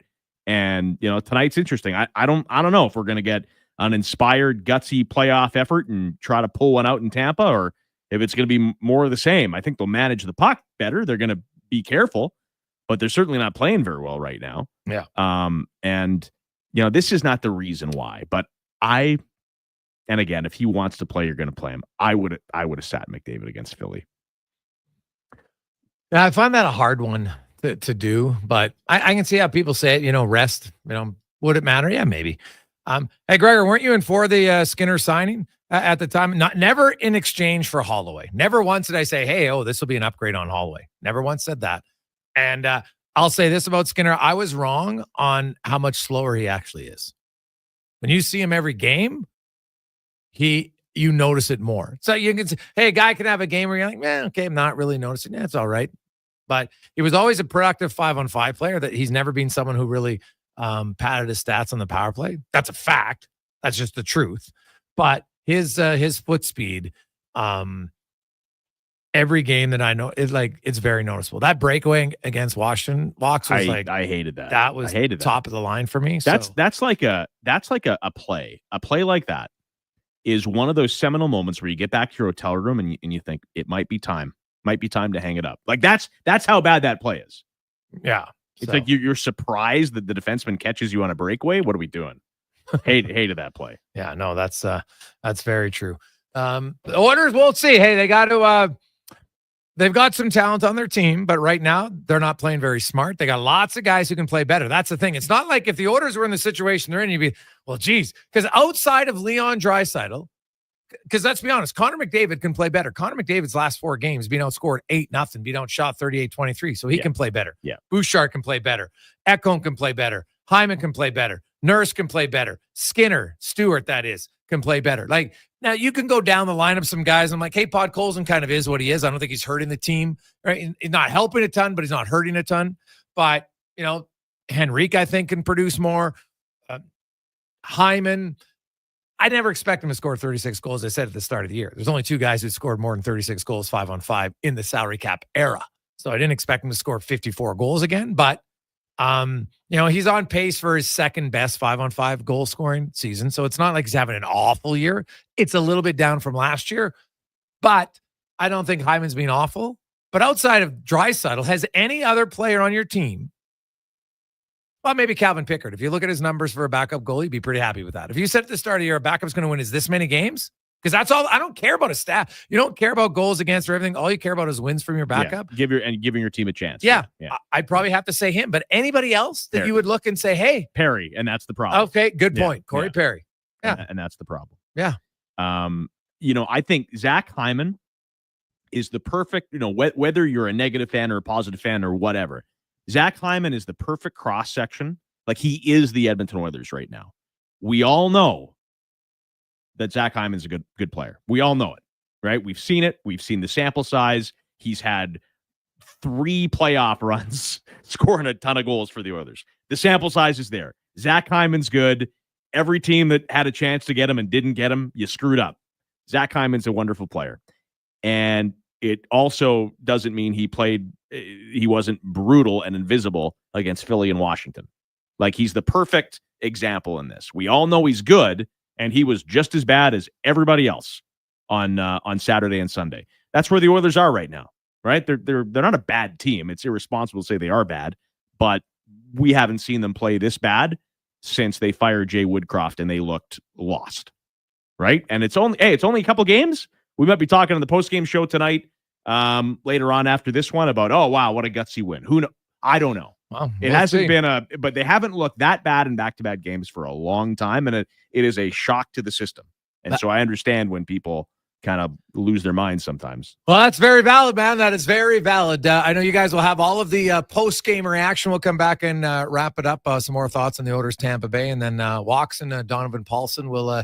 He's either going to be talking you off the ledge or being like, "Hey, pretty good game by the Oilers." We will see. We shall see. All right. Thanks for this. The pregame show is brought to you by Cross Mitsubishi. Visit Cross Mitsubishi today and drive your ambition. 9605 34th Ave and crossmitsubishi.ca. Are you an HVAC or refrigeration company stressed about meeting your customers' temporary refrigeration needs? No need to worry. The solution is easy. Think Easy Chill Rentals. For repair, maintenance, or even special events, Easy Chill Rentals guarantees you a no-hassle, short or long-term solution for your refrigeration needs. Easy Chill provides mobile walk-in coolers and freezers to customers all over Western Canada. For sales and rentals, don't sweat it, just chill with Easy Chill Rentals. Visit EasyChillRentals.com today. Oh, he got slammed into the boards. They're escorting him off the ice. I don't think he's going to be using that arm for a while. Safety matters. Titan Supply makes safety top priority so you can get your job done. Done lifting with chain hoists and pullers. Done digging with cutting edges. Done hauling with winches and accessories. All done with Titan Supply's outstanding dedication to safety. Titan Supply in Edmonton, Grand Prairie, Red Deer, and Calgary, and at titansupply.ca. Lift, dig, haul. What is with the weather lately? Is it winter? Is it an early spring? It's like Mother Nature's a hockey referee that can't quite figure out what an offside or a penalty is. Napa Auto Parts has everything you need to make the right call for your vehicle. Whether it's antifreeze, washer fluid, wiper blades, or that mysterious part you swear you just replaced, Napa has you covered. Because your vehicle deserves consistency. With over 85 locations in Alberta, stop into your local Napa store or napacanada.com for all your trusted parts, tools, equipment, and automotive needs. That's Napa know-how. Discover the 2024 Mitsubishi RVR AWC at Cross Mitsubishi. Lease it today for just $229 a month with $49.99 due at signing. Plus, enjoy 0% financing for 36 months with a $1,000 trade rebate and a $500 loyalty rebate. It's a deal you can't miss. Equipped with a 10-year, 160,000-kilometer warranty. Offer ends February 28th. Visit Cross Mitsubishi at 9605 34th Avenue or online at crossmitsubishi.ca. Cross Mitsubishi. Drive your ambition. Introducing the new McSpicy from McDonald's. It looks like a regular chicken sandwich, but it's actually a spicy chicken sandwich. McSpicy. Consider yourself warned. Limited time only.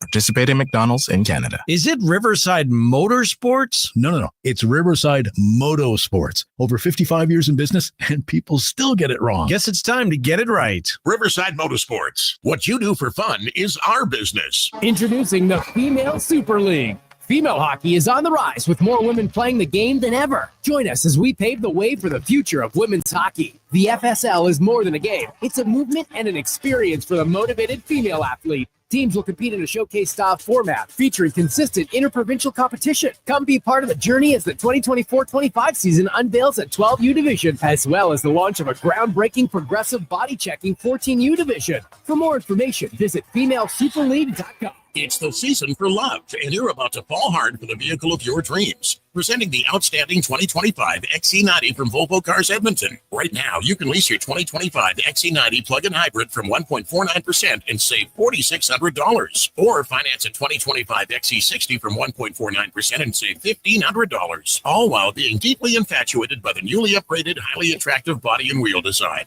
Volvo Cars Edmonton. VolvoCarsEdmonton.com. 1205 101 Street Southwest. Are you tired of waking up tired? Are you tossing and turning all night and stiff and sore the next morning? If your sleep is suffering, it's time to visit the Brick Mattress Store. Their sleep experts will help you find the right support for a restful night's sleep.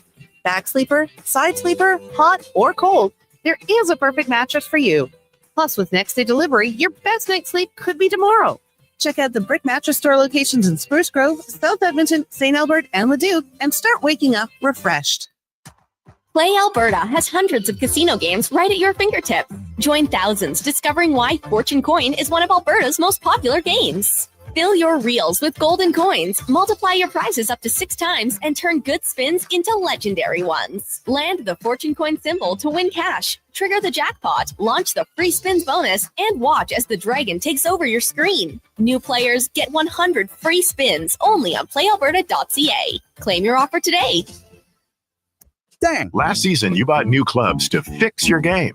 You spent the entire season trying to learn how to hit with your magic clubs. And guess what? Dang. They didn't help your game. Now you're convinced it's your swing, but it really is your clubs. Even though you were told the ones you bought were the best ever made, if they were, you would have gotten better. Every day at Fitted Golf, we continue to prove the right clubs make all the difference in the world. From beginners to pros, Fitted Golf makes all the difference. Yes, fittedgolf.ca. The All-Timers Face-Off presented by Christensen Communities Limited hits the ice April 25th to 27th. This Edmonton-based tournament pairs hockey fans with some of their favorites from the NHL Alumni Association for a fun-filled weekend featuring a champions luncheon and tournament. Teams are already fundraising in the community, enabling the Alzheimer's Society of Alberta and Northwest Territories to continue providing help for today through free education programs and support services, and hope for tomorrow through research. For more information or to learn how you can get involved, visit alzheimersfaceoff.ca. Portions of this hour brought to you by Crystal Glass, your clear choice for residential windows, locally manufactured and installed. Crystal Glass provides a beautiful product and incredible customer services for all of your residential needs. Call 310 Glass or visit crystalglass.ca for a quote. The Jason Gregor Show, the best of Edmonton sports talk and beyond. This is Sports 1440. Presented by PlayAlberta.ca, Alberta's only regulated online gambling website.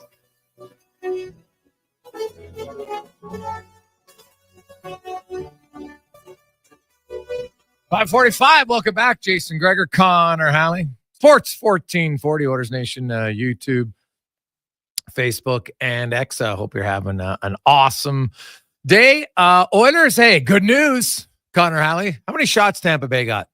3? Yeah. No goals in the first 3 shots. Progress. A couple good chances as well. So, oh, geez. Stewart standing tall. Yeah. Well, with 21 seconds in, they gave up a good chance. Like Skinner made a save, which is what you need. But my goodness, hey guys, let's focus on better defense. 21 seconds in. Here, hey Stu, are you ready? Grade A chance. My goodness, they are just giving up way too many grade A's. And then they had a few chances themselves, but Matthias Janmark, like a guy who can't score. Oh, man, he held on to that puck longer than Karius holds onto his wallet at the bar, for goodness sakes. It's a long time. So we'll see. But hey, you know what? Try not to get down in the first period, because that's been the Oilers' worst period of the season. That would be a big win for them tonight against the Tampa Bay Lightning. Few other news and notes from around the National Hockey League. Early scores, and hey, we've talked about what teams are going to do, man. With every passing day, I look at the Pittsburgh Penguins, and I'm like, they got to make some decisions. They're getting pounded early already against Philadelphia, 2-0 again down in the first period. Montreal leads the Hurricanes 2-0 in the first period.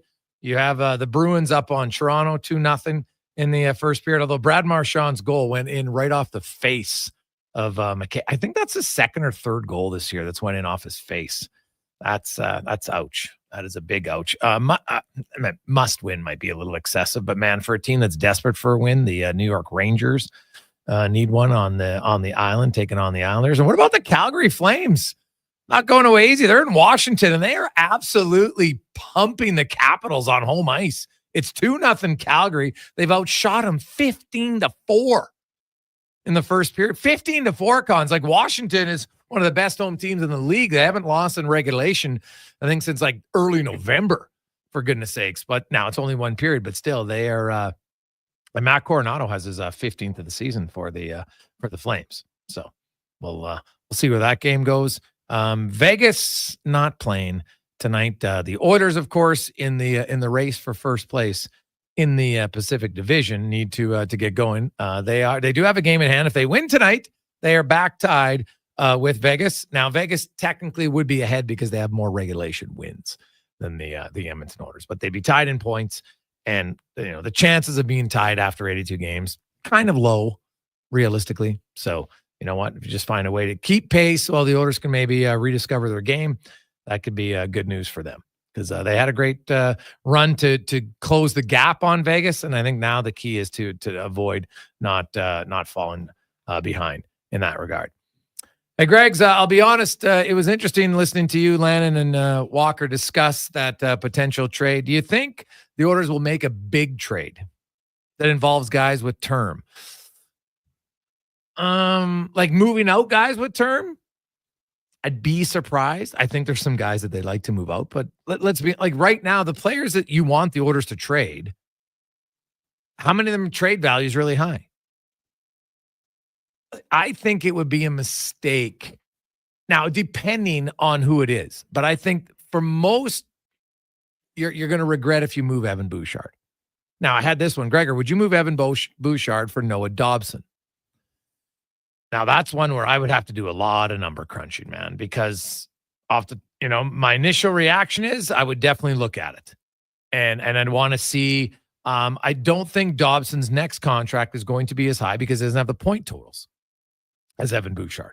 Right now, someone are going to argue, well, look who he plays with. Very fair, right? Very fair. right? He's got what, 24 points this year in 46 games. So yeah, he's not close to the offensive player that Evan Bouchard is. I'd have to crunch, and it's hard because his defensive numbers and analytics that you'll see in New York will always, I wonder, I wouldn't look at what his goal for percentage is or even his shot for, because the Islanders aren't an offensive team. What's his goals against, shots against? Where is that at? Because if he's not giving up a ton of shots playing on a team that doesn't produce a lot of offense, that's actually pretty good. You know, because the Islanders, it's not like they spend a boatload of time in the offensive zone, right? If you're on the ice with McDavid, more often than not, you're going to be in the offensive zone. So you don't have to defend as much. I don't care who you are. You're not going to defend as much.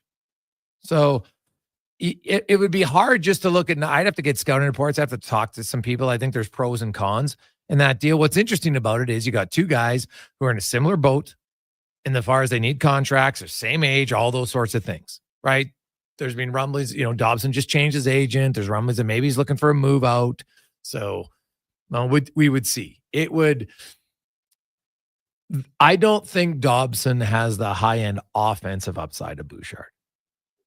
I think he skates better than Bouchard. And I don't think he has the thing about Bouchard is, as we saw in the playoffs, he can almost eliminate all his urgency. His lack of urgency. And you see him play hard and you see him play intense. And that's why it's very hard for me to just give up on a player like that. Because yeah, right now, emotionally, you don't like how he's playing. But that doesn't mean he's going to play like that forever. What if in 2 weeks, Bouchard's back to the guy he was last year?